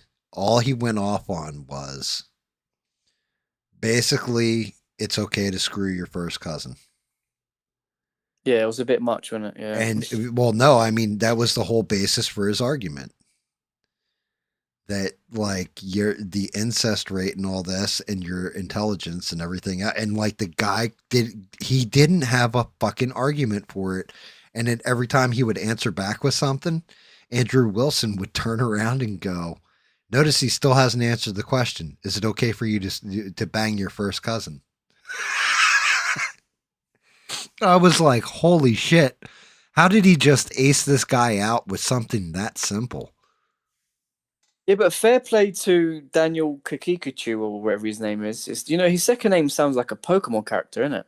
Yeah, Kind of yeah, weird. yeah. But he was at least he was honest. I mean, I didn't see him try to like No, no, weasel no, out of no. anything. He No, was he he was was fairly honest honest. with his beliefs, so I respect that. I mean, yeah, he must bang his first cousin. Like that's what I took from that whole exchange was, wait, hold on, this guy is all right with screwing his own cousin. Like, how does that work? Bean Yeah, I says mean, I've the Quran is based on the Torah, so there's that. sorry, what does that mean? Like based on the Torah, so based on the Old Testament? Pretty much. Yeah, so I think yeah, because they say that they're obviously a continuation of obviously of the Bible, of the Torah, of the Injil, and then the Quran's the final fulfillment. You know, the Prophet Muhammad is the final prophet. So they see all of our prophets as the same lineage, the same line. So they see Jesus as a prophet, and then all the other prophets as prophets, and all this stuff. And then they say, anyway, I don't want to. Yeah, there's no point me going into it all of it, but yeah, I mean, look, obviously that Daniel could you at least he's honest, and he's not just using takia and lying his way through a debate. At least he's honest, and I respect that. Yeah, I mean there's that, but he also must fuck his cousin. So I don't know. You lose points with me if you're banging your own cousin. Like No, I hear you. I mean, like, there's a moral aspect to it, and there's also a a moral scientific. aspect. Holy shit, bro! Like What? there's not one of my family members that I've ever looked at and said, you know what, I'd really like to do naughty things with that. Well, that's what I'm saying. Yeah, like I'm not even a there's different Christian. No, I'm just saying like there's different aspects to it. There's that aspect to it, and there's also the aspect of like scientifically, like biologically wise, like inbreeding is can increase your chances of the baby, Being retarded? having the yeah, basically deformities, and there's many different, like we all know that, like we've known that for a long time in science, haven't we? Like inbreeding, obviously over a long period, like long term mixing is. Well, see, that's my whole Adam and Eve thing. There had to be other people because of genetic diversity. Yeah, I agree. I agree. I agree. Yeah. Because if you don't, like at that point, then all of us are mongoloids. Like we'd all be a lot more. And I just want to be clear as well. Like it's not just certain cultures. Like we have like Irish gypsies in this country who like kind of don't really live like in society. They kind of like live in the countryside. They live in caravans, and Oh, they're pikeys. very pikeys. Yeah, like they're known for inbreeding big time as well. So it's not just Pakistani Muslims and Bangladeshi Muslims and the Muslim community. It's the Irish community. Who else? Even in like the English royal family, like through their ancestry, they've been known to inbreed Inbreed, and yeah. stuff like that. Yeah, to keep the money in the family. Yeah, you're not wrong. So Um, I'm not trying to Beans attack. I'm not trying to attack. You know. Beans says that Muhammad was choked in a cavern or a cave. Sounds like demonic possession to her.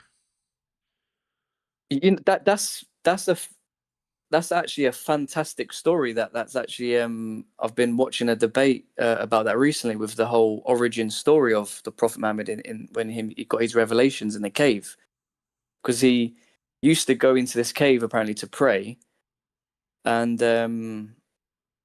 uh and apparently he encountered this being, and it basically got very confrontational with him, very violent. It got aggressive. It apparently it grabbed his chest. It squeezed his chest 3 times and was yelling at him, saying like "read" or something like that. It was yelling something at him, and he was saying, "I can't read," because Prophet Muhammad was illiterate. He couldn't read or write. So this entity Well, was very aggressive. well, the reason he couldn't read or write was because apparently he was a product of his dad fucking his first cousin. I don't know. I don't know. I mean, I don't know either, but hey, I didn't write it. But yeah, but my point is the fascinating story is that, so we're told that this happened. He had this encounter with this being in a cave. He traumatized after this event. He ran out of the cave. He Apparently, he tried to even commit suicide to throw himself off a cliff. He then went to speak to his mother and father. I don't know if it was his father or his uncle. Their name was like Warwicker, They might and have I been the think it was either same. his Shit. it was either his father or uncle, and I think his mother was a pagan, but his father or his uncle, I don't know which one it was, they were a Christian, and Muhammad explained to them of this encounter in the cave he had, and Warwicker said to Muhammad, "Well, I think you just encountered the Archangel Gabriel. Obviously, you must be some sort of prophet. They're giving you some sort of revelations." But the thing is, if this story is true, and from what we described, from what this encounter was, just basically what I explained. So if you compare that to encounters from people who encountered angels in the Bible, and you match that up to that encounter in the cave, that encounter seems to describe more of a demonic encounter with a demon, like, not an angel. And if you was to encounter an angel, usually the first thing that they would say, from what I've seen, is, be not afraid, do not fear me, basically. And obviously you're left with a peaceful, calming presence. You're not physically left traumatized, wanting to kill yourself afterwards. And also the uncle, the father, said to Muhammad that this is that maybe a similar, like, to when Moses, the burning bush, when Moses was speaking to God. But they said, but the father or the uncle, in according to the Prophet Muhammad in Islam, that Moses didn't speak to God in the burning bush. He spoke to Archangel Gabriel. But we know as Christians in the Bible that, like, Moses spoke to God. He spoke to Jesus Christ. He spoke to God. He didn't speak to an angel, any kind of. So when you match up all of the stories, it doesn't match up. None of it makes sense. So who did the Prophet Muhammad speak to in that cave? If it's true. Well, it wasn't an angel. I can tell you that. Yeah, that's what I'm trying to say. Like, if we're gonna go ahead and say, So okay, Islam is a part of is an Abrahamic religion, is connected to the Bible, the Torah, they connected to all the prophets, or they. But then, I can tell you but then that if you, part, that it was not that. That to me is not an angelic encounter. well, exactly, common sense would only tell you that that wasn't the Archangel Gabriel. Yeah, okay. So, especially if you're going to tell me that was Gabriel, I'm going to call bullshit on you 6 times over. Yeah, One, because that's what his uncle or father told him, that you must have had an encounter with the Archangel Gabriel. But if his father or uncle was a true Christian, that they would have known that that encounter wasn't of an angel. That's what bothers me, is that if they was actually a Christian, they would have known. But there's no way. So, an angelic encounter, and I know this because of angels and demons. Angels carry God's light with them. Okay. We just, let's just lay that to rest right now, right? An angel, think about any time somebody has seen an angel in the Bible. Simple enough, Sodom and Gomorrah. Why did they all know that there was something special about these visitors, and send these visitors out when they went to Lot's house and everything, demanded that he surrender them because they wanted to have their way with him, right? And Lot offered his children. I've talked about this. When the angels yeah. descended, there was a bright light. There's always a bright light. If you're in a cave, the whole cave would have lit the fuck up. You would have had light in the darkness. You wouldn't have gotten suddenly choked out of nowhere by an unseen force. You would have Yeah, it, exactly. All like you got to it's do not is right. just like again, like all you got to do is just read that story of Prophet Muhammad's revelation origins in the cave, and it clearly spells it out for you his encounter. Now you don't even have to be a Christian or knowledgeable of the Bible or whatever. You can just read that story and go, did that encounter sound pleasant? Like, did that encounter sound Well, peaceful and nice and pleasant, remember, or angels weren't nice and pleasant, right? Angels were sent to wipe out cities, were sent to kill newborns in their crib. Angels were sent to wreak destruction or deliver messages, whatever. They were there to serve God's will. That's all an angel was there for. Which is where I'm saying if it was like read, and all this kind of stuff, that goes into the whole story of Adam and Eve too, with the book, knowledge. What was the it was knowledge. That was the great first sin. Regardless if it was the fruit of knowledge that was consumed, right? Everybody thinks it's an apple or whatever. Some people believe it's pomegranate, but any which way you slice it was man having knowledge or gaining knowledge that they shouldn't have had. When you break all that shit down, yeah, that if it was telling them to read, then that would be the equivalent of you telling me that when Eve was tempted in the Bible, that wasn't Satan, that was an angel. That the serpent was actually an angel in disguise telling her, hey, eat this apple to gain that knowledge. Reading is how you gain your knowledge. yeah, So, yeah. I mean, because we are, I'm pretty sure, like the story is like that snake, the serpent, was Satan, who is a fallen angel, so, right? right. Well, that's, yeah, the Bible, but then you also have the pagan beliefs that it was actually and I think Stranded had pointed this out, that in pagan belief, it's actually the snake was Lilith, which was Adam's first wife. Right, right, right. So, but regardless, it was still a being that wanted harm done through knowledge and, by corrupting God's creation with knowledge. Because if you have no knowledge, ignorance is bliss. So that tells me that, yeah, that story to me, if I were just, outside observing it, which I am, because I got no dog in the fight. I don't know which one's right, which one's wrong. I'm not religious. We all know this bullshit. I have to say it every time, but everybody knows this.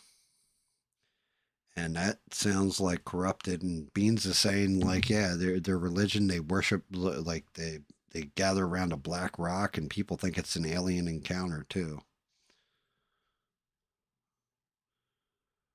What the Black Stone in Mecca? Yeah. Oh, right, yeah, yeah. So, I mean, Beans is knowledgeable about all this.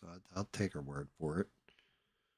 Because the thing is, like, say that Prophet Muhammad's story of the cave is all just like it's like it's not real, like it didn't happen. It's just made up. The thing is why would you, if you was to make it up, you wouldn't write that stuff, would you? You'd write it in a different way, wouldn't you? You'd say Well, considering that like, it came after Christianity, right? yeah, I Like, think 500 years or 600 years so after. you would have knowledge of the Bible and stuff that happened there. Yeah, You yeah, yeah. would you would base it off of encounters in the Bible then. So, oh, it's the archangel Gabriel. Right. Well, why did Gabriel come to you in the darkness and he didn't light the cave up? Makes no sense. Yeah, I mean, yeah. And why was he? I'm pretty sure there was a physical aspect to it where he was grabbed by the chest or squeezed. I think it says squeezed 3 times, something like that, and like aggressively shouted at, basically. Like, yeah, yeah, I can't. I don't know the whole story, but you have to read it, and it paints a pretty picture of an event in a cave, and it doesn't sound pleasant at all. And all I'm trying to say is that if that's real and that's true and that event did happen, then obviously if we all going down the whole line of yes, it's connected to it's an Abrahamic religion, it's connected to the Bible, the Torah, all the blah blah blah, then your encounter most likely wasn't with wasn't with God, it wasn't with an angel, it was most likely a demonic entity. That's all I'm trying to say. Yeah, I mean, well, which which part in their teachings does Muhammad have sex with a goat? I don't think he ever had a goat as a wife. Oh, okay. I must have misunderstood. I just thought they liked having sex with ghosts for some reason. I'm trying to think. I don't. I've not. Yeah, I'm not too sure about what's it called? What's it called where like you have sex with Bestiality. animals? Yeah, I don't know if that's practiced in Islam. I mean, I've not ever come across anything to do with bestiality. Maybe it might be like a cultural thing in some countries where they do it. I don't know if that's connected to Islam. Yeah, I couldn't say. Yeah, I don't know. Maybe I got wrong information here. I mean, I know Prophet Muhammad had like. I need to stay like I need to stop calling Prophet Muhammad because I don't believe he was ever a prophet, but that's just what he's known as in Islam. But he had up to like I think 10 or 11 wives, and but for every other Muslim, they can only have like 4 or 5, I think.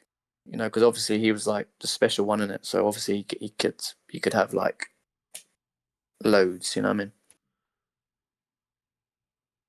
Well, of course. I mean, you're the top dog in a Ch- religion. You're supposed to have like mad hoes. yeah, yeah. I mean, he had him all ages, old, middle, young. He had them all.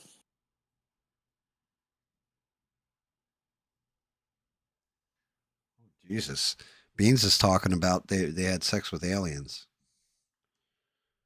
Who did? Apparently, I guess ancient.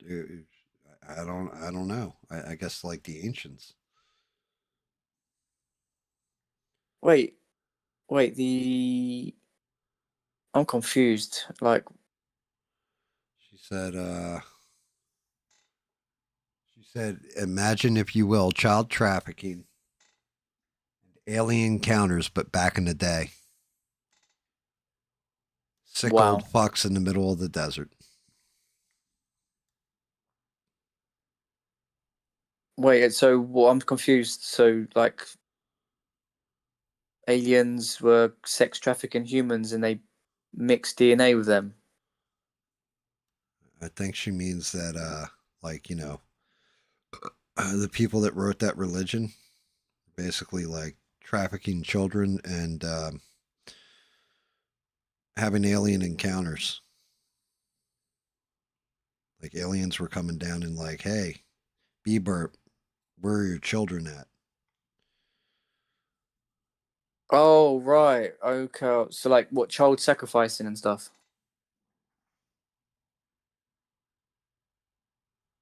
Is that She what said, you're talking about? guys, Or? just the fact they pray to a meteor should tell you everything. Yeah, because sorry, I think she's talking about the like that black pagan stone that they worship in Mecca. Yeah. Yep. Yeah. Well, she said that. She said, yes, Danny. That's what she's talking about. Yeah, because I watched something on that. Like, apparently that stone is quite like not ancient, but like it's pre-Islam. It was like a pagan stone that the pagans used to worship, and they used to worship this deity called Baal. I think Baal. A.L. Yeah, Yeah, he's a biblical demon too. yeah. And He's the Lord of so Lies. Well, no, that's Beelzebub. Or wait, no, yeah, Beelzebub it was was the some Lord of Lies. I think Baal is the Lord of Lies for some reason. and yeah. So I think it predates Islam, and the pagans used to worship the stone in that region or something, and then now it's obviously in Mecca, and obviously if you if you if you pray around it 10 times or dance around it, or if you kiss the black stone, all your sins are forgiven or something like that. I'm not too sure like the ins and outs, but That's pretty cool. All you do is got to kiss yeah, a I mean, rock. if So, you live in Mecca, you're cool. You know what I mean? You can just I mean, but I don't I don't think it's hygiene wise. You know what I mean? You've probably got a load of mouths on that kissing that. I mean, it's bro, a bit you're worried disgusting. about hygiene. You're telling me these people are going to worry about hygiene when they have sex with their first cousins. Yeah, that's a good point. I want you to think about that statement. Like, I'm worried about my hygiene. How am I ever going to have sex with Betty Lou tonight? No, I just, like I'm just trying my best now to like come in a positive and try not to be disrespectful because like I do think it's quite sad, like all of this incest and these poor children who've been born, like it's and the problems that they're suffering with, like it's just sad, like like like what do I say? Like they shouldn't have been born, like obviously Well, they no. yeah, No, I mean no, they yeah really shouldn't yeah. have. But do you Yeah, see what I mean, though? no. Like, I don't want to. I don't want to be horrible and be like these people should all be Right, I understand. I like. get where you're going It's with it. not their fault. It's not their fault that their That, parents are cousins. You know what I mean? Like, well, I mean, technically, kind of is. They could have just said, "Hey, no cousin fucking." Like we've no, moved no. beyond I that mean like part the of it. children, like the Right. babies. It's not like you're born and you look up and like my parents are cousins. Like, what the? It's not their fault, innit? Like. Well, yeah. I mean, yeah, that is true. I mean, obviously, that needs to be stamped out in any kind of society, religious or whatever it is. Like you should not be allowed to marry your first, second, third, whatever fucking family cousin or what.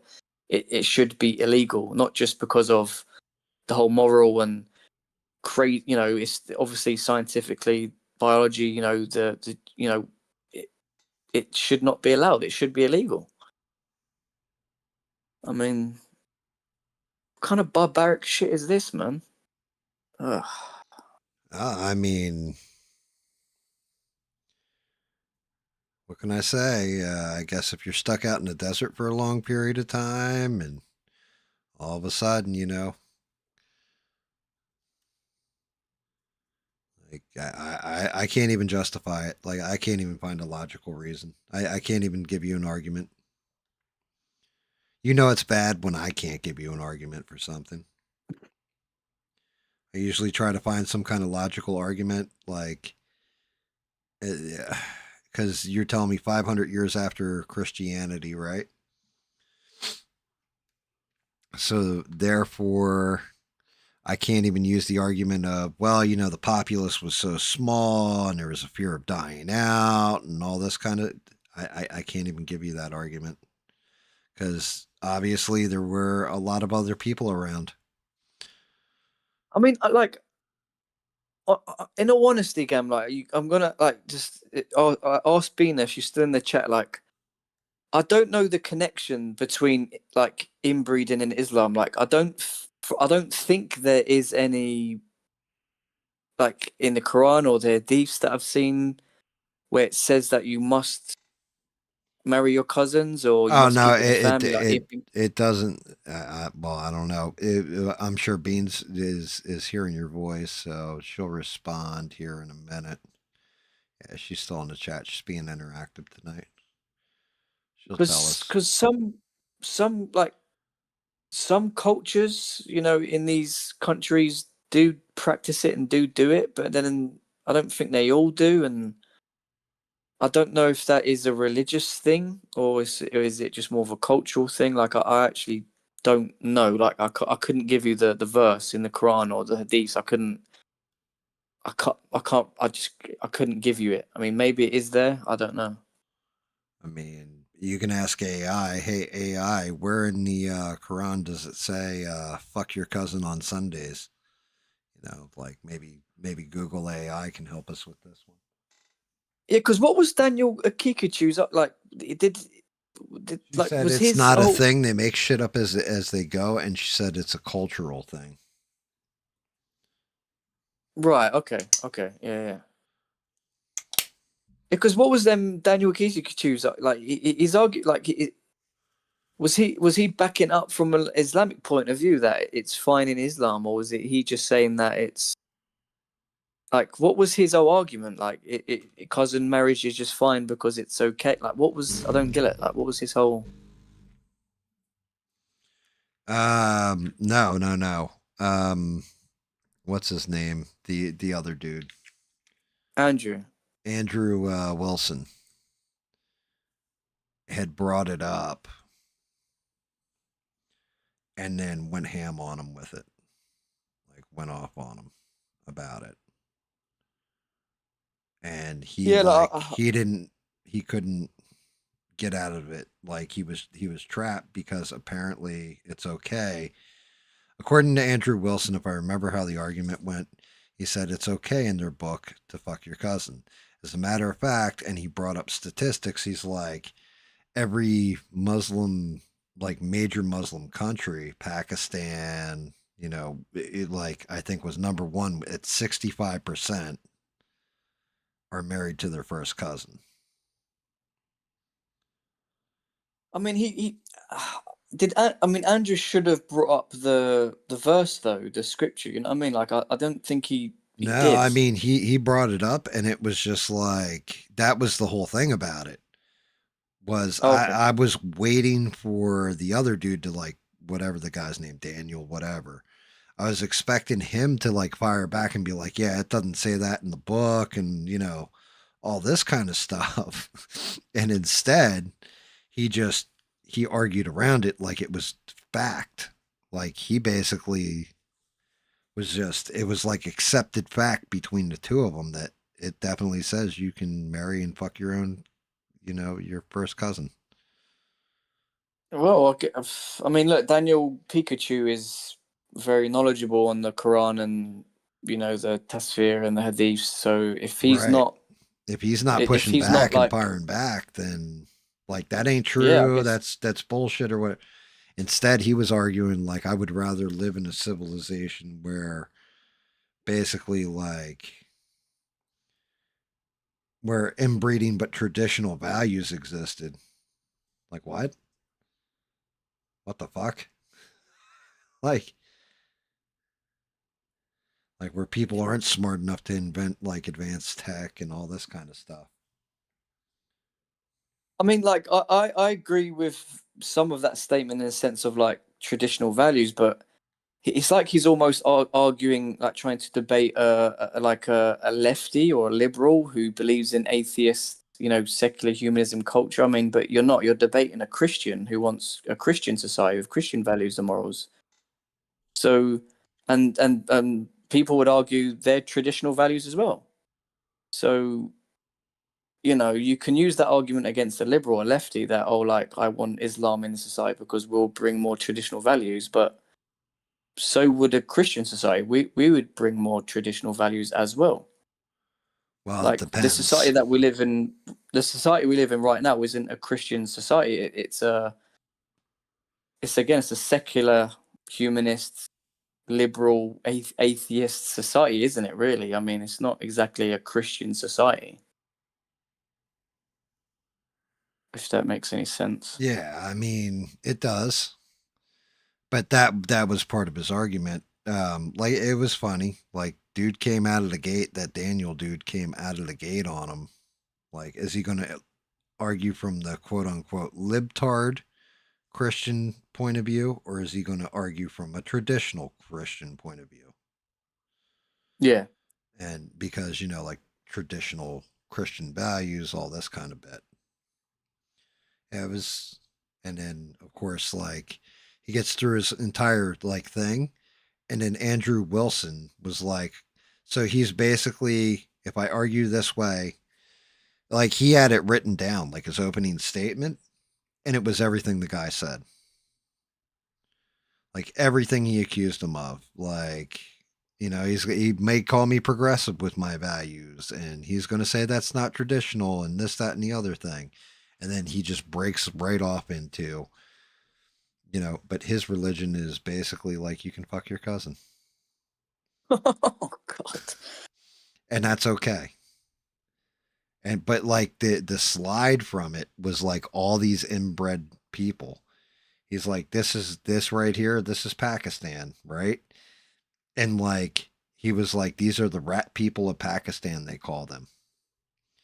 And like it was legit.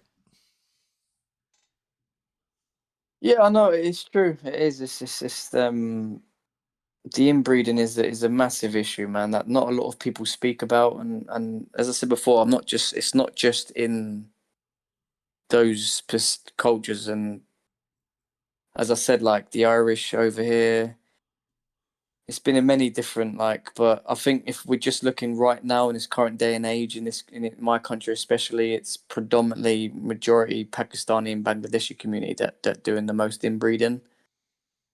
And it is a stress on our hospitals and our NHS because their children are long-term hospital patients who obviously on lots of medication and treatment, Well, yeah. and obviously, and obviously they don't pay a penny of it. It's all on taxpayers' money, and so obviously there is a knock-on effect to all of that. So we do need to put a cap on it, and we do need to sort of, Like put out an edict that you can't fuck your first cousin.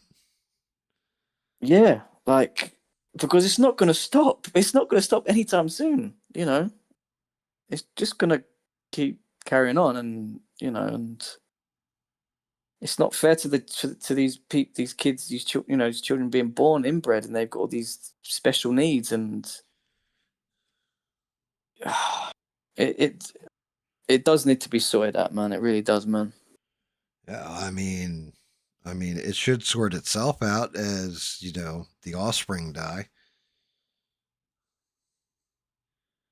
but instead, you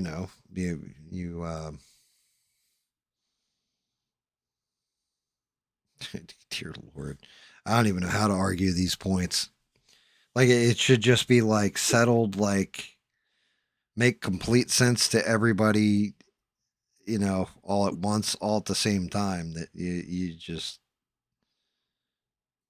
like what the hell. Now I can imagine like we're all kind of like going like we're all pointing at each other, going like so. Cousin marriage first. First cousin marriage illegal. Yeah, cool. And they go, yeah, and then and then they go, okay, what about second marriage cousin? It's like no, Yeah, any cousin no, marriage. It doesn't. no, no, no Yeah. cousin What about fucking. third? What about third marriage cousin? And it's like, dude, stop it with the cousin stuff. Yeah, just Yeah, exactly. Hey, look, are they related to you? Well, yes. Well, then you can't fuck them. Just not work for me. and it's just like there's plenty of fish in the sea. You know what I mean? Like it's not. Yeah, like You know, yeah, like look, man. like There's a whole country full of women out there. You're not related to all of them. so I mean, like there's if you play your cards right, there is enough fish out there for all of us, and we don't have to all keep it in the family. You know what I mean? Because if we go down that path, next 100 years, we're all going to be walking around this country, all just, I don't want to say it, but yeah, it's not gonna look good. The word retarded comes to mind, Yeah, and yeah, I just don't want not to in a be. mean way. I mean, genetically retarded, like it's set back. Yeah, Dear Lord. I could. I mean, like, I was meant to go 4 hours ago. Yep, yep. But then of course the had to start talking about cousins having sex with cousins, and just kind of took on a life of its own. It's the way these conversations usually go. Like, I mean, like, I'm trying to be better. Yeah, well, You you are know, like, being better. I'm being the bad one, I guess, this time by just stating actual fact. yeah, yeah. I need to just like, yeah. Sometimes in the Yeah, past, I'd get a bit ahead of myself, and I'd get a bit, yeah, you don't have to be aggressive about it. It's just like yeah. you're telling facts. Like am I lying? No, I don't hear any lies. I don't think I've told any lies. I mean, the thing is, it's all there in that video you sent me. I mean, they hashed it out, and the guy clearly was in support of it. So it's like you can't make that up. You know what I mean? So I mean, Beans is like, do we all come from Adam and Eve? I don't think so. yeah, I again, like, I'm not like too you know versed on it, but that I just can't see. I do see. It's difficult. I do see that story as being real in the sense of that there was Adam and Eve and that story, blah blah blah.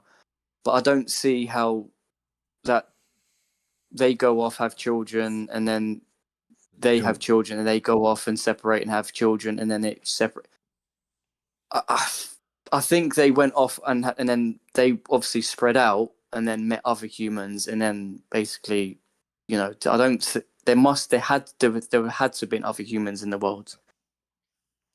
I know some. I know probably quite a lot of Christians would say, "Well, the Bible doesn't say that." The Bible clearly says Adam and Eve, and then they went off, and right. but See, like that's so. There you go. There is like that's the thing. The Bible says like I the do. only two I need. beings that God created were Adam and Eve, right? That's what it says definitively in the Bible, or does it just say the first man that God created was Adam, the first one was Eve? Yeah, so I think he obviously created Adam in his image, and then Eve correct me is if I'm wrong, guys, but Eve is a he, companion, right?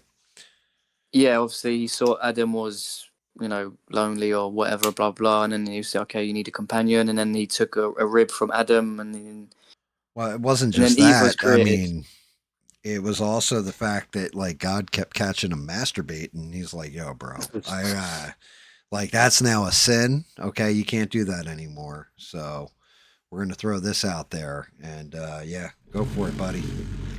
But it didn't say anything about him. Just because it doesn't say he didn't create other people, it doesn't implicitly say he created no other humans. It just said he created those two first. Yeah, you look. This is something that I do need to do more research on, and actually like read these passages again, and actually try and like listen to people explain the story a bit more and connect it to this whole, because I do hear that a lot of like, how could they be the only two, because when you logically like, okay, they had children, okay, they had children, okay, they had children, okay, they had children. And it's like, well, then that is continuous inbreeding, isn't it? So Right. Your genetics would um break down. Eventually, yeah, there is so a flatline point where you would pretty much de-evolve yourself. yeah, so look, so I can't speak to, like, But this is something but I do need again, to. right, like I said, if we go back and look at that story, you tell me the part where it says those are the only two that were created. He never created any other people. It says it specifically. There was no other creation outside of Adam and Eve ever in the history of all things. No, it just says they were the first. Because when Cain goes off, marries a girl from the land of Nod. Well, where is Nod? And how did those people get there? From what I remember, it says it was like east of Right. somewhere. I can't remember. East of Eden. Right. Okay. And yeah, so I guess it was somewhere in the area. So that's just it. If he married a daughter of Nod, well, you could technically say that, oh, that's one of Adam and Eve's daughters, right? But I don't remember in the Bible where they established the land of Nod. So you've got something missing there. And this is where I'm saying that's why I read like the apocryphal texts too.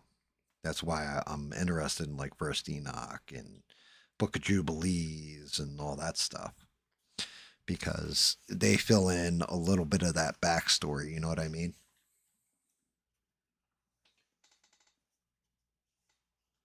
Yeah, no, mate. Yes, there is a lot of this stuff that's quite um, tricky and Yep. And you're right, Eugene. They didn't procreate till they were cast out of the garden.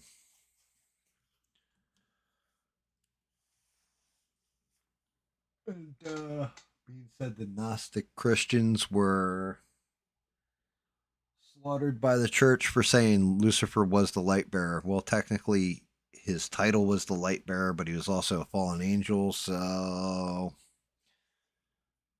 Joe Biden was president once.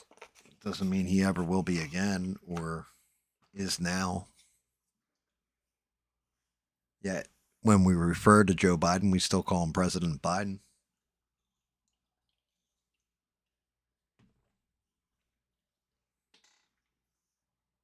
yeah. I remember I got into a whole debate with an atheist about Jesus actually being Lucifer and he's the same entity, and we went on to this whole. Nah, dude. And I tried to give him certain things about in the Christian faith. Obviously, like we see, we believe in the Holy Trinity, a triune God. Jesus is God. Blah blah. I went into the whole that thing about Jesus isn't a creation; he's always been because he's God. And how we see angels, we see angels as created beings by God. They're God's creation, and obviously Lucifer, See, Satan, was a fallen angel. So he can't be Jesus Christ because Jesus you Christ is God, and he just right. didn't seem to understand. He just didn't seem to follow what I was saying, and You argued it the wrong way. You should have argued it this way. It would have been so much easier to win. go on. Was Jesus a man? Was he a walking human man? Oh yeah, well yeah, it was God in the flesh, yeah. Okay. Lucifer's a fallen angel, correct? Yeah. What's the difference between a human and an angel? What are you talking about from a physical point of view, like physically? Spiritually, what's the difference between an angel and a human?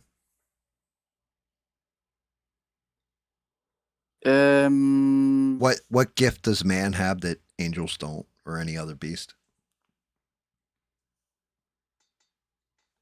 What is in like you mean like immortality, like life and death and that sort of thing, or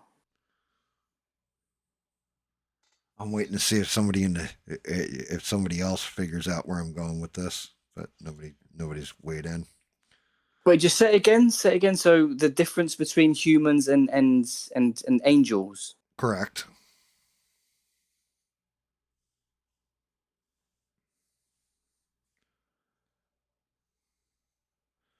What gift did God give to man that he didn't give to angels or any other thing? I feel like so dumb right now. Like I'm missing something.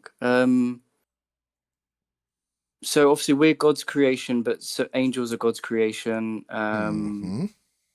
So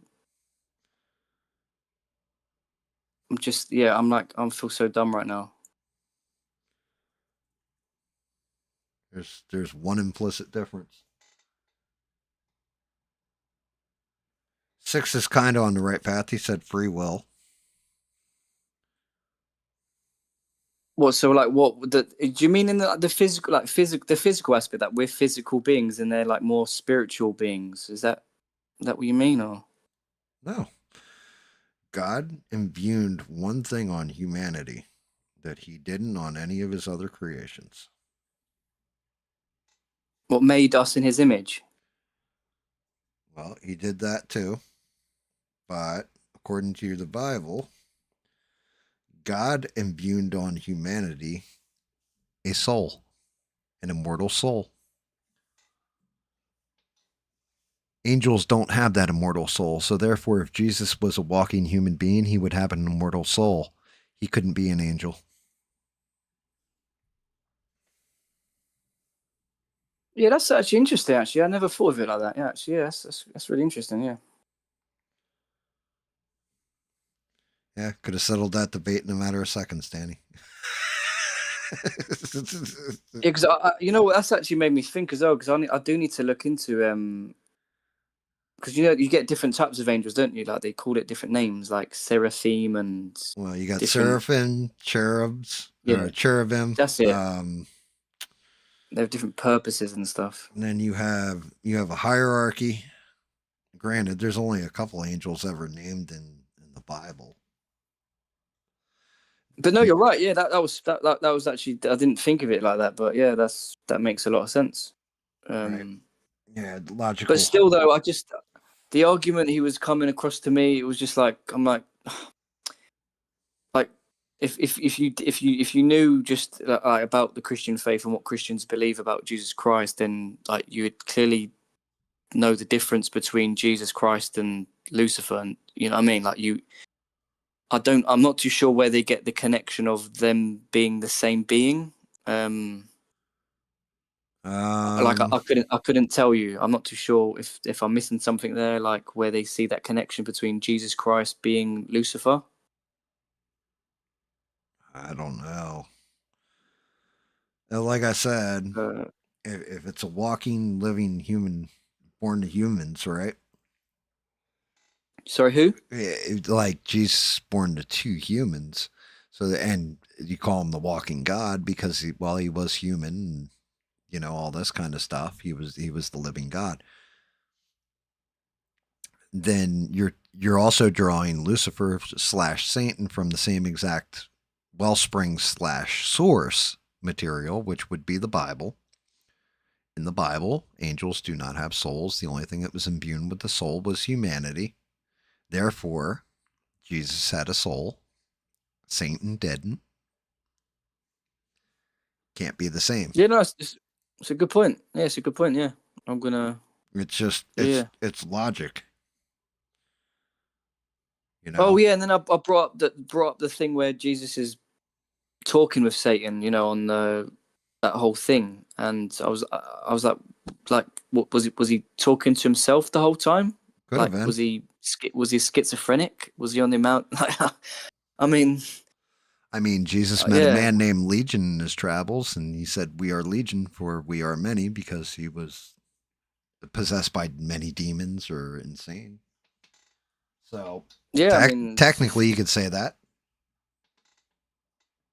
It's just all I'm trying to say is that it's to me, from what I know, it's pretty obvious that Jesus Christ, like if you don't believe, let's just say you don't believe Jesus Christ is God, he was just just Jesus Christ in the Beans Bible. Bean says your God allows ticks, war, all this other stuff like pain, sadness, and everything else. I've I've never claimed God is good. I've never claimed God's evil. I say he's neutral. Yeah, but this is where it gets into that ballpark It's the same way. of Like I'll also argue that God lets if you're going by Christian standards. Like remember, I don't follow a set religion, but if you're going by Christian standards, God keeps Satan around to tempt man, so this way he can separate the wheat from the chaff, so he can yeah, but, see what you will do with your free will. yeah, no, I hear that, but it just kind of bugs me sometimes when people are kind of like, you know, when really amazing things, beautiful, good things happen in the world, it's like no one is quick to praise God, but when we see evil and we see suffering and we see, you know, all types of atrocities, we're quick to discredit God and blame Him and saying, "Why are you doing this to us? Why are you allowing this?" It's like, so if as Christians, if we believe that Satan is the god of our world, and he's the ruler of our world. So, when it comes to this whole evil and suffering and pain, I mean, if we didn't have if God didn't give us free will and we didn't have free will, then what would be the point of all this then? If we never had free will, so we would never be able to make our own choices. We have our own autonomy. You see what I mean? Like, it's like we do have free will, and I guess if we do believe in God, then we believe in Satan, but we can't just believe in one, right? I mean, if you believe in Satan, then you must believe in God, vice versa, Well, it's a good, balance. evil.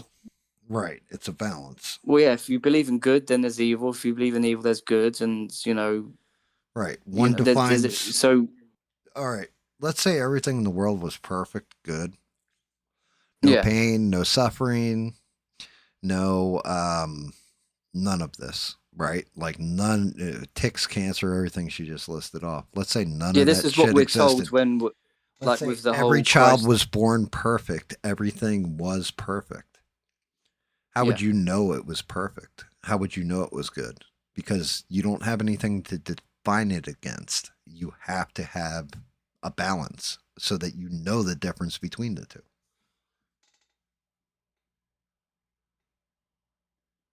Well, no, no. I mean, look, you're right. I guess in that sense, yeah. How would you? How would you know the difference? If you didn't Yeah, know, no. if if you didn't know, you don't know what you don't know. So, it's waking up and me going like, fuck me. You know, my back hurts today, my hands aren't working. Well, what if my hands never work? What if I was crippled? How would I know what it even feels like to have my hands work? You wouldn't. You could see other people and guess from it, but you wouldn't know personally. So there's a balance. There's a balance to all things, and that balance has to be maintained. Sometimes the pendulum swings one way, sometimes it's going to swing the other. And beings is like, I don't. Why would something all knowing and all this kind of stuff? Um, how do you know that God's all knowing and omnipotent? Does the Bible How do say? you know God? Yeah, man thinks he's omnipotent, but So basically, if we believe in God, so a creator who created all of this, everything that we mm-hmm, know, right. how can that being be omnipotent and all knowing? Well, if it is, then why does he need to test you?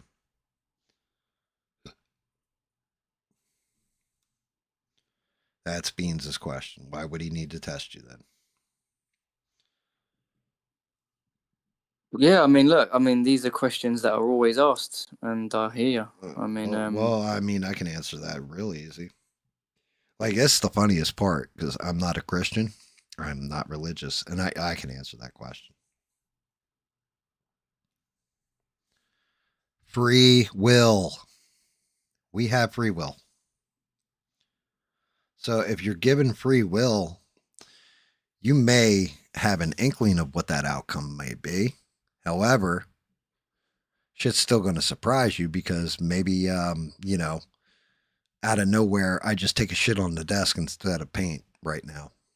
You guys are assuming that I'm going to do this, but you ever think that's why God gave you free will? Is because this way he'd be surprised at something for a change? It must get real fucking boring knowing everything. Like if you knew everything that was going to happen, let's say tomorrow you get a package in the mail that I send out, right? And this is the beans. Let's say you get a package in the mail and it's sent from me. And you open it up. Before you open it up, I tell you what's in the package. Would it be as exciting or as fun or anything else? You think God doesn't want some fun here or there where he doesn't know exactly what the fuck's going to happen? He just removes it from his sight for a little bit. That's all.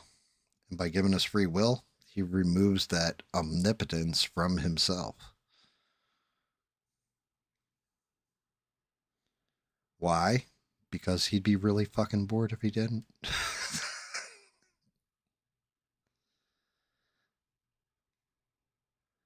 Yeah, no, look, I hear you, man. You make good points. It's just these are the things, the conversations where it's like, because I'm trying to consciously be aware that I'm in a position in my life where my knowledge of the faith isn't great, isn't in a great position where I can evangelize. So I don't want to, by me trying to answer these questions, I might do more harm than good, if you know what I mean.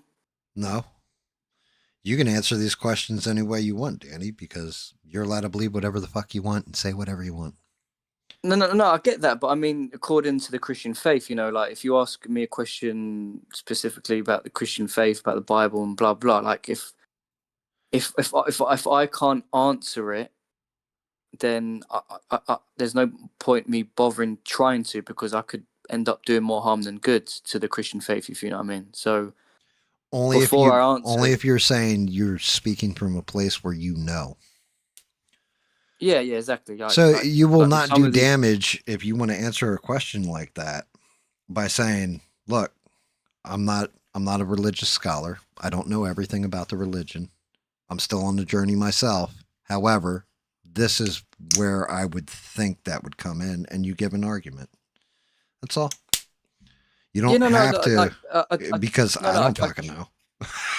But I can spit out an answer.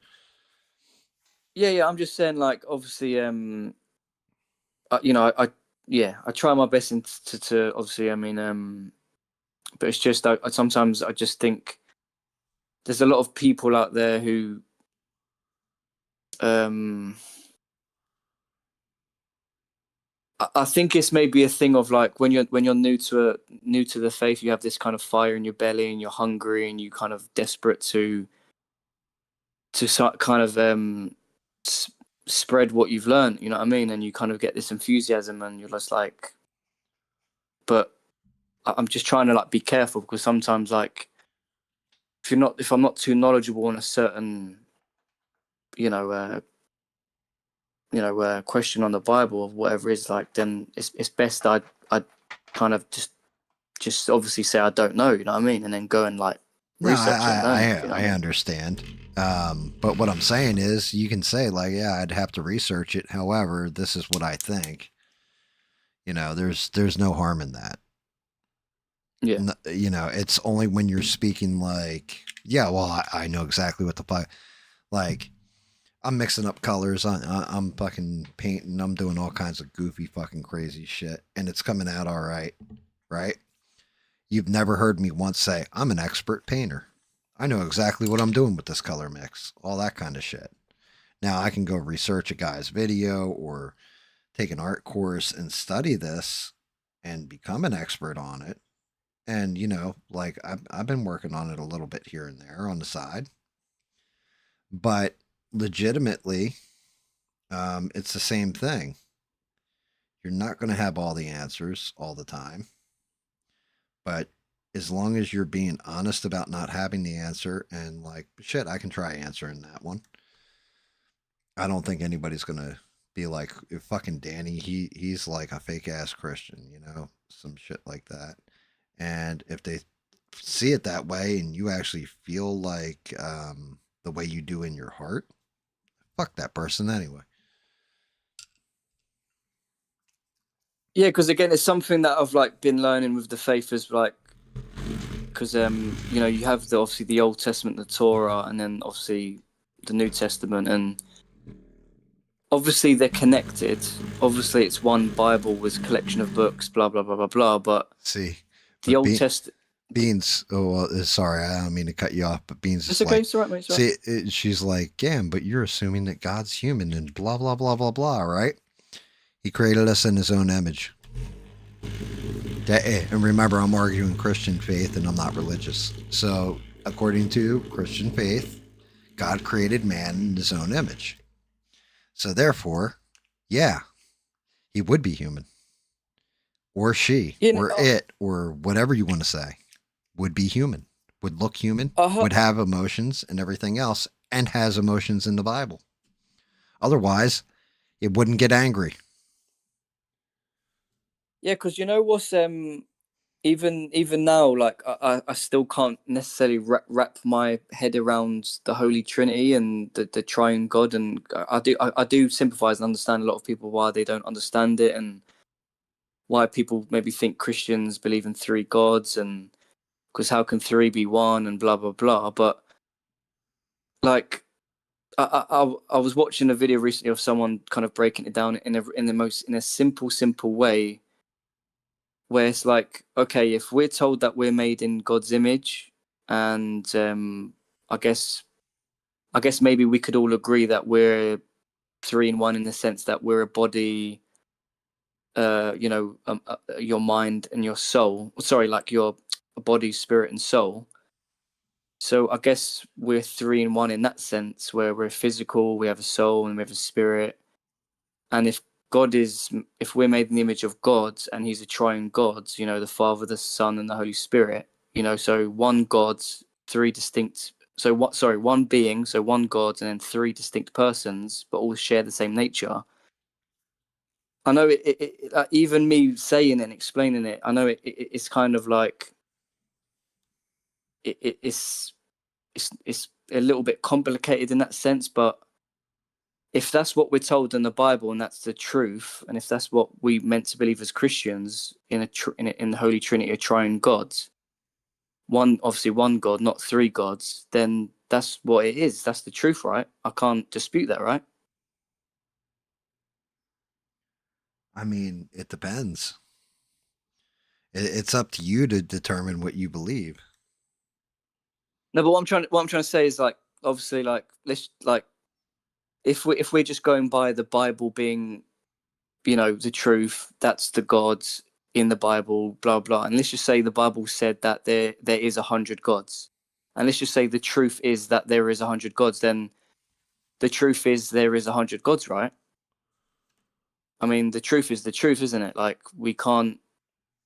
So Yeah. if the Bible says that Jesus Christ is God in the flesh, and obviously in Genesis where it says, the Word was with God, and then the Word become flesh, that's prophesizing Jesus, walking this earth in, God in from the flesh, blah blah blah. Like, if we're told the Father, the Son, and the Holy Spirit is three distinct persons in one being, one God, then that's what we're meant to believe, and that's the truth, isn't it? I mean, we can't go against that.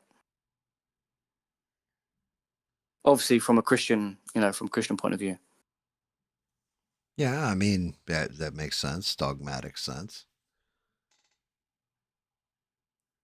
Like, I mean, it's You're allowed to. I'm not and saying your thoughts are wrong. I thought you were asking questions. So if you're asking a question, I'll give you an answer. If you'd like to just talk, you can just talk too.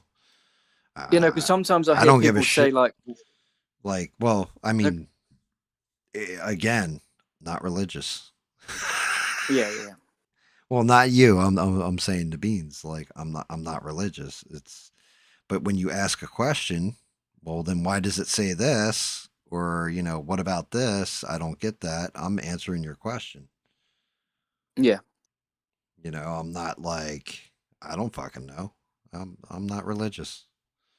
I'm not Christian either. because it's just when people say, like, from other faiths, like, obviously they misinterpret it, what Christians believe, and because it's clearly states in the Quran, like, Muslims do actually see us as I think polytheists, like we believe in more than one God, so we believe in three gods. They Dude, say we believe in gods, well, here Jesus you Christ go. as God, Six ways and in. then Six weighed sorry. in. He said you got him thinking, you got his brain working now because he's like, we've got the id, the ego, and the super ego. That's a trinity of sorts. Yeah, if I guess if we're made in the image of God, we're made in the triune sense as well. You know, mind, body, and spirit. No, sorry. You know, we have a physical body, a soul, a spirit. Um, and we are one, aren't we? We're not three. We're one. So we're not Well, three different persons, are we? We're well, what? We're one. We're one being. true. So I mean that's how some people describe it. I mean, you know, but some people say like, oh, but how God, you know, God can do anything. God's, you know, all this stuff. But then God, but then if God wanted to, he could come in the flesh like Jesus Christ did. Oh no, but he couldn't do that though. It's like, but if God is God's, you know, He can do can do whatever the anything, fuck he then wants. yeah, exactly. Who's to say that he couldn't do that? I mean, you can't say he can't do that, you know, and I've heard like Muslims try to mock us and say like, oh, why would God do that? And you know, like, did your God eat food and piss and shit? And oh, what kind of God is that? It's Why? like, Why? Yes, yes, he did. Your God was in a cave and got choked by his uncle while getting butt fucked, and like you thought it was an angel. and it's like, you know, your God come out of Mary's vagina, pussy, and you know, touched her pussy, and it's like I've heard them say this in these debates, like, and it's like, you know, it's very childish. Like, you know, actually think of it from a point of view of your God, like, loves you so much that he decided to humble himself and become a human being to come down on the same fucking soil that we live on, the same earth that we live on, to walk among us and to show us the way. I mean, at least I can say that, like, that to me, that's a fucking loving God. That's a God that cares about us and loves us and humbles himself enough to come down and to fucking, you know, be on the same level with us. You know what I mean? So, I mean, with the Muslim gods, Allah, I don't see any of that love in that religion. So, you know, and the thing is, if they want to mock and say all this stuff, and we believe in three gods, and how can your God do all this and shit and piss, and we basically then, you know, don't get violent and mad when we pick apart your prophet and religion. You know, all's fair in love and war, right? See, you're supposed to answer back like your God doesn't piss or shit. Is it Kim Jong Un? Like, what's up with this? I mean, what do you think I'm meant to say as a Christian to that though? It's like, if I believe that God come down in the flesh in as a human being, then what am I meant, like? How ridiculous would it sound to you, Gam, if I was to say that and then say, "Oh no, he didn't eat food. Oh, no, he didn't pee. No, he didn't poo. Right. No." Like you'd be like, "What?" Like, well, then he didn't come in the flesh. Then he wasn't a human being. Like, you just debunk that within like a second. You'd be like, "You're done." Like, yeah, obviously Jesus did all of these things that a human being does. I mean, we obviously believe that he never sinned. He was perfect, obviously. Like, we believe that. Oh no, he sinned. But we obviously, sorry. I'm sure Jesus sinned. Well, that we obviously, from what I know in the faith, we're told that he was a perfect human being. He didn't sin.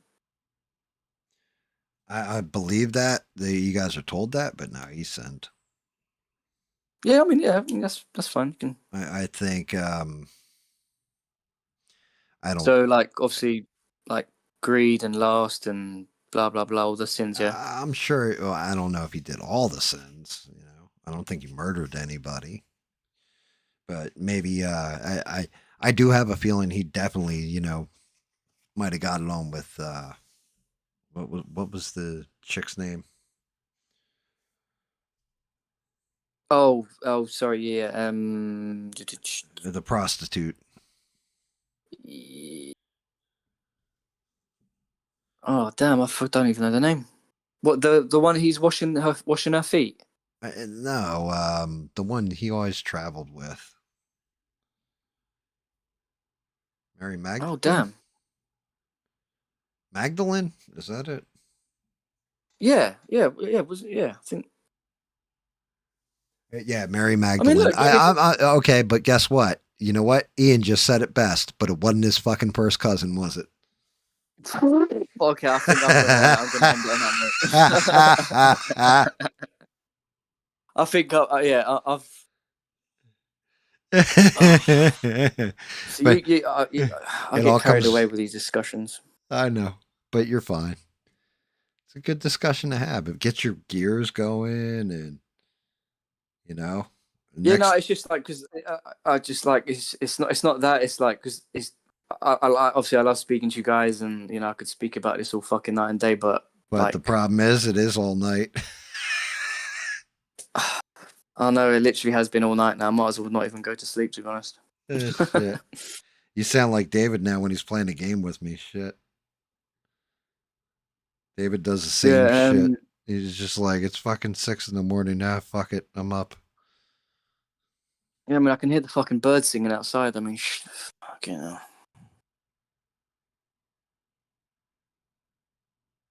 It's fine. I'll get a few hours sleep. It should be all good.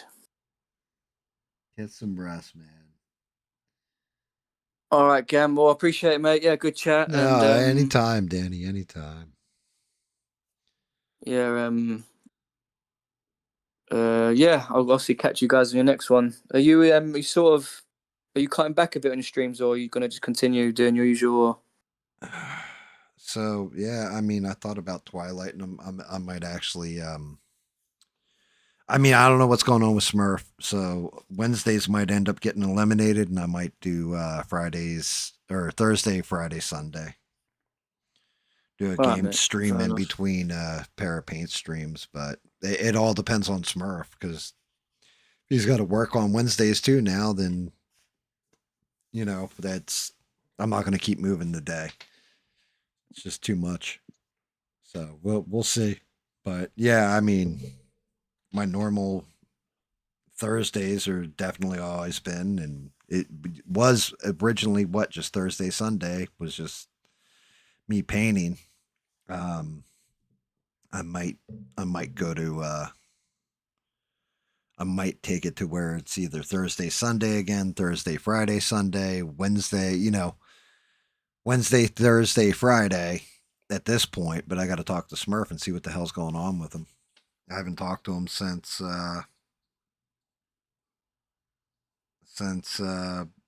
Tuesday or Monday. So it's one of those wait and sees, but you'll see me on Thursday no matter what. All right. Well, yeah. Shout out to Smurf. Hope he's all good. Yeah, he's just working, man. They got to do it. They're paying Yeah, him yeah, well, definitely. so they keep paying him. He keeps going to work, so that's a good So thing. is he basically like in the back of the butchers, like punching the cow up? Is that what he's doing? Or No, dude, you don't know what Smurf does. Smurf has been he ships dildos out of the Amazon warehouse and butt plugs. wow, that okay. You think That's I'm kidding too? I know you think I'm kidding. The other okay. So that's okay. So that's not a joke. Okay, fair enough. no no Okay, no cool. no no like he doesn't do just that, but yeah, he legit has to fill orders for that shit too. Yeah, man. You got to make your dough. Yeah, exactly. Hey, whatever. Yeah, he didn't order him. Somebody else did. He Yeah, just exactly. You know what I mean? You're just a middleman. You know what I'm saying? exactly. It works for Rabbi Shmuley, so. Oh, that guy. Oh, fair enough. Makes sense. Yeah. Well, get your ass to sleep, son.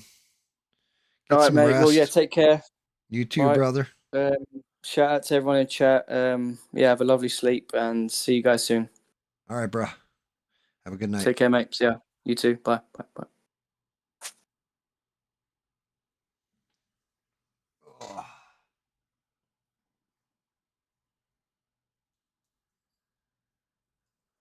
Are the stores actually busy? I refuse to go out.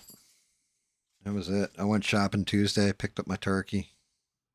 Game over. That was it. I didn't look at shit. I didn't buy shit. I didn't want shit. I was done. I was like, oh no, turkey in hand, we're going home.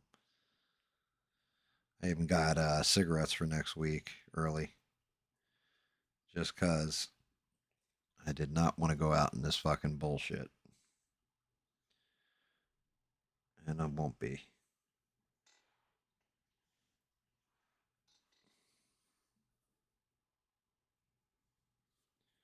There is no way I would not leave the house. Too much of the bullshit going on out there. There's no Black Friday deals that I give a shit about. I mean, what is everybody looking forward to for their Christmas? What Christmas presents are you guys looking forward to?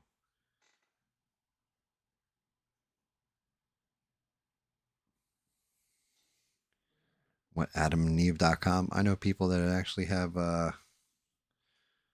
sell stuff on adamandeve.com. I'm not even joking about that. I've mentioned them before. Actually, Rogue has too.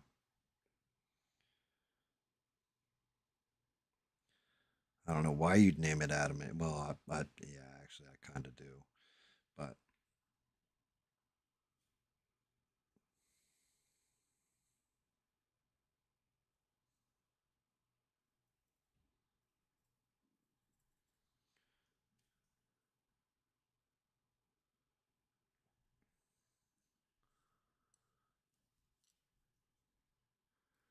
okay, let me see. Where am I cutting in? Same thing for the other side. Got it.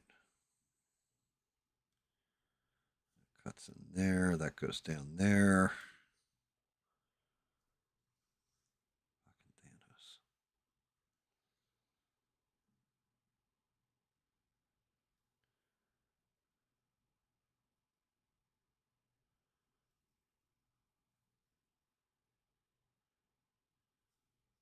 This armor is a pain in the ass. Let's see something.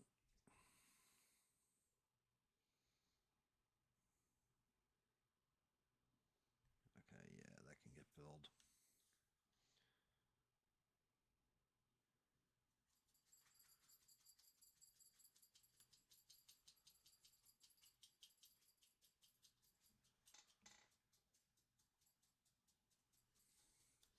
Like, so, Beans, were you listening to the whole show, or were you busy with Thanksgiving? 'Cause I kind of went over I touched on the age of disclosure because I know you were looking forward to that movie. I wasn't super impressed with it. Like, I think the guy's appearance on Joe Rogan was probably more interesting than the movie. Dude who directed the movie or whatever.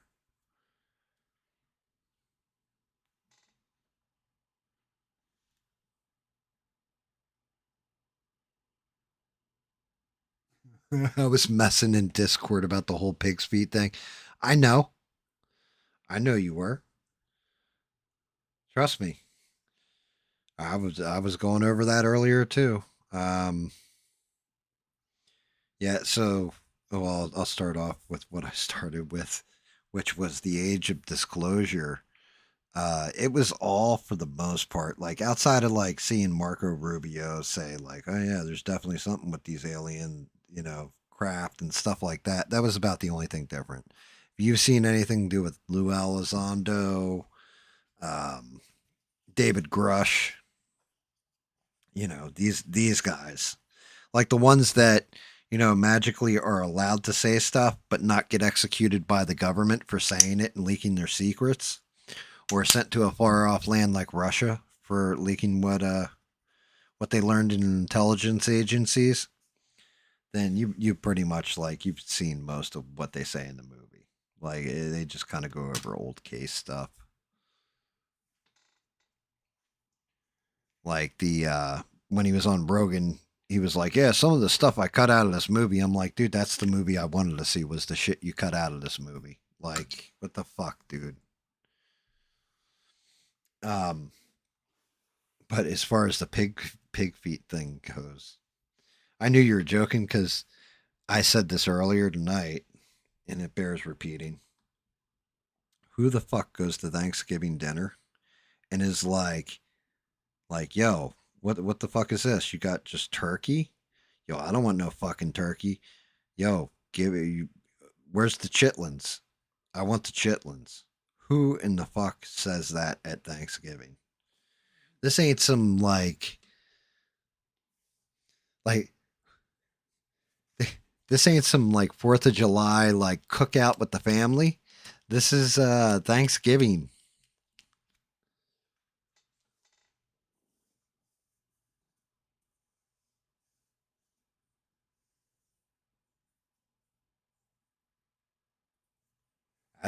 That's fine. They're ham hocks, not the lower intestinal tract of a pig. Um, it's more traditional. Like some people do ham, some people do turkey, but it's not. Who the fuck does chitlins for Thanksgiving? Well, apparently we know one person. Um, I saw it on Prime. I actually have Amazon Prime, so that one I actually watched without having to sail any seas.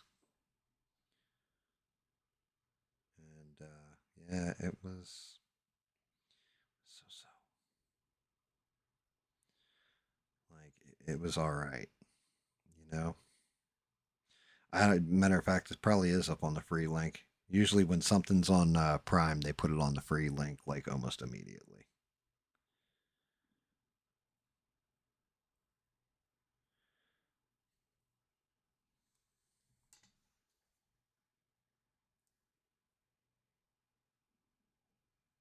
Like I think I posted the link for it because it's on YouTube. But Jeremy Corbell with the um, God, what's his name? Bob Lazar. It's Bob Lazar and the UFOs. That was actually a better movie in my opinion.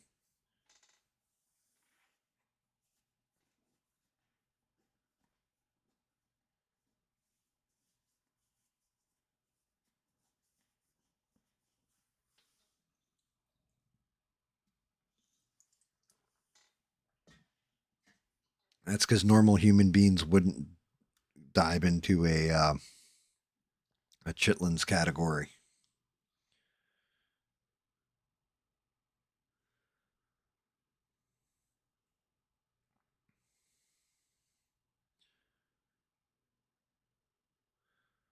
Like not for Thanksgiving anyway.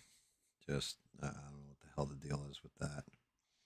Oh, and another thing you guys missed, and this bears repeating too. So, did you guys see ABL last night? Because apparently Bob pissed him off.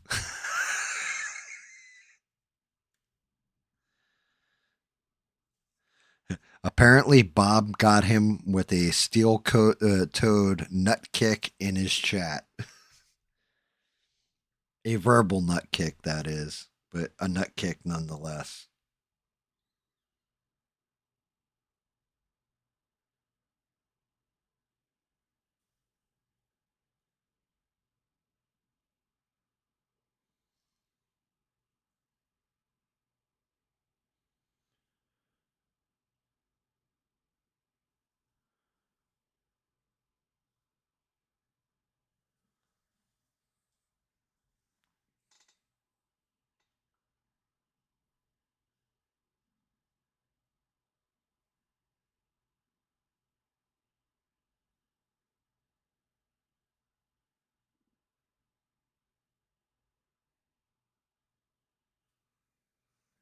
Yeah. So, according to Bob,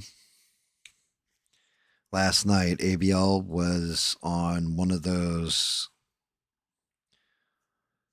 going off kind of things. You know how he does sometimes, where he'll get on a subject and just go and go and go and go. And apparently, our friend Bob, which I'm gonna guess was probably 3 beers in. Bob, is that about where you were? Had to be about beers in. That's usually when he'll kick your nuts. Um, ABL was going off about gold diggers, gold digging females, and everything else. And Bob put his ex wife's name in the chat. He said, like whatever ABL's ex wife's name is. And he said, ABL lost his shit. And told him he's not allowed to say her name.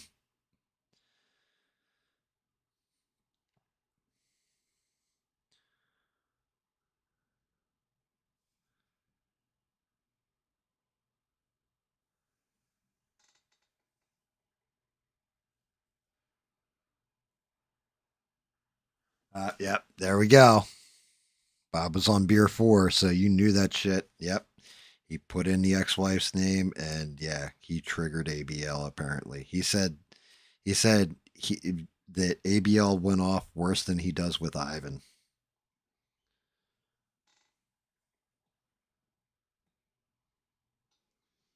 He Bob was wearing his keyboard steel toe boots and just came in with a nut kick, a swift and vicious nut kick.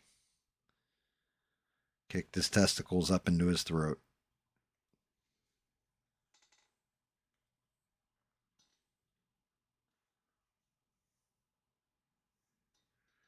Dude, yeah, like I said, like just I was like he said that earlier to me, and I'm gonna tell this story like 15 more times probably because it's a fucking good one. Like god damn, Bob went savage.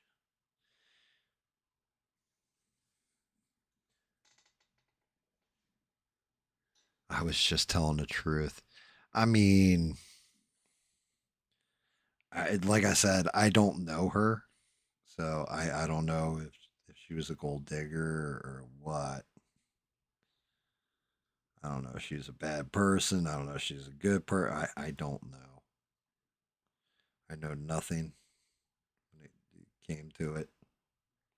Hell, up until I think it was Devin informed me that she was originally like a viewer on his channel. That's where he met her. I didn't even know that part of the story.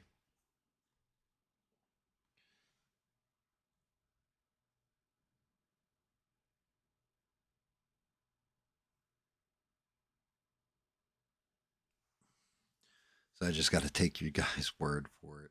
But it that shit is funny.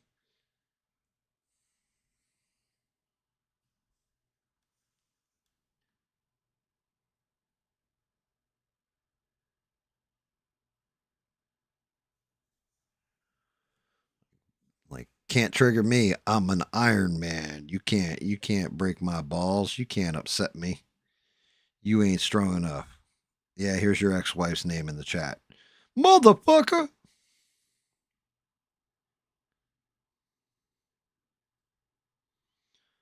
Like, damn.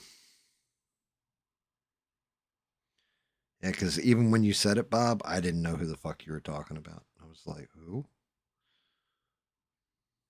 Like I thought it was some kind of code.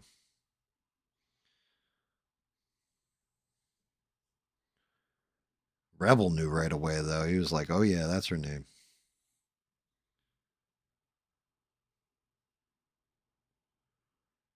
Bob fucking throwing beatings.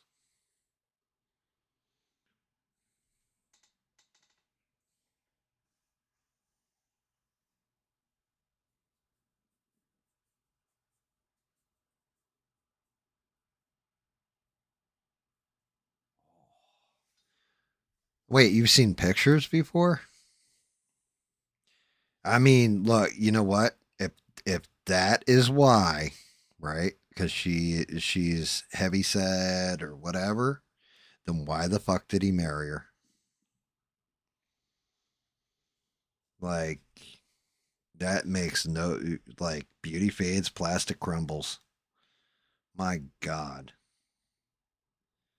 I don't care. My wife could be like 9,000 pounds and I had to wheel her around in a wheelbarrow. I don't give a shit. I still remember my wife from my childhood. I've known her since fucking kindergarten. I still see the same pretty face that I've always seen. I still see the same person. I don't give a fuck. She could be burned up in a fucking fire, like all disfigured and stuff. I'd still love my wife the same, you know. But the thing is, I'm pretty sure, like not 1,000%, but well, actually, yeah, only 999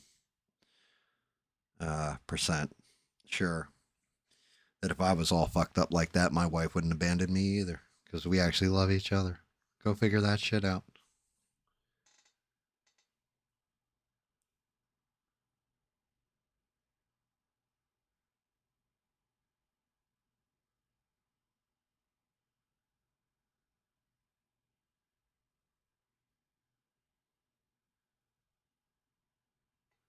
Wait, who'd you piss off? You didn't piss me off, Bob. I don't think you pissed Beans off either.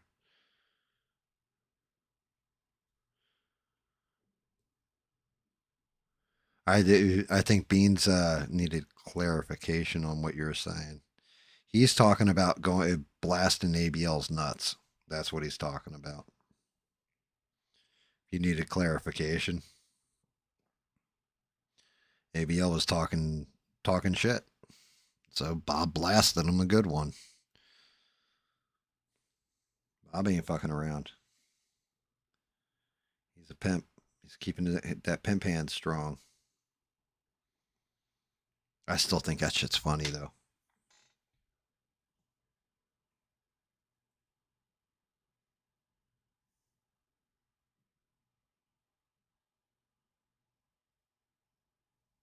Yeah, I mean, I guess he did. Like I said, I got to go watch right when that shit happens. Like you're actually going to make me go watch it back cuz I got to and I like here's the thing. I'm going to be sitting there cry laughing watching it too, waiting for it. Like, oh shit, here it comes. He's talking about gold diggers. And then next thing I know, here's Bob. Just hey ABL. What's that on your nuts? What? Whap. Oh God, Bob. Why would you do that? You broke that man. So what did he do to deserve it? That's the question I have, Bob. Was it because he was just like droning on, or was he being nasty to somebody? Like, was he just being a dick? Yeah, and that big back shit gets on my nerves too. By the way, Beans, I don't like that at all. I was saying this. Perry was in here earlier. I was like, when he talks about big back and all that, you're skinny fat motherfucker. That's where I'm at with you. Like Perry's somebody who's healthy in shape and all that kind of stuff. He doesn't go around calling people big backs.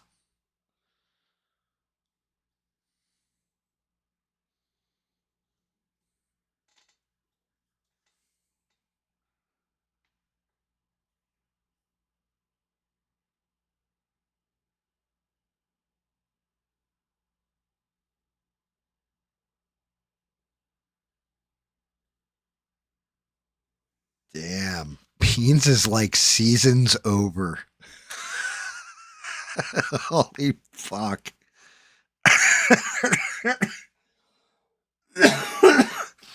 Oh shit. Damn, that's actually kind of fucking brutal. He lost his humble. Yeah, I mean you're not wrong. I I mean, is it losing your humble? Did he lose did he lose his humility?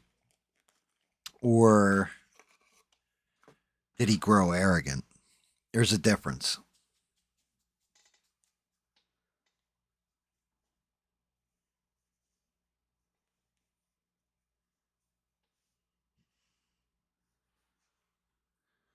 Bob, the fact that you're like, I just pointed something out and he got mad. Like, and then you tell us what it is, and I'm just like thinking to myself, like, Bob, you squared up, kicked him in the nuts, and don't even realize how bad you hit that man's balls. Like, like, and I've said this to my wife before. If somebody square kicks you in the balls, right, that shit hurts, but it hurts, and it may knock you down, and it sucks. But even worse is when somebody just slightly taps you in the nuts. Like they don't make full on contact, they just graze them. Right? For some reason, that hurts a lot more. And Bob, you like, you grazed them.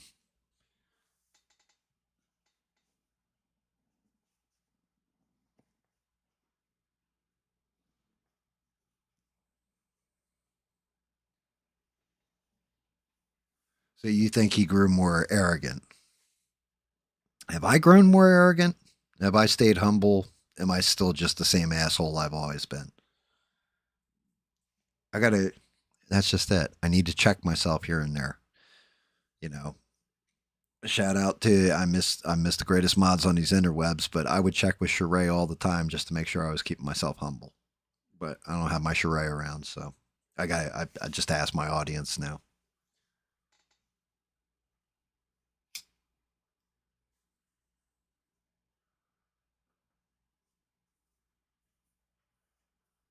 A humble asshole. Okay, I can I'll own that. I think you probably I appreciate you. That's probably correct, sir.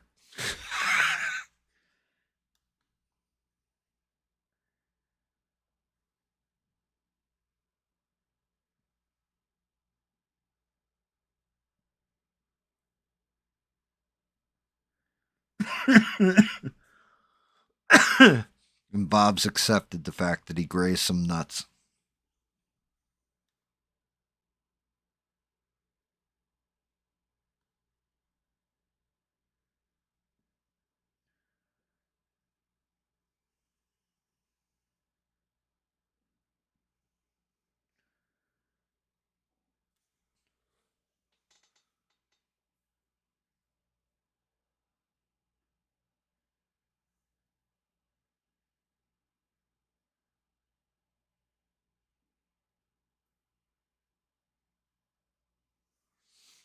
Quitting is well, okay. So the quitting part, I wasn't going to quit entirely, but I was debating coming off a live stream format and going to just videos. I was discussing that earlier. Like I wasn't debating quitting entirely, but I was thinking about changing up the format where I was just going to do videos instead of doing live streams because I seem to piss people off with the live streams. Yeah. Well, I'm happy you guys recognize me as your asshole. I appreciate that. That's a good thing. That's a good thing.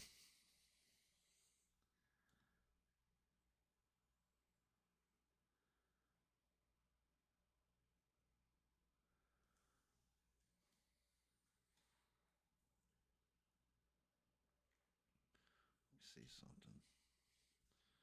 When this connects, I actually connect it the right way.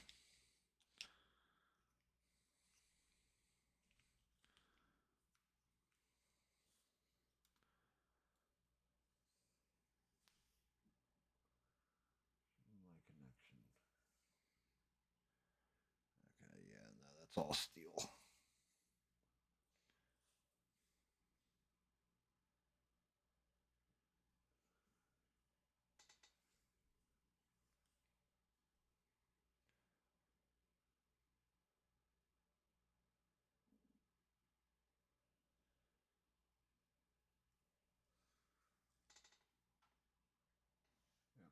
All right, cool. That's good.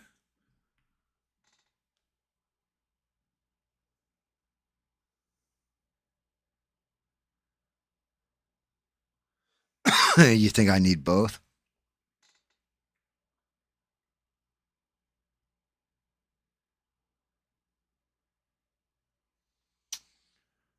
Tatum, my big issue with Tatum is like, okay, so I mean, I'm just gonna say this shit. Yeah, see if you guys see it the same way I do. Maybe I'm the only one who sees it this way. Tatum is so obviously getting money from the Israeli government or APAC or a conglomeration that is associated with Israel. It's not even fucking funny. Like at first, when he was first defending like people, coming down on Israel and all this kind of stuff, all right, kind of felt organic, but it's gotten to a point that's just beyond ridiculous. Like going out of his way to pick fights over it.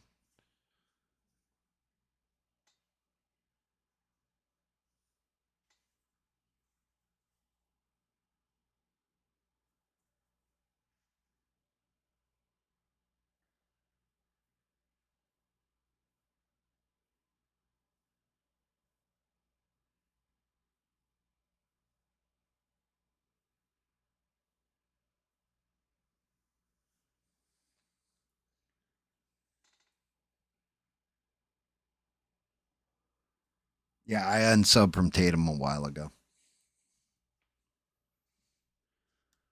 Yeah, I did too, way before he went off the hook. It's just, I saw him get his ass owned in the debate with Dave Smith, and then I figured that was it.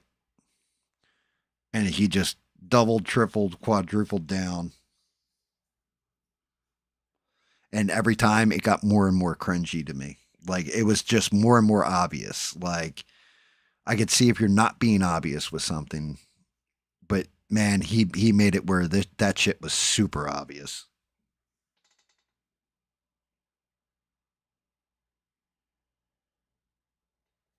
I have not seen a refinance commercial.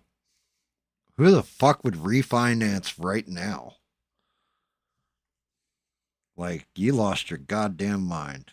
Unless you're like, unless you're in some kind of serious trouble financially, refinancing right now is not a smart move.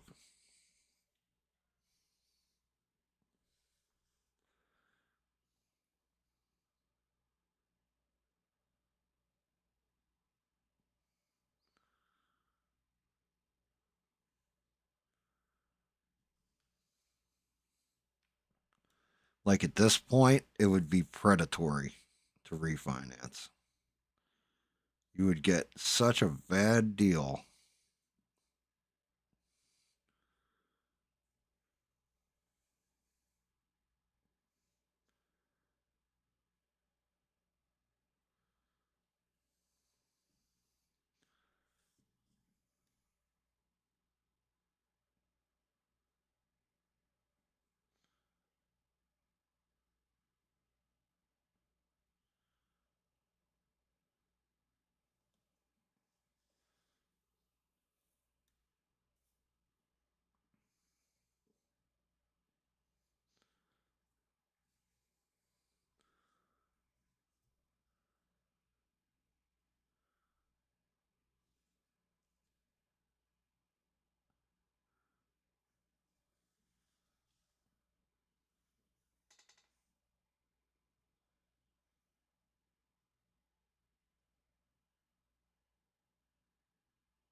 Wow.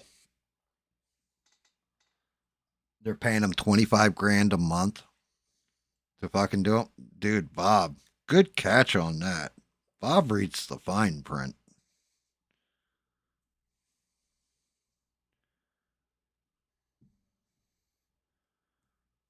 Yeah, like, I guess there comes a point in time where all that matters all that matters your integrity goes out the window, your morals go out the window, and it all becomes about the grift and money. Because that's redonkulous. All right, let's see where we're at with this thing. Okay, leg,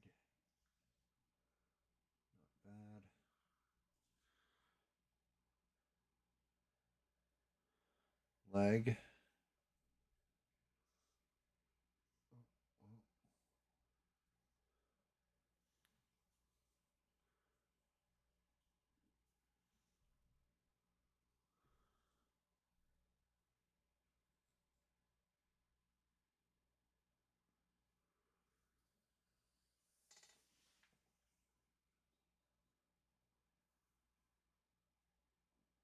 Money talks and bullshit walks. Well, then my leg, then I'd never skip leg day because I don't get paid.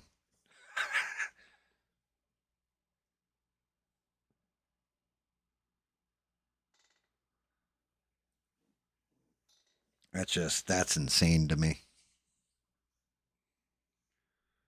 Okay, so everything in here.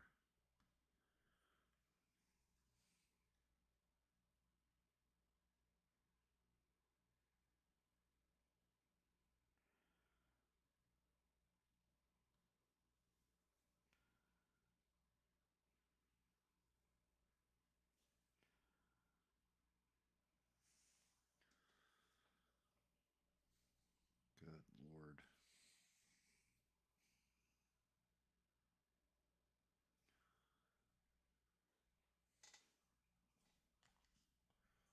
I don't know why I started working on that when I got to work on this first. So the bottom's gold. Everything else is this.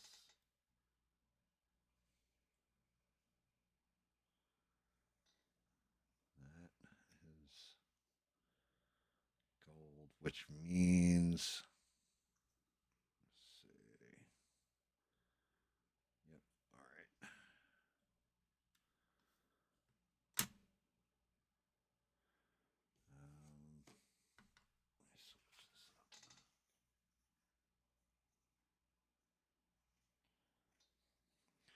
I mean,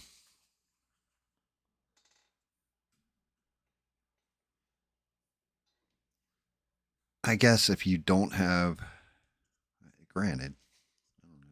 I've been poor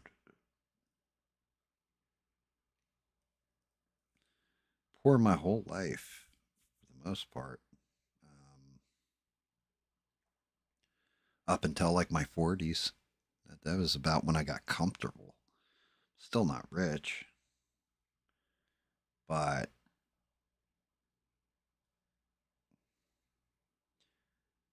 at what point? At what point does money stop meaning anything to you? You know, or does it always like I need more and more and more if I never had it, and I have a means to get it?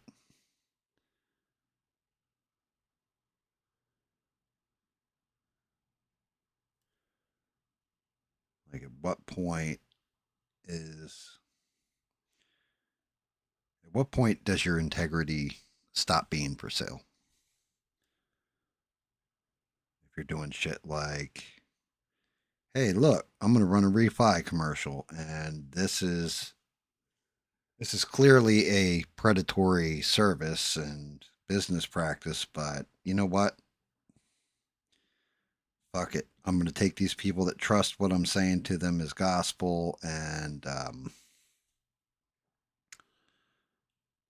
go ahead and sell them on this refinance program. You know, I'm just taking the money.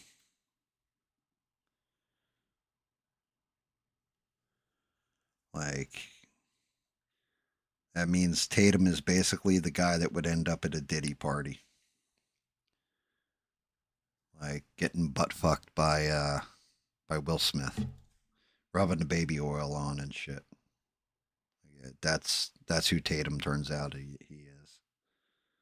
I don't even think so. That's one of those things where I do kind of respect ABL because He at least doesn't do grimy shit like that. He still has some kind of moral compass to him. Even if his nuts are hurting today because Bob assaulted him last night.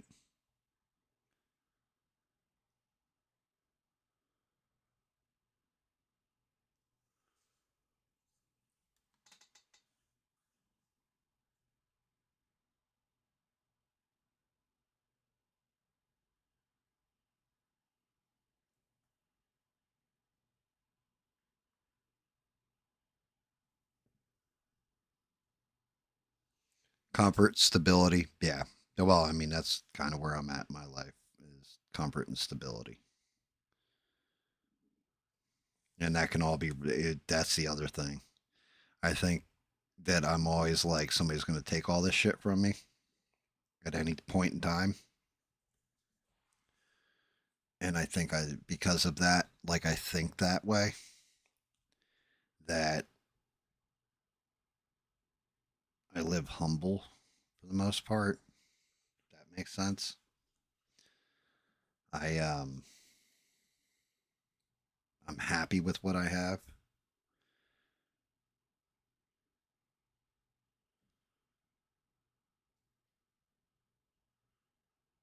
Pretty good life. So it's I'm not for sale.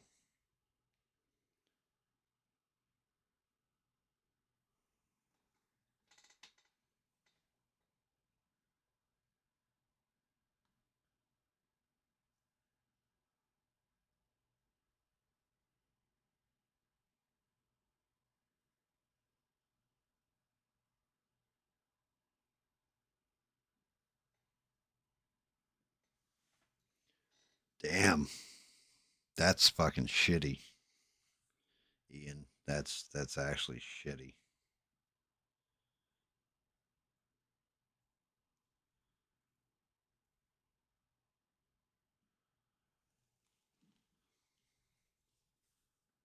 I've definitely you're not the only one that I've heard sing that song either.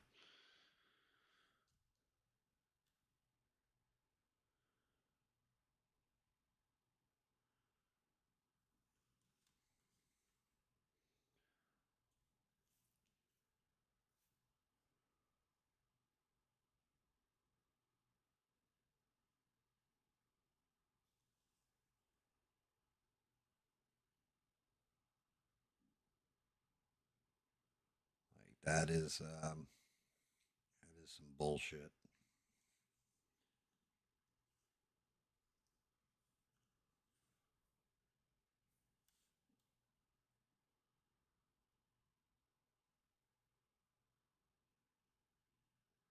Whole thing is though, I mean,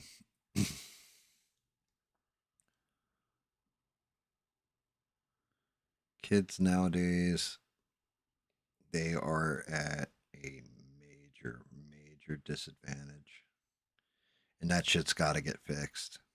I don't know how it gets fixed. I don't know when it gets fixed, but it needs to get fixed and fast because we are going to have a youth that is going to be fucking angry. That works out for absolutely no one.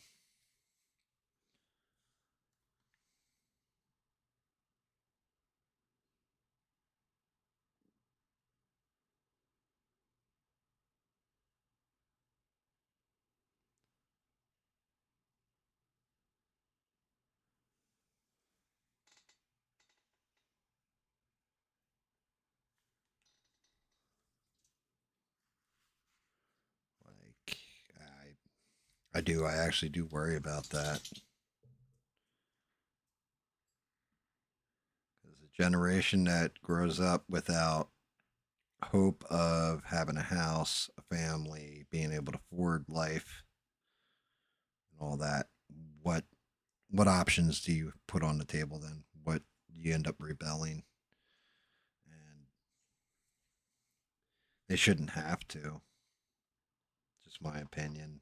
I don't think they should have to rebel, but they're going to end up doing it because that or else they become drug addicts. One of the two.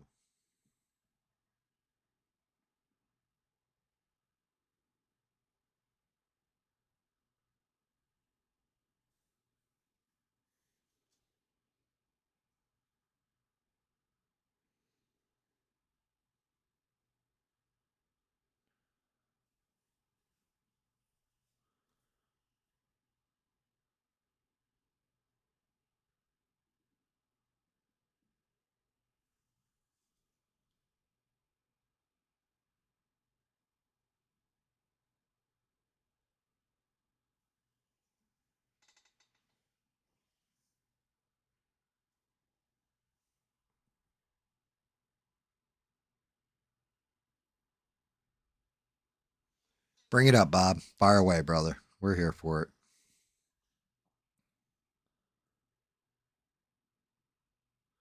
And don't worry, Bob. I don't get angry or any of that stuff. You're not going to offend. So, by all means, brother, fire off.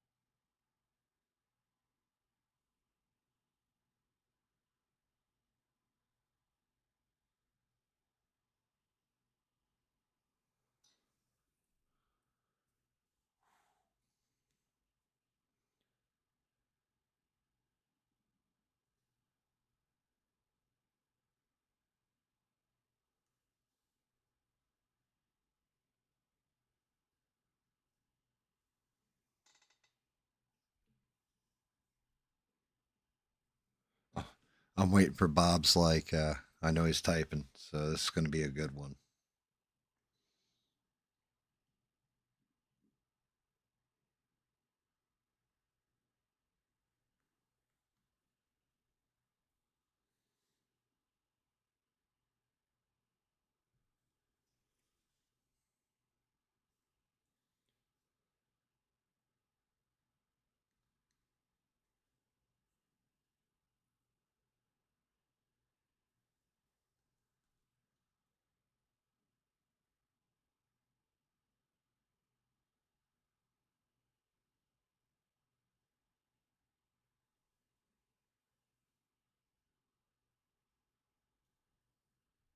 I'm like fighting my turkey coma at this point, too, guys. It's not easy. Like my brain's kind of on autopilot, worse than normal.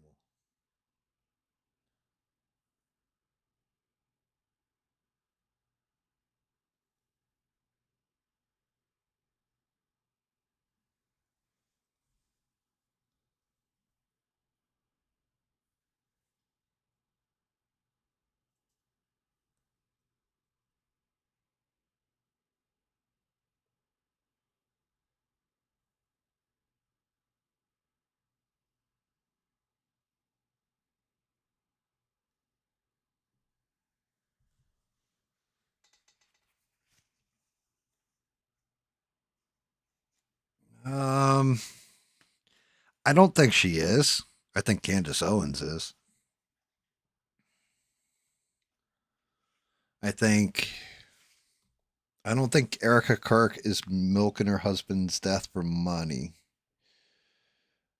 I do think she's in the deep end of a pool and she doesn't know how to swim yet. I don't know why the hell she agreed to be CEO of Turning Point. I don't think that was a good move, in my opinion. There's so much that you have to do as a CEO, and I don't know that she has the business acumen to run it correctly. So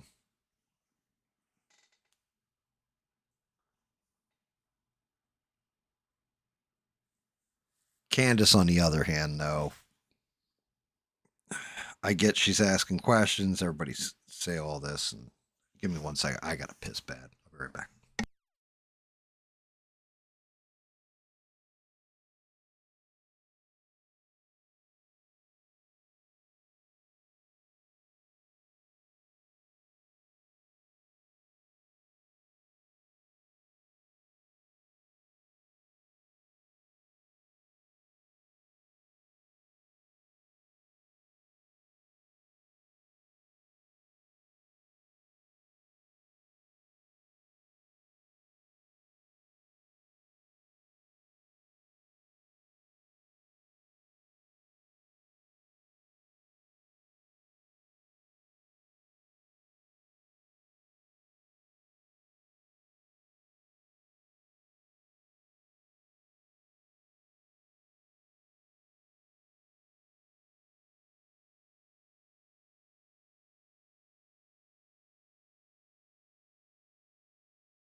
What'd you miss? No, Bob asked the question. I mean, and this is one. Do you think Erica Kirk is milking Charlie's death for money? And I said I didn't. Um, I do think that Candace Owens is, but I don't think Erica Kirk is.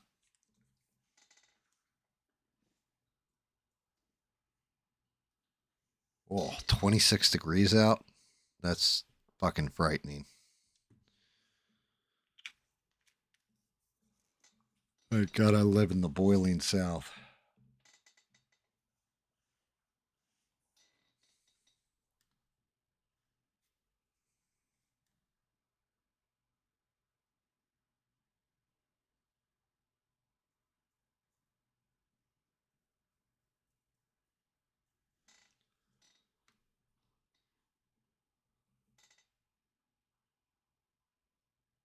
You think there's something with her that doesn't sit right?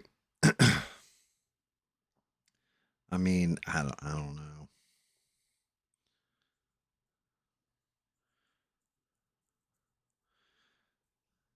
To me, it's just I don't think she should have been named CEO of Turning Point either. You know, it's just where I'm at with that. I think you have to be a certain type of person to be a CEO of a company, and I don't know that she's got it. I could be proven wrong, but I have this weird feeling that Turning Point will be around for a little while longer, but without Charlie Kirk driving that boat, I think it goes under.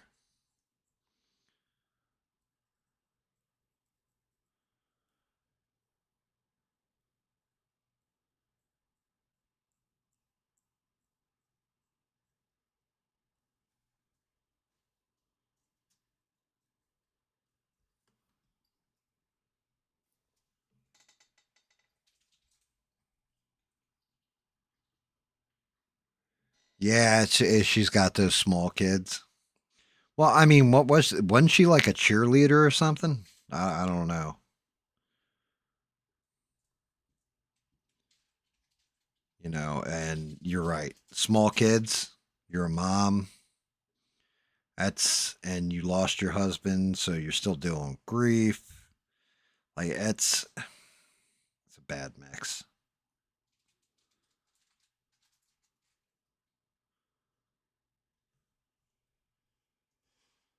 But it also depends on how much Charlie Kirk was driving the boat too, you know? But I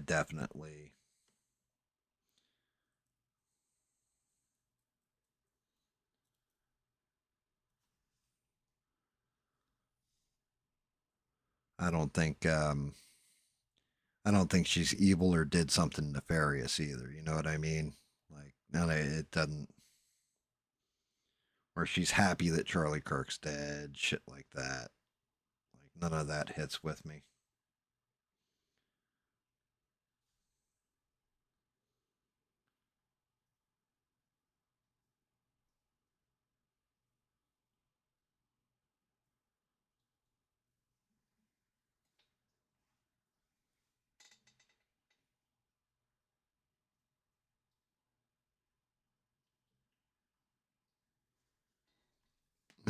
Well, I mean, you're an old man sitting in the dark. That's okay. So am I. But yeah, I don't think you said anything out of turn, Bob. Like, you know,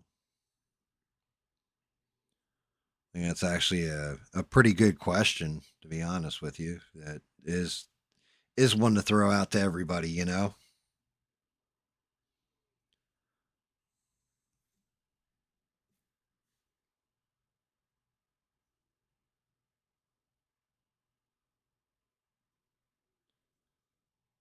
I do think that is a very good question. I'm kind of under the assumption that if everything keeps going the way it's going with the Republicans,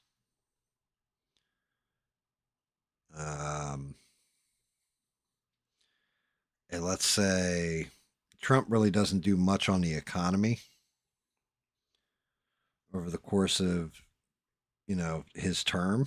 I'm going to say probably about 2 years I would give Turning Point before they lose donors and everything kind of crashes and burns.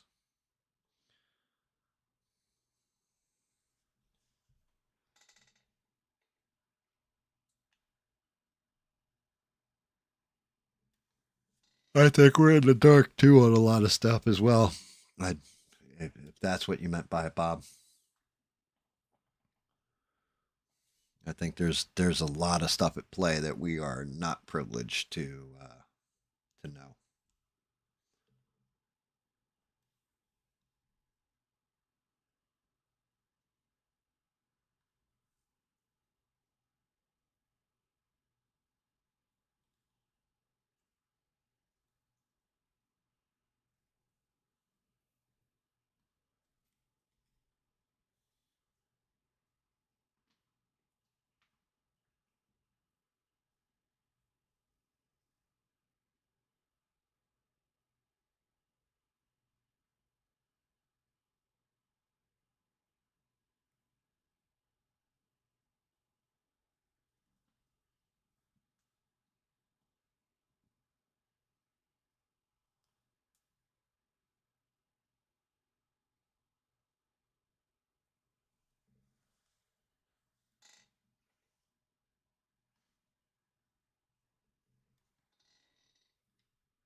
I just want to know this much too. Why are they pushing UFO shit so hard lately?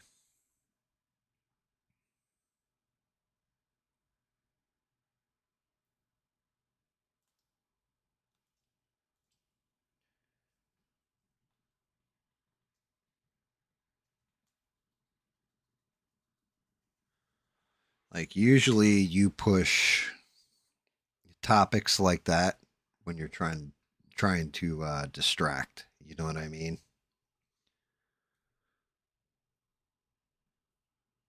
Like, why does it feel like every time I turn around, they're like, "Oh, we're going to talk about not just like age of disclosure, but just in general about UFOs and such." Like, there wasn't a war that I know that kicked off outside of Israel and Gaza, right? They're trying to end the Ukraine war, which is interesting, to say the least. Because I don't know how that shit's going to work.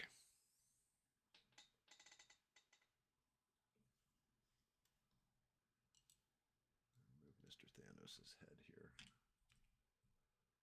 See what that body looks like.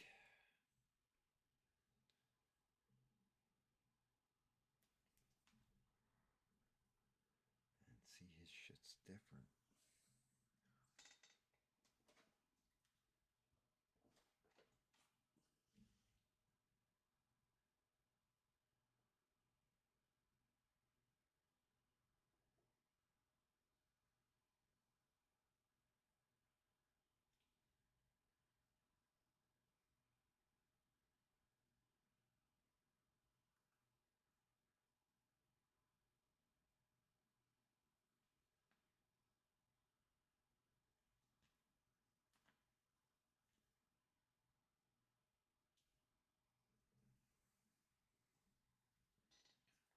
Right, so that would be that. That comes out.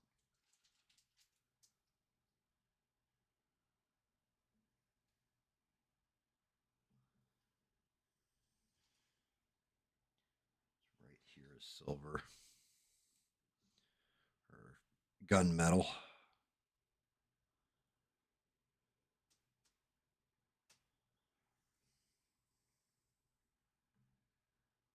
Nope, that is not.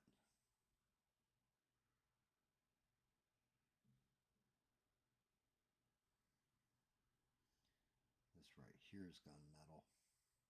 Fuck.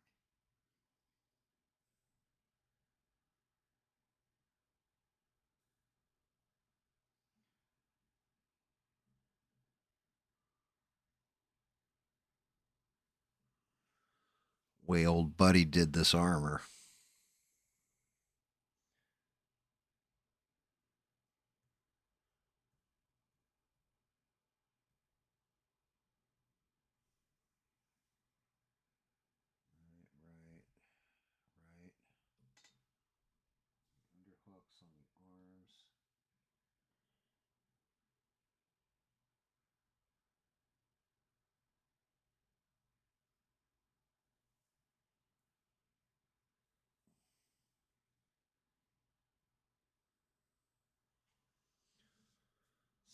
bitch.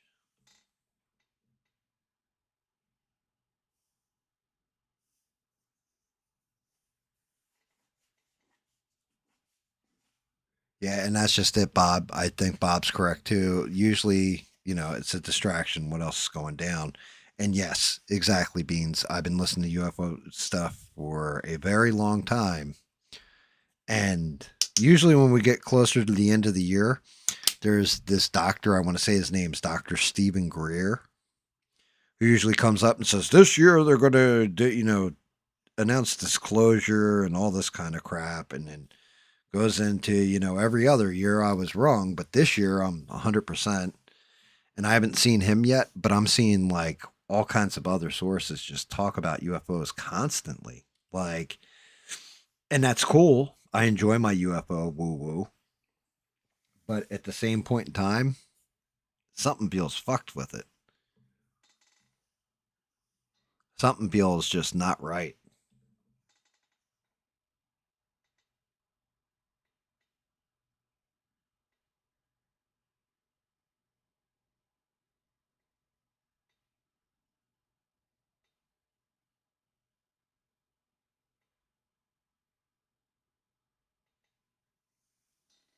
All right, let's see.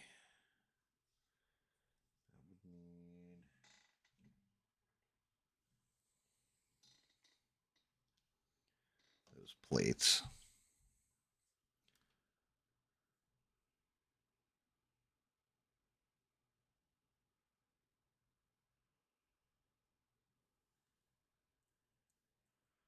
Then again, what if what if there really are aliens? Right? And check this one out.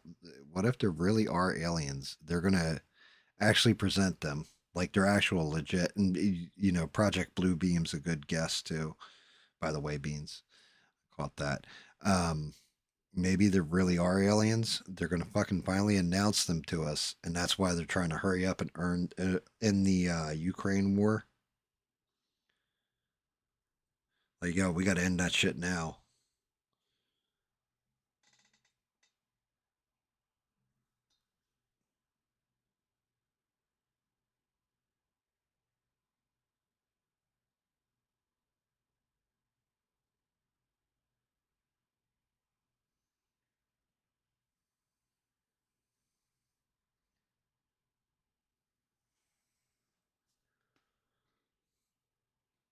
Like, our the aliens told us we need to end this war immediately.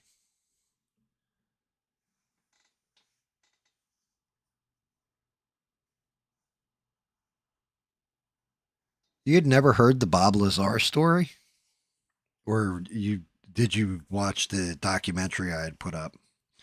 Bob Lazar is one of the most interesting cases because you can find Art Bell episodes where he was on Art Bell discussing it, and his story has not changed. It is the same story for ever since he came out in like 1990. No deviations, no bullshit to it. Just the exact same story every time. Like, it's crazy. And it's not like it's a practice story, like, oh, I practiced this. He's full on, just it's impressive. You Every time I expect him to be like, add something, go, aha, caught you, motherfucker. Never.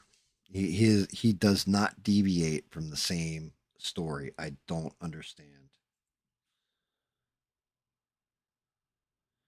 Like, he's got to be telling the truth. And what's even worse is if you know Bob Lazar's story, and then you watch this age of disclosure shit, right? Like, if you actually get a chance to watch it or have time, or give a shit to watch it, and you listen to the way they're describing the craft and the way they move, it's everything they talk about in that movie is Bob Lazar's story. Like, it's an identical mirror of Bob Lazar's story, which makes me wonder, like, are they saying this kind of shit because they have a prototype in Bob Lazar they can run off that story and just duplicate it? or is it really like the same exact craft and Bob Lazar was always telling the truth? It's weird.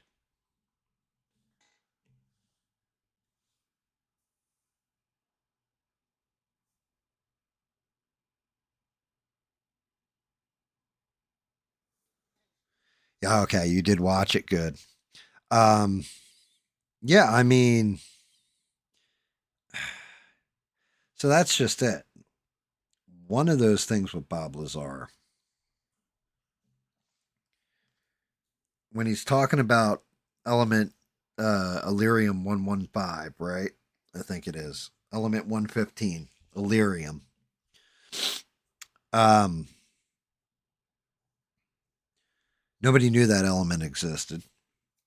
Supposedly, he snuck a piece out, so he actually has a piece of it. Now, he's never said publicly, yes, I have a piece of this, all that kind of stuff. But it really does, like, they at least make it seem that way in the movie. I'm sure that a lot of this stuff was just for the movie, but I'm thinking he does have a piece of it. And if he does, not only does that prove that his whole story exists and all this, and it's credible, it also might be the reason why he's still alive and they didn't take him out a long time ago. Like before the internet existed. Like if Bob Lazar died under mysterious circumstances now, we'd all be like, oh shit, the government got him, right? But before the advent of the internet and everything else, when he was just going on to like Art Bell and having conversations and everything, um, I really do. I wonder if it's like, well, we would let's take him out before he goes and tells more shit. Well, we can't because he has this element 115 on him. He's got it stashed somewhere. And if he does what's known as a dead man switch, where you have it in a location, you announce it, like you give somebody the key to, yep, I'm hiding this shit right here. If I ever die mysteriously, then this is where it's at, and I want you to expose the whole damn thing. Like prove everything because I'm dead. It doesn't matter. They can't kill me twice. Then it would make sense to me that the government would back off him to an extent. Like they would fuck with him, but they wouldn't take him out, like, and just put him down like a dog.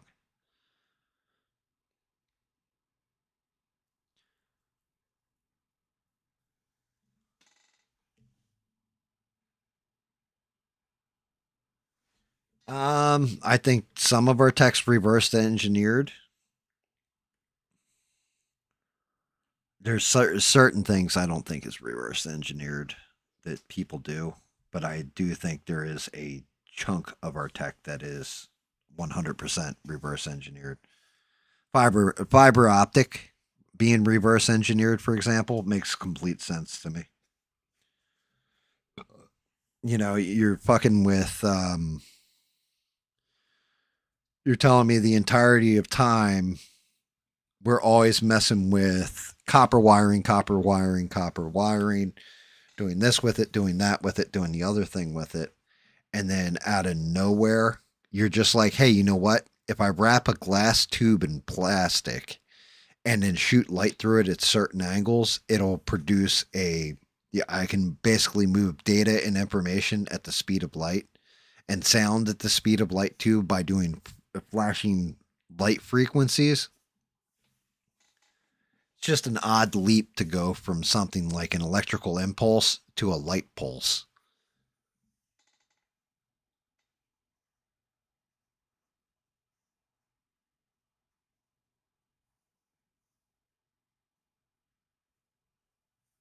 I mean, I don't know. The guy who brought on Bitcoin, I don't even think that was luck. I think that was more of a con that caught fire. Like I think he was trying to pull a con and got lucky with it.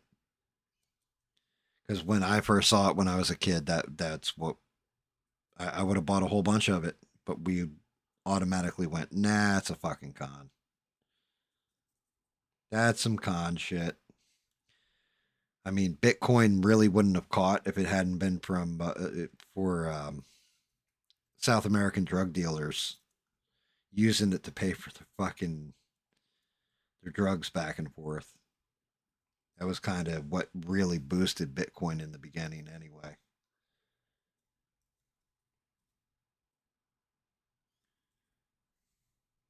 Which is insane to think, but happens that way sometimes.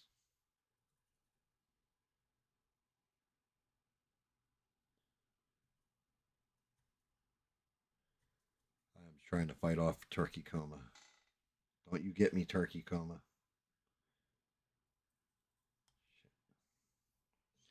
I just blew out into the black. Oh, the trucker.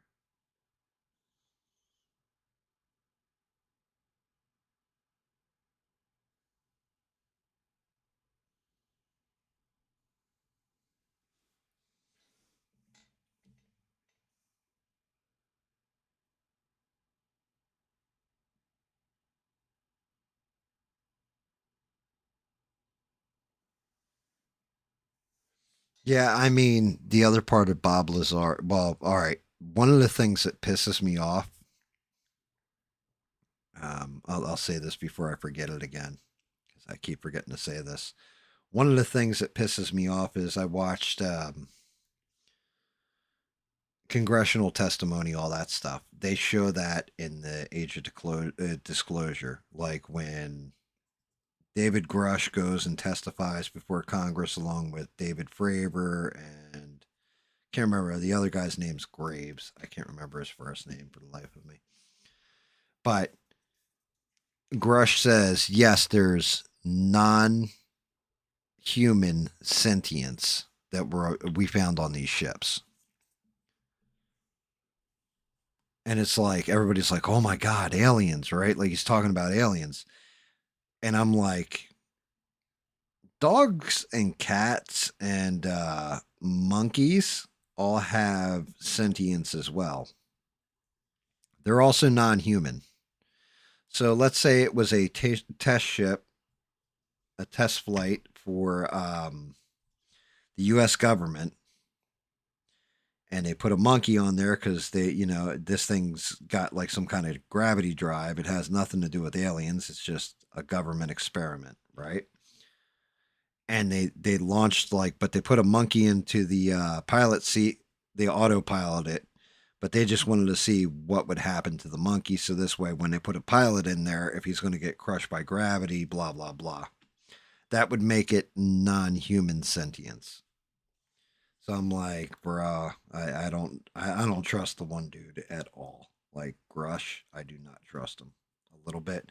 Lou Elizondo, same kind of thing. There's just something about him that they're government employees.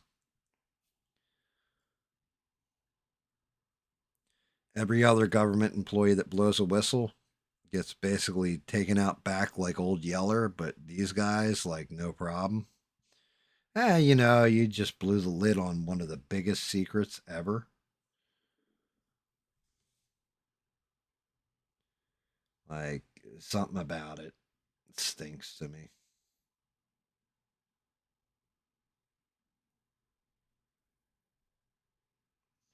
Like David Fravor, the pilot, I believe him. I don't think he's lying. But some of the others, I don't know. They sit funny with me.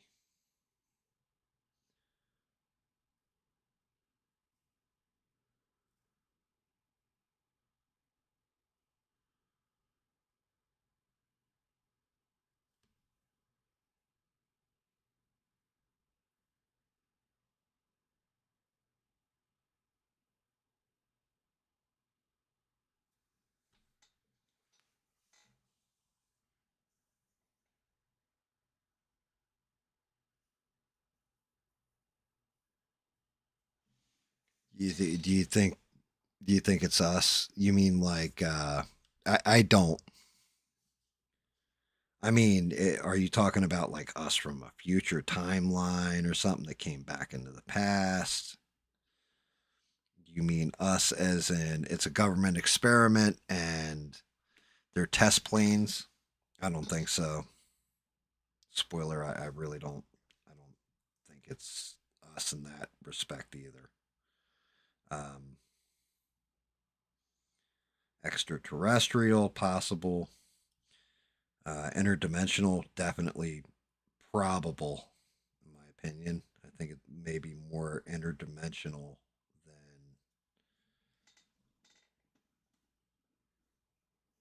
but I I struggle with it.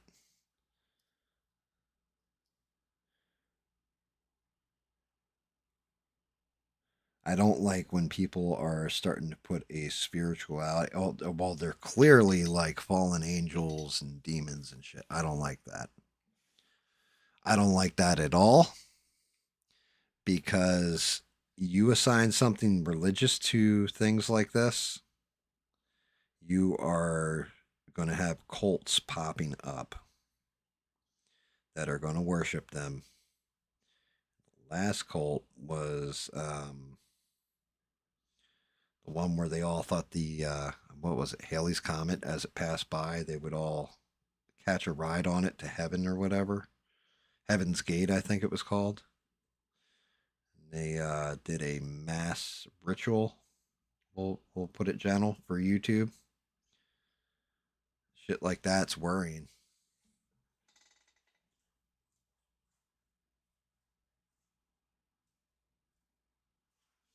See that I can agree because the whole thing is I can't see. I can see them being able to move through water as well as air. If they can move from space to water and move through it, like the physics still apply underwater. It's just a different medium type. So I could see it. I don't think them being what's the intangible. There you go. That's I think that's the word. That's the word I'm looking for.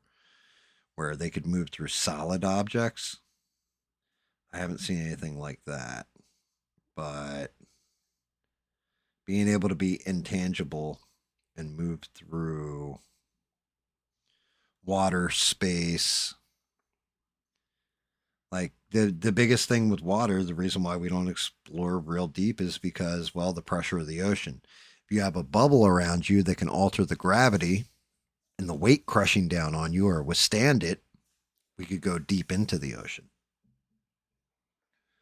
So it could be something that is down there super, super deep.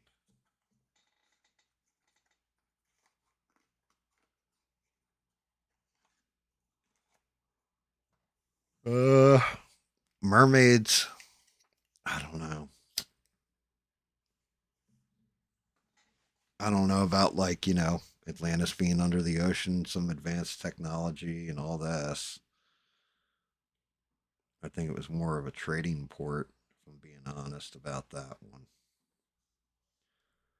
It's not like they described laser beams and all that. They just said they had high technology, but look at the time that shit was written, what high technology actually is.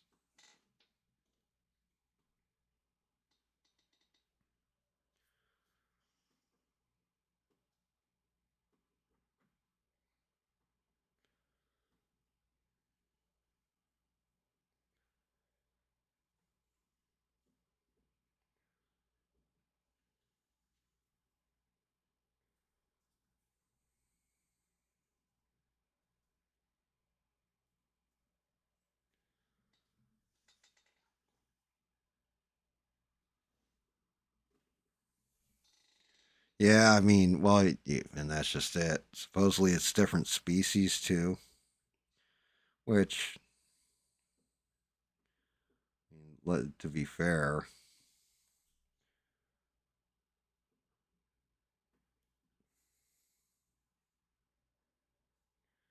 Makes sense. But then again, why do we always assign Earth qualities to them?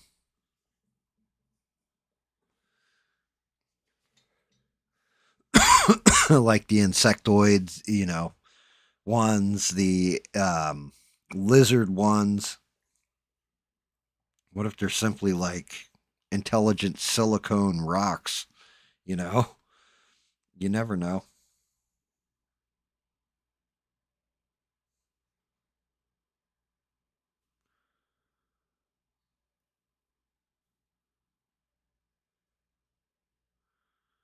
I mean, it would be weird as shit if they had similar qualities to like human beings, right?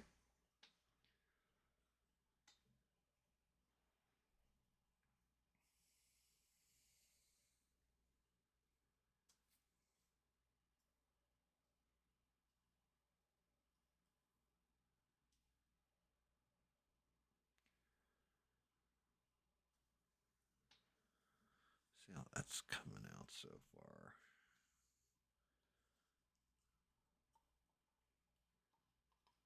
Right the first time.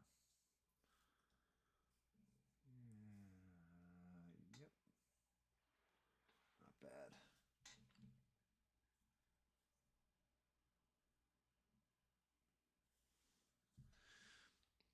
So,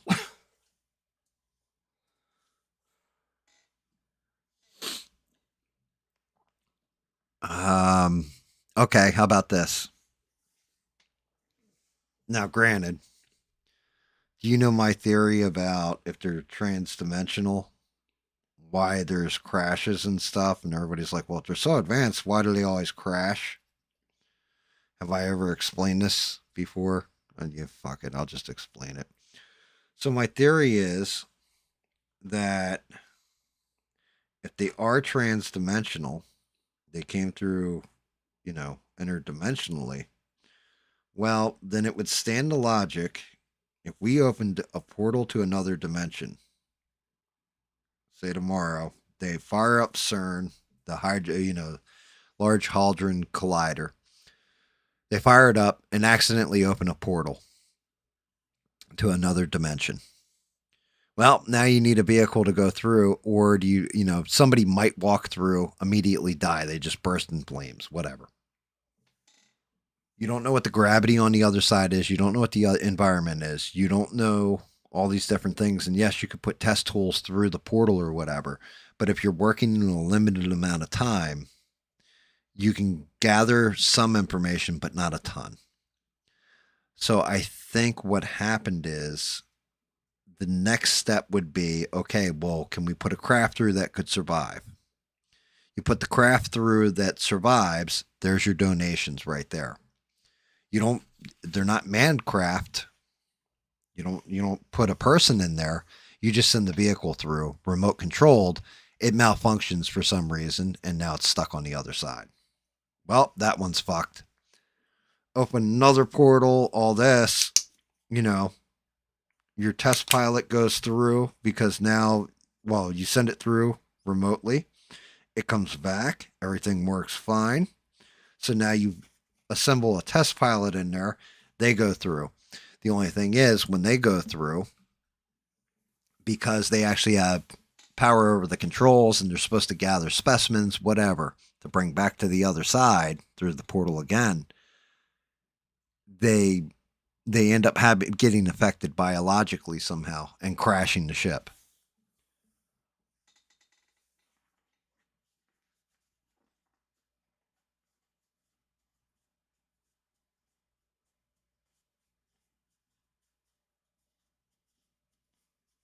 Oh, thanks, guys. Um, Still not sure if I like Thanos' head. I still got to do his eyes and shit. May go over his skin again. I haven't touched his eyeballs. I think he's coming together all right. Yeah, the new gold is, well, this is actually a bronze I'm using. So it's not as shiny as like the gauntlet, but I am digging the way it It does look like brushed metal on there. Um, but yeah, I just look at it as if you're doing test runs through, and then once you got it up and going, well, now everybody's coming through. Like, well, we can go through whenever we want. Let's go check out what's going on the other side with these guys. Oh, look at this. That guy Trump, he's back in office again. You guys ain't gonna believe this shit. You know, like probably like a running sitcom on this side of the wormhole, so to speak.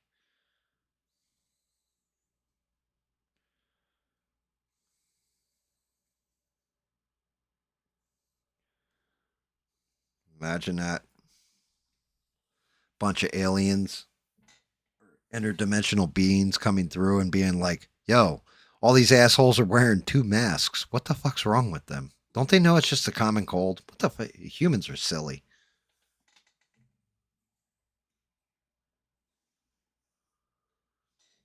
Yeah, that is something else. I didn't put on my list of Trump failures, by the way. But you had to say big balls.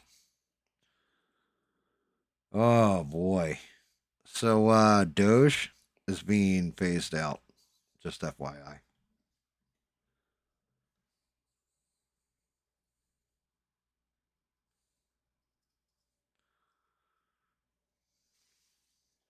They reclaim basically no money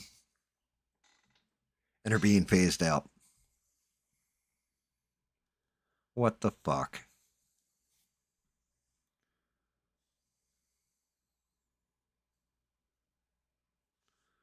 What a fucking fail.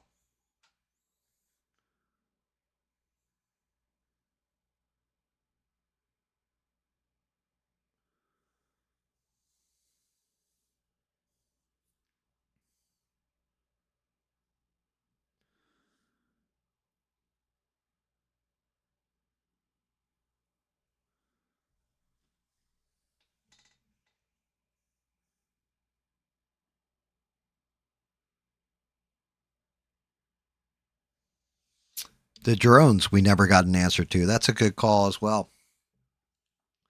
Oh yeah, it was a bunch of hobbyists. That's all. And monkey see, monkey do. Yeah, I don't know about that one.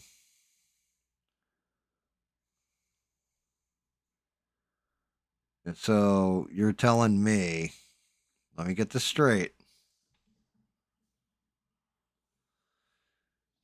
If go out to the airport right now and put my drone up in the sky over the airport, the FBI isn't going to knock on my door, investigate me, take my drone from me, everything else. No, that shit's 1000% going to happen. So how come they didn't do it? How come it wasn't Trump walking out there doing a press conference with like a box of drones? Like, here you go, you guys wanted the drones. Well, Joe Schmuckatelli thought it'd be funny to put this up over an airport and military bases in New Jersey. So we confiscated it, and here it is. Here's your drones. See, like it's that kind of bullshit. But our government it has me in particular. I don't know about you guys. Pretty sure it's you guys too. But it has me at that point where I don't trust a fucking word that comes out of their mouths.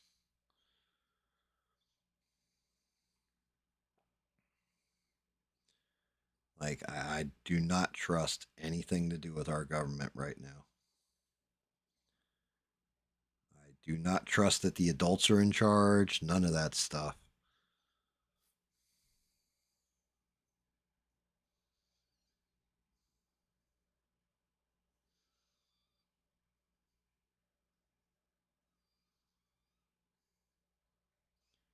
I just I don't know. Call me kooky, but something with it just doesn't feel right. Like none of it feels right now. And maybe that's just me projecting. Like I said, I've been trying to stay the fuck away from news, but Unfortunately, it was the only thing to watch today. I watched a couple Marvel movies and watched news just to see what was going on in the world. And it was a whole lot of the same bullshit that I've been avoiding for weeks now. And if anything, it just made me more disappointed.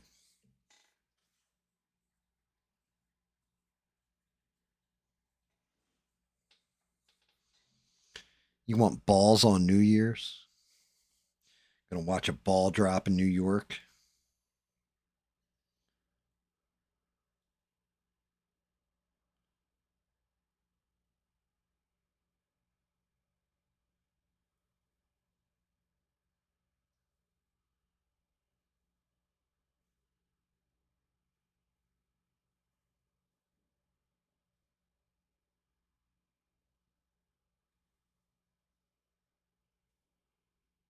Yeah,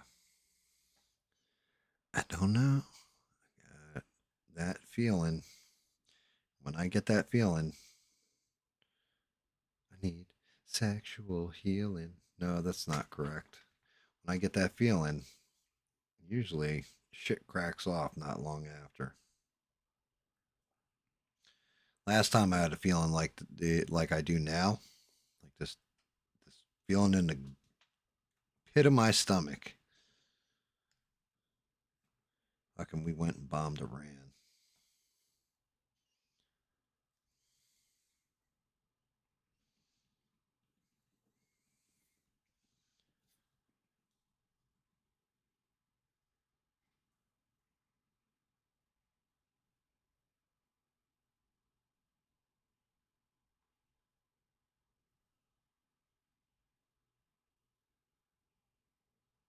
Shit's worrying.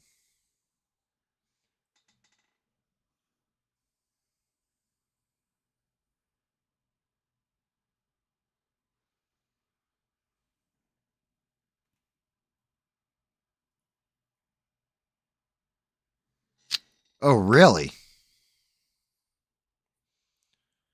Is that right, Beans?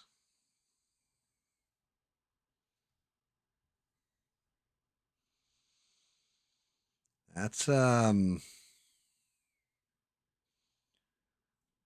that's interesting. Wonder. Well, you know what? Makes sense.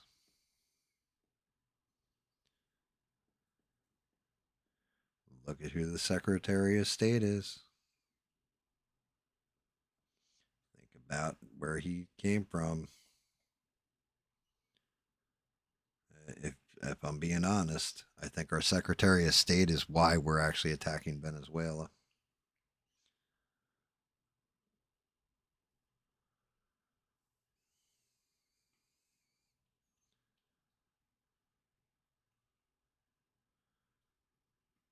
There is a proclivity and a vengeance there that dates back over some time.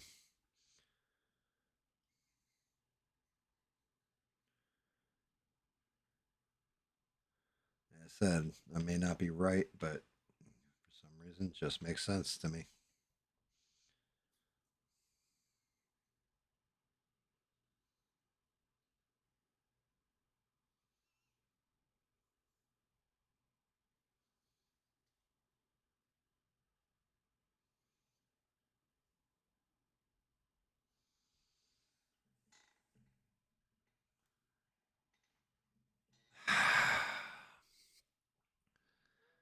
That's um, that's definitely worrying.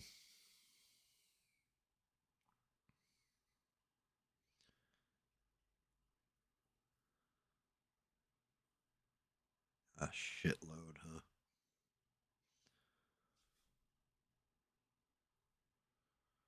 We talking like we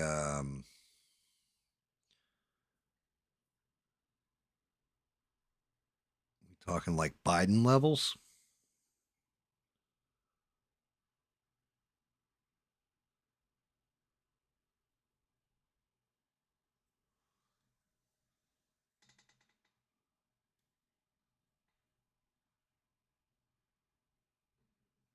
Yeah, I mean,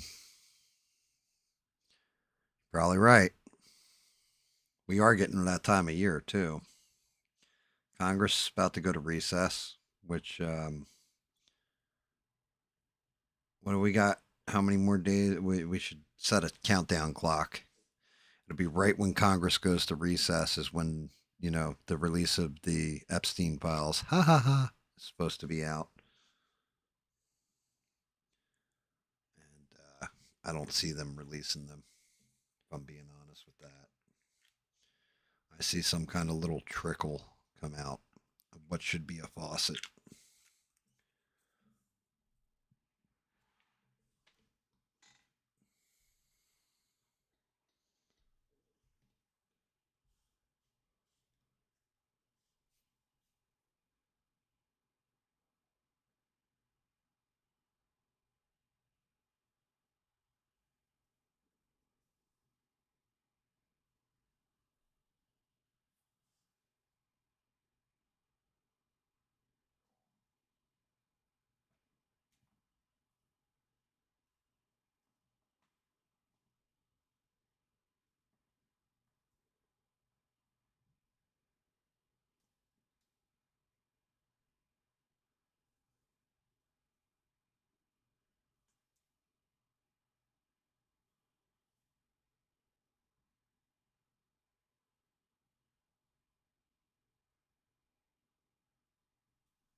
Shit. That's worrisome beans. And yeah, Perry, you're not wrong. We're gonna get little bullshit like that, but that's just to appease well, how do I say this? Stupid people. It's also to give people that are in that commentary space, the conservative commentary space, the ability to say, "Oh no, look, they're releasing them." The ones that, like you had said earlier, Perry, there's people that defend Trump no matter what he does. Like he can do no wrong. It's to give those people ammunition, like, like a Laura Loomer or somebody that'll be just like, oh yeah, look, see, look how much he released. And it's like, yeah, no, this is bullshit.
How the hell is how the hell is Walt Disney on Epstein files? He's been dead for years.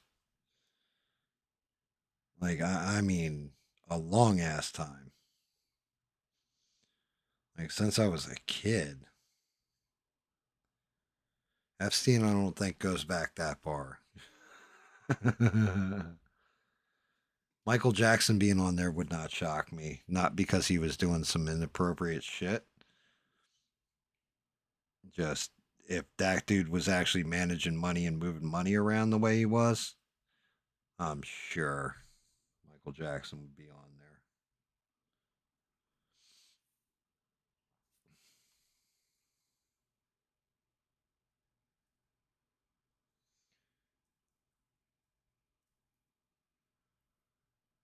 Matter of fact, what's weird about Michael Jackson, feel however you want about him.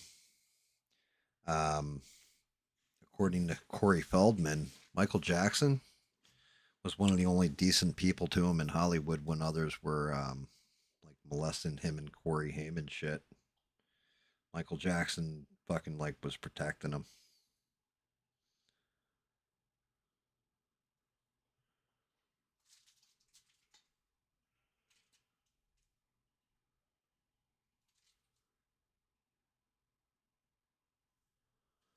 So I don't know exactly how I feel about Michael Jackson. That one's always odd to me.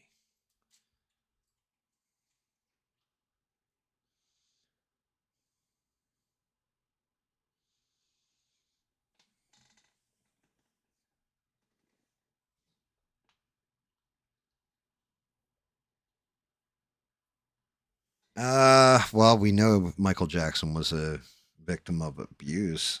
Joe Jackson used to beat the fuck out of all of them. That's pretty well documented. We also know Michael Jackson absolutely had mental issues and was a perfectionist performer too. Like he was fucking one of the best to ever do it.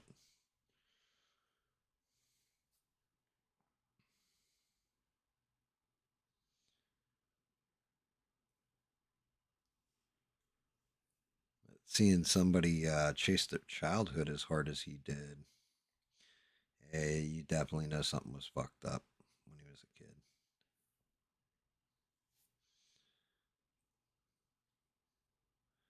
I don't know. I don't know. We know Madonna was the next one of the next biggest pop stars. Madonna was a complete whore when we were kids. She really was. She was just like New York slut. She didn't care who knew it either.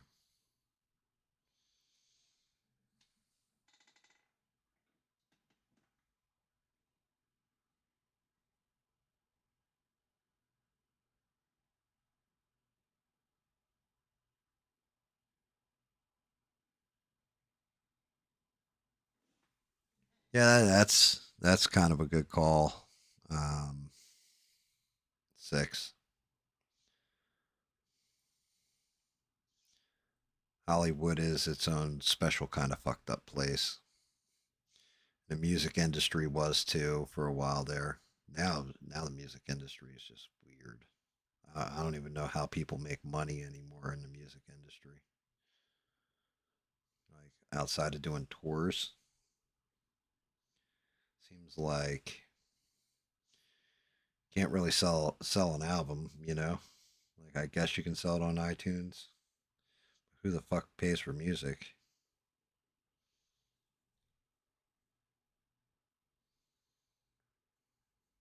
It's not like when you needed a specialized device like a CD player or a tape deck to play it. That's just like you can play it through your phone. You can just go online and download the song right from YouTube. You can go on Spotify and just queue it up. I don't know how these guys make any kind of money.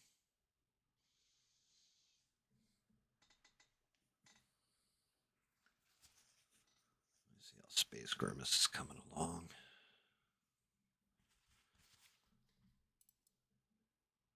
Actually, I need to go and hit this shit all over again.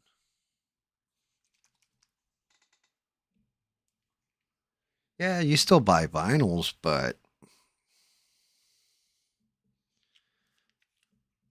I mean, if they're giving them the same percentage off each vinyl that they were back in the day, they're making pennies.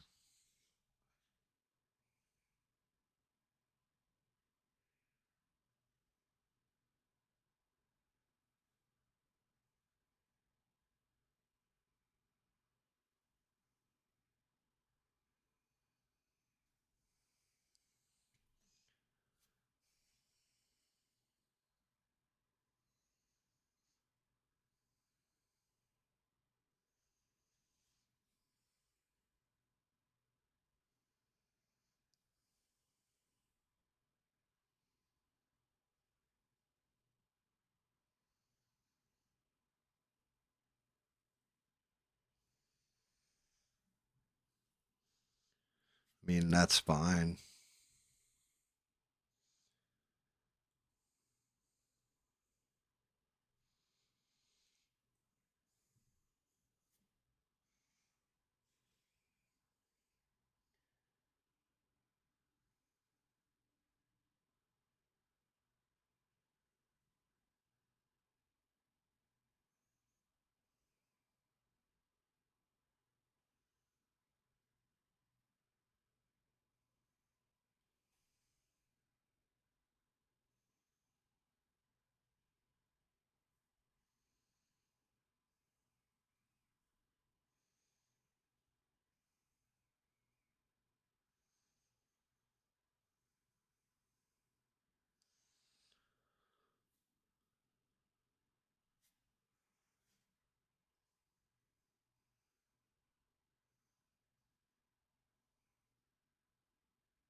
Like looking at the back of this and adjusting some of the blackout because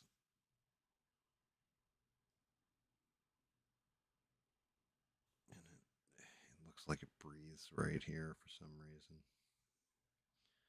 It should be done like that.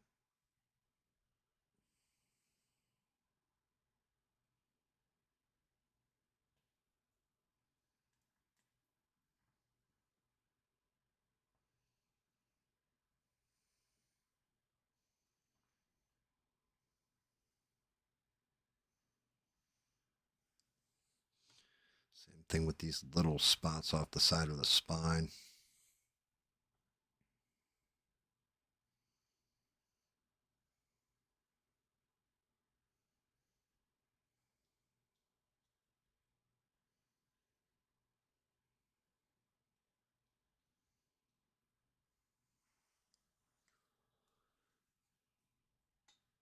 That way it looks like that's where the armor would flex.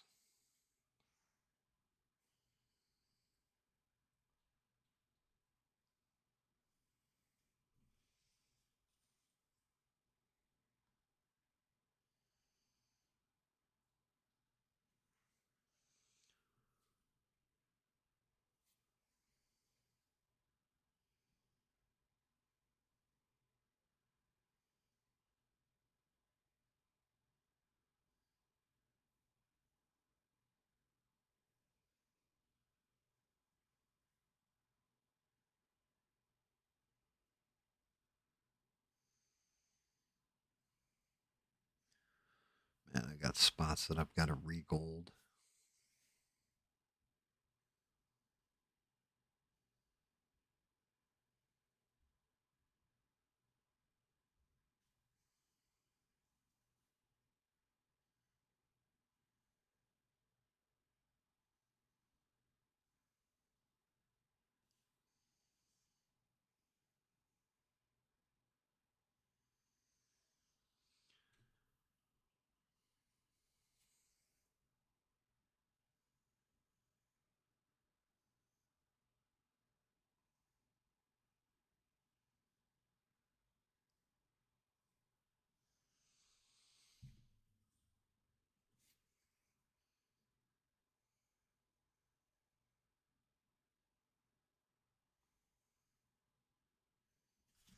Oh, oh shit.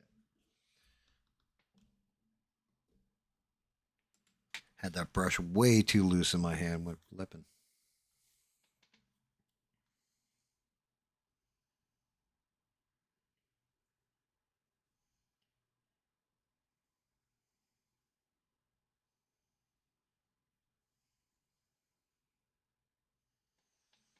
All right, let me clean that up.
So, okay. Yeah, Epstein, right, was the face of it and everything else. Who do you think was behind it?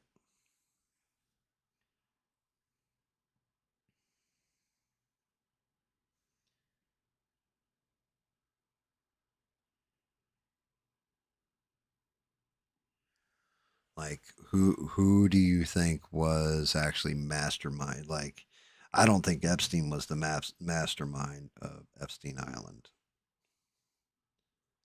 I think it was taught behavior from Ghislaine Maxwell's father to him.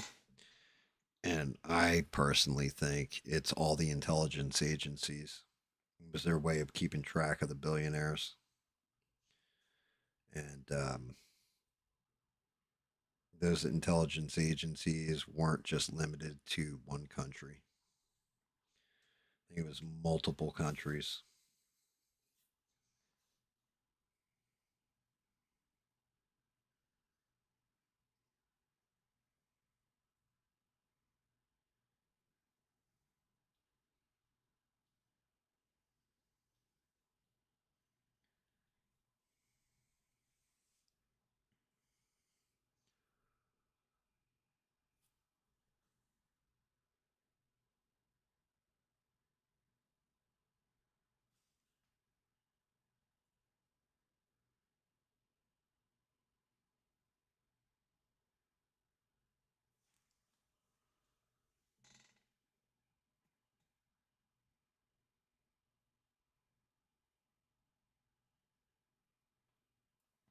You wouldn't be here if you knew. Yeah, I agree. Kind of agree with you there. If you knew 1000%, like, oh, I've got the evidence. Yeah, you wouldn't. You'd be floating somewhere in a river.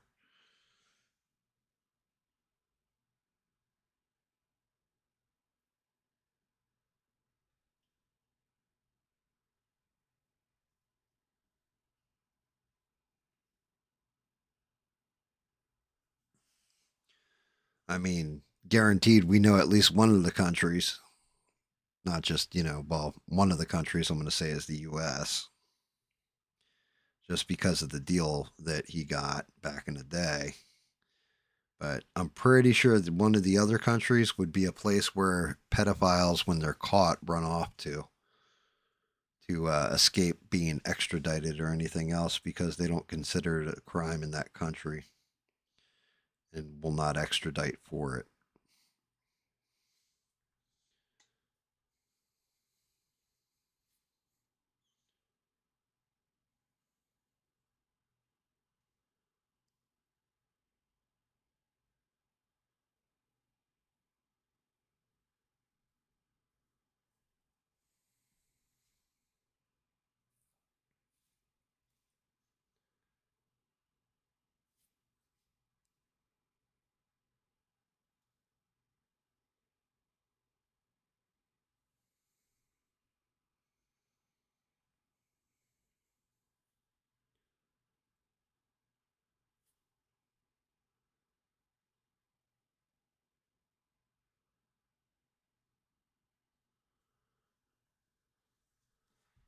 Thanos has all this power with the Infinity Stones, everything else. Maybe we should ask him.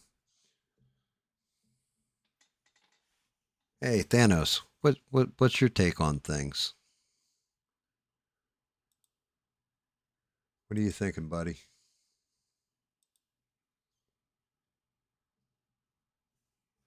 What do you think, big boy?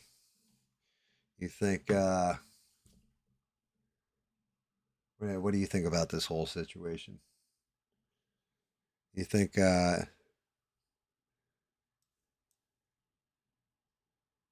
well, there we go. We heard it directly from Thanos.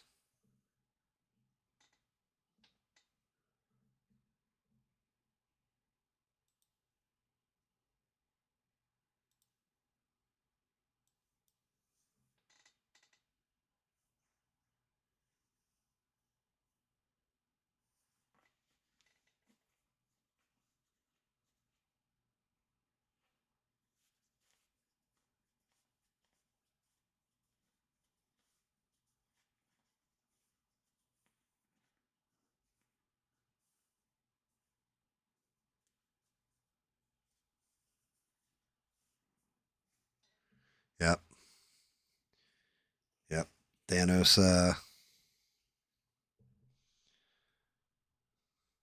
Thanos knows.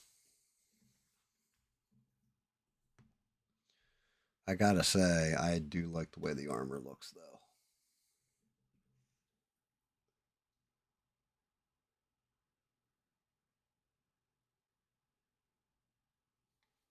Pretty tight cut on that. See what it looks like, half assembled.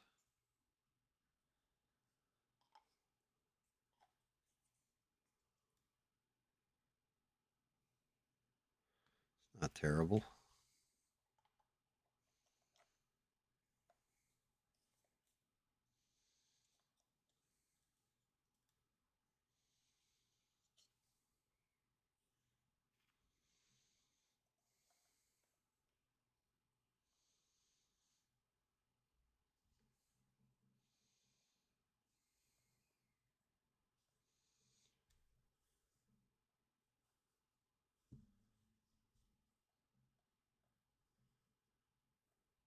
I hate this knee. That knee is terrible. This knee's at least better, right? Yeah, it is. Not much.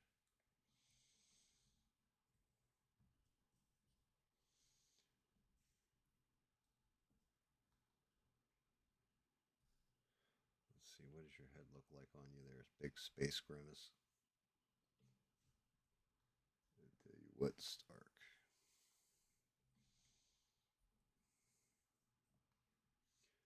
This is where we're at with them, ladies and gents. We're getting there.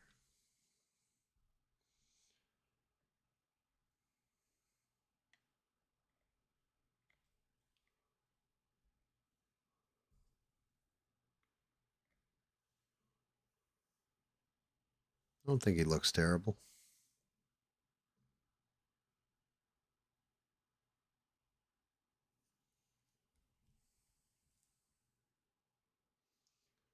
I mean,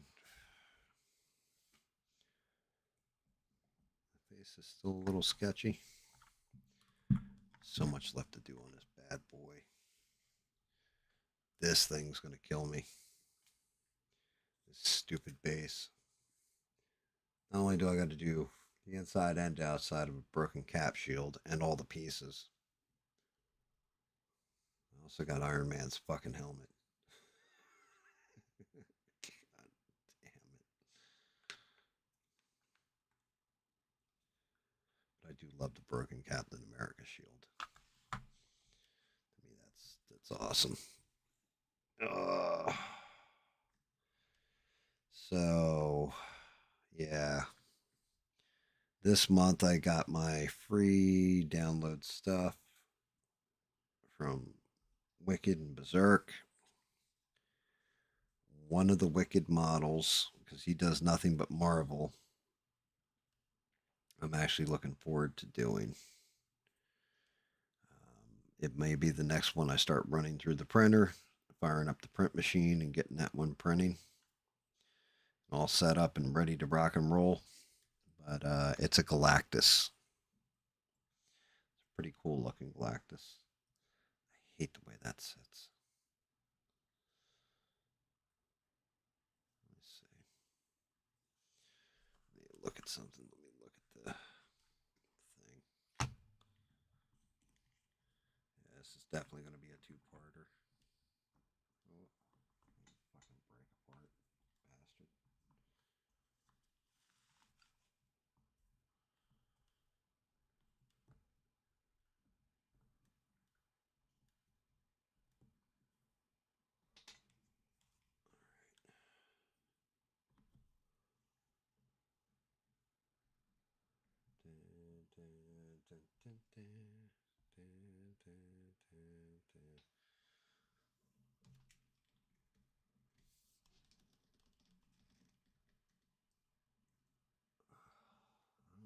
Why is that just like reflecting green or something back?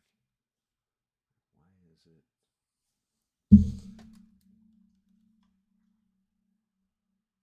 Hmm. Kill the filter on this thing.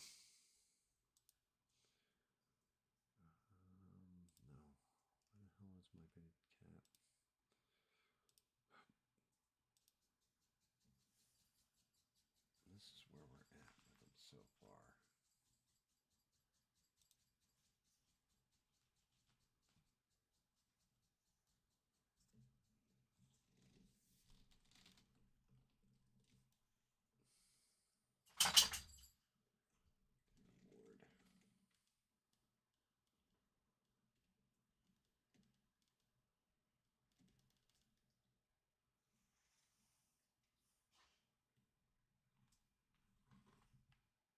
So this is as far as I've gotten them.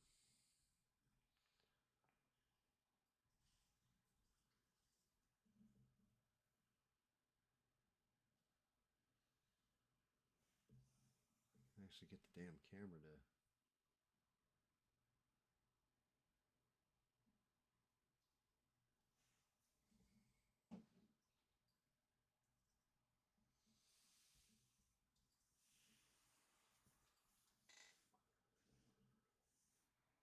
He's coming together.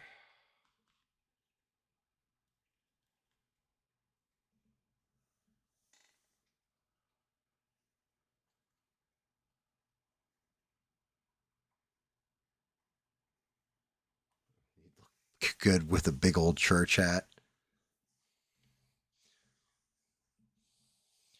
I'll tell you what. If you go watch Infinity War, it cracks me up when Star Lord's like they got him all like held down. They're trying to get the gauntlet off Thanos.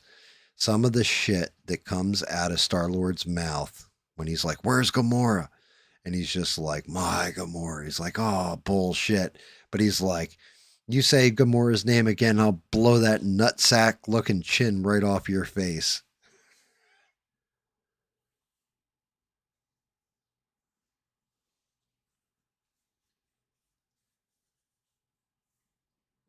Holy shit.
Shit, I just realized this.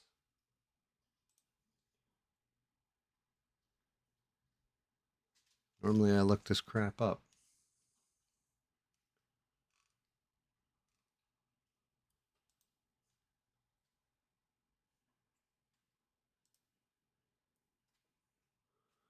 I didn't this time. Hey guys, I think we're almost all the way through a stream and I didn't lose a sub. Yay, us.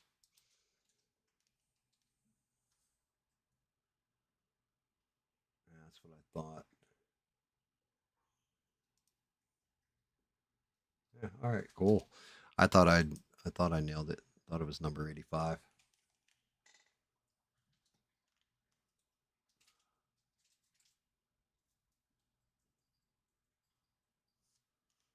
Oh God, New Orleans, huh?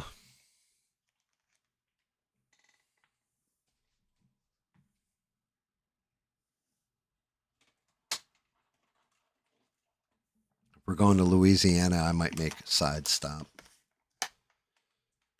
There's someone I should look in on and maybe like have a conversation with them. You know, I said conversation, right?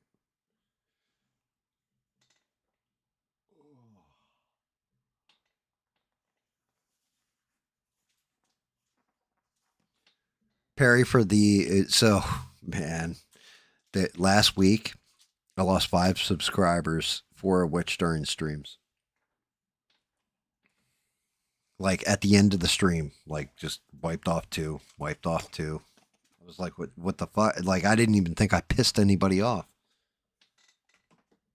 It was getting to a point where I was like, maybe I should stop live streaming and just do videos because I'm obviously saying something that's pissing people off in real time. But it could also be that YouTube is just screwing around. Apparently, according to Eugene, one of his videos, every one of the views got taken away from it for some reason. And everybody's name is an @ symbol right now, which is weird.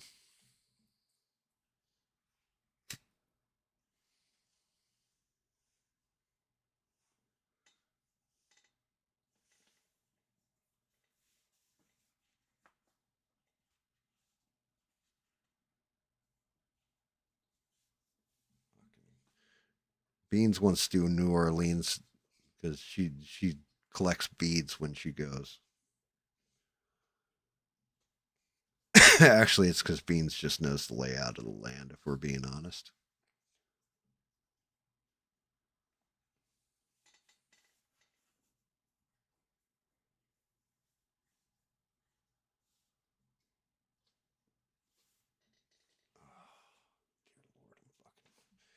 I can't believe I made it through a turkey coma. Tomorrow night's going to be even worse because of leftovers.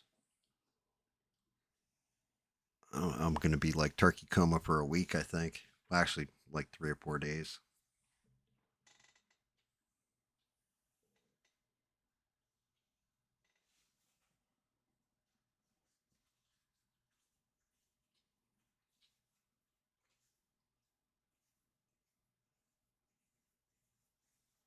You never been to New Orleans? I'm too old to go to New Orleans. You'd enjoy the shit out of yourself, Six. Be like, yeah, man, I'm a drummer. And that would be it. You just have girls just melting.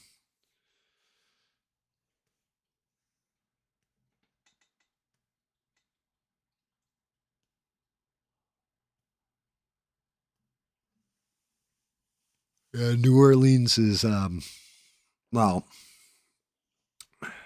New Orleans, you got to be careful. It's definitely dangerous, especially if you go down Bourbon Street.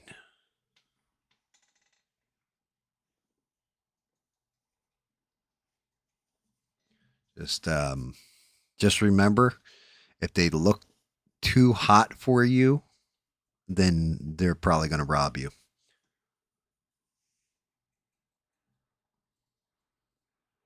Like, yo, I can't believe this girl's hitting on me. Yeah, she's going to rob you. She's going to take you in the back alley. She's going to get your zipper down, and then she's just going to, hold a knife right to your, well, let's just say your testicle region and say, yep, wallet.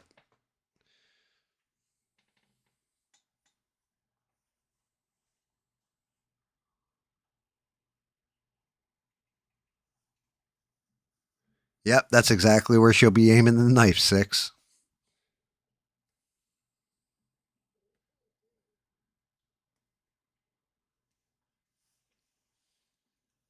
And if you're lucky, you'll walk out of that alley with them intact still.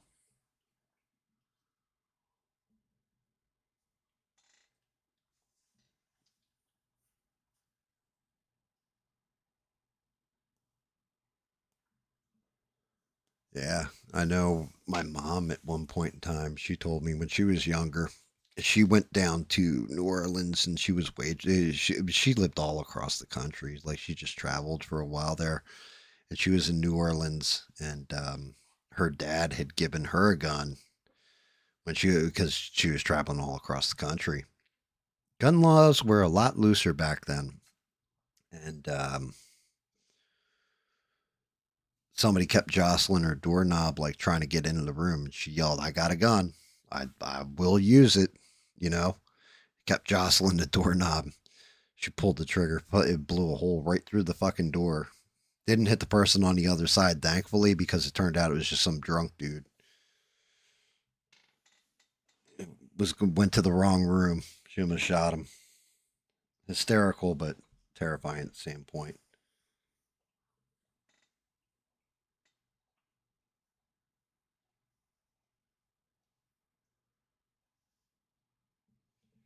Where do you think Six and I would go if we went down there? We would go to Bourbon Street.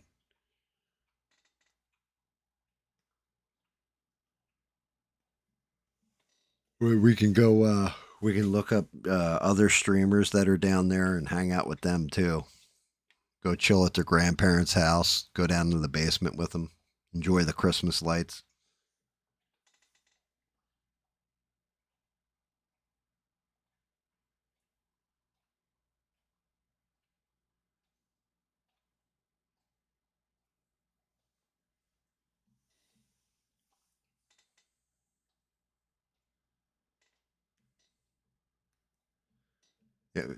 What should you call it?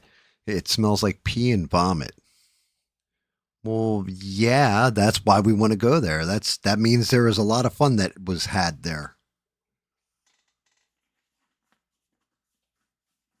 Clearly, if it smells like pee and vomit, then we know exactly what type of time we're in for.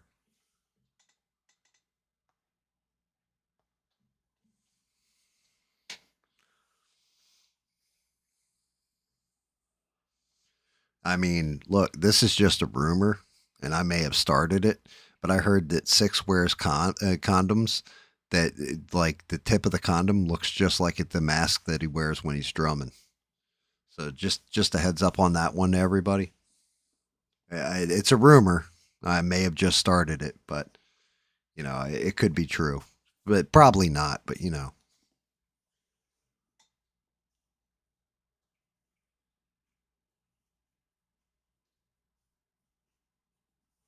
back in my drinking days, man, I would have had a blast down there.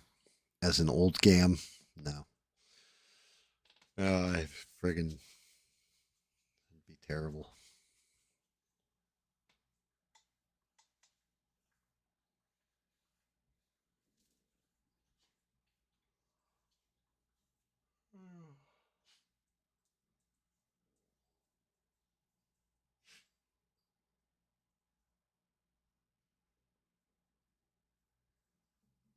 Yep. See, there you go. Six had to go and debunk the rumor before it even began. Thanks, Six.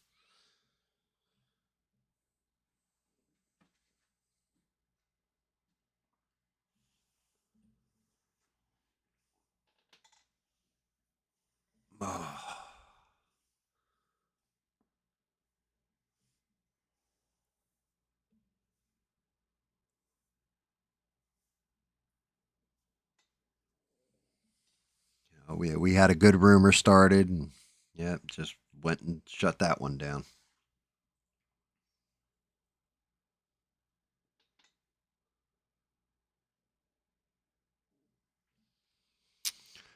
Yeah, six. Six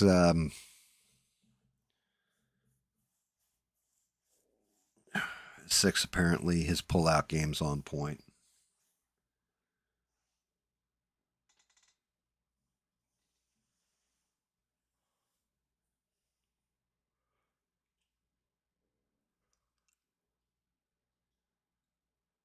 Shit, my daughter's gonna be 30 this year. That's fucking crazy.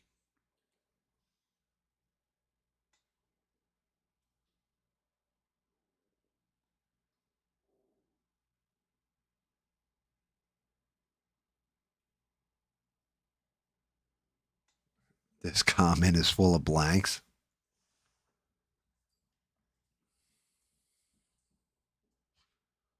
I mean, that is that a good thing or a bad thing?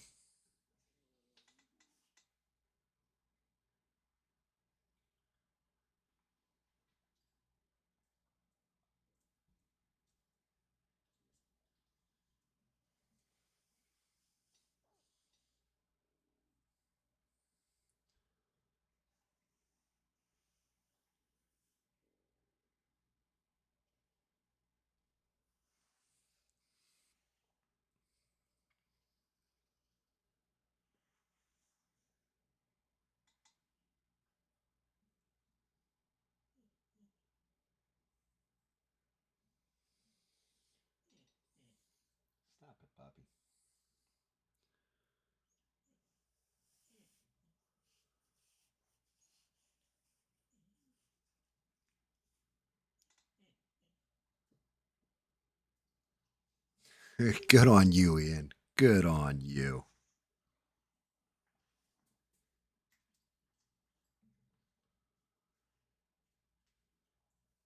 Oh, goodness me.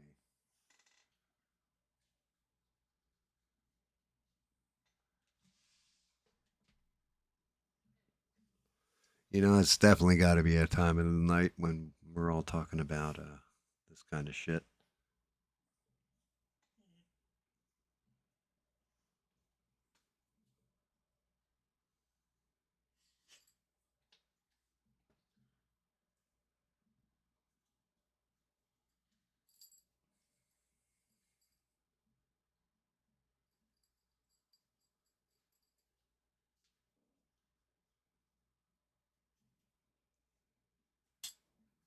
Oh my goodness.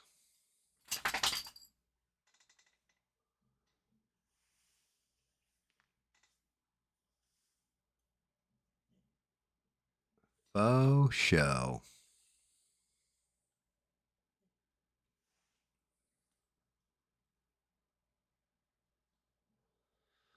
Well, ladies and gentlemen, I have fought the turkey coma.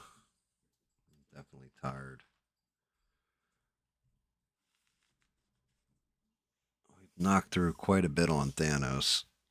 Although, definitely going to have to do some refinery in the face a little bit. Eyes and actually give him some lips. Pick up where we left off next time.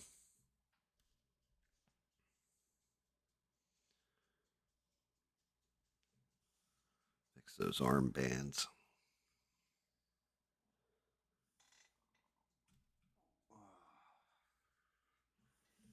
I am going to load up on some turkey, some other goodies, eat, pass out, wake up, possibly poop, pass out again, and then set up for stream tomorrow. Be doing games. I downloaded. What the hell did I get? Oh, I put The Witcher 3 down. I brought that down. I'll give that another shot maybe tomorrow. I'm not sure. I downloaded something else too. I got a different game. I can't remember. Some survival game in the desert or some shit. I can't remember.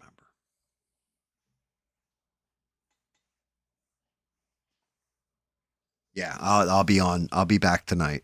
I'll be back at 8 p.m. tonight and gaming, talking shit, hanging out. Um, but yeah, and then I'm gonna have to make adjustments to the old schedule and figure out what's going on with Smurf. If he's not gonna do Wednesdays, I'm probably gonna switch back to Thursday, Friday, Sunday, and then paint on Sundays again because I'm gonna start getting backed up with models here if I'm not careful. I've got the Mario model. I've got Darkseid. I've got Sinestro. I've got Atrocitus now. And I've got Hobgoblin yet to go. Plus finishing Thanos. So I'm kind of getting in the weeds.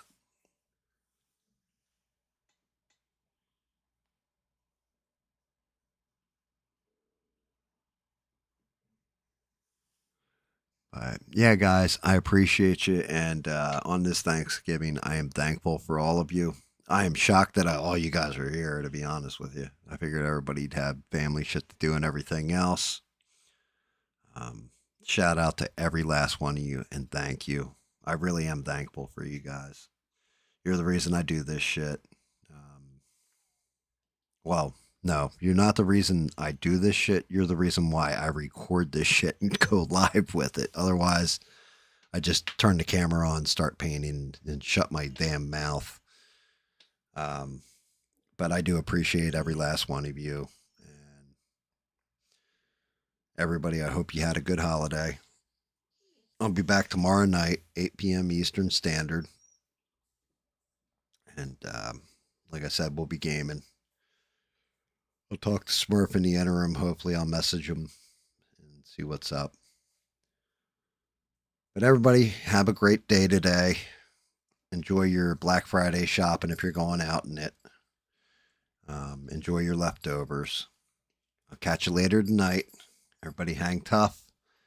And don't take shit from anybody. Good night, guys.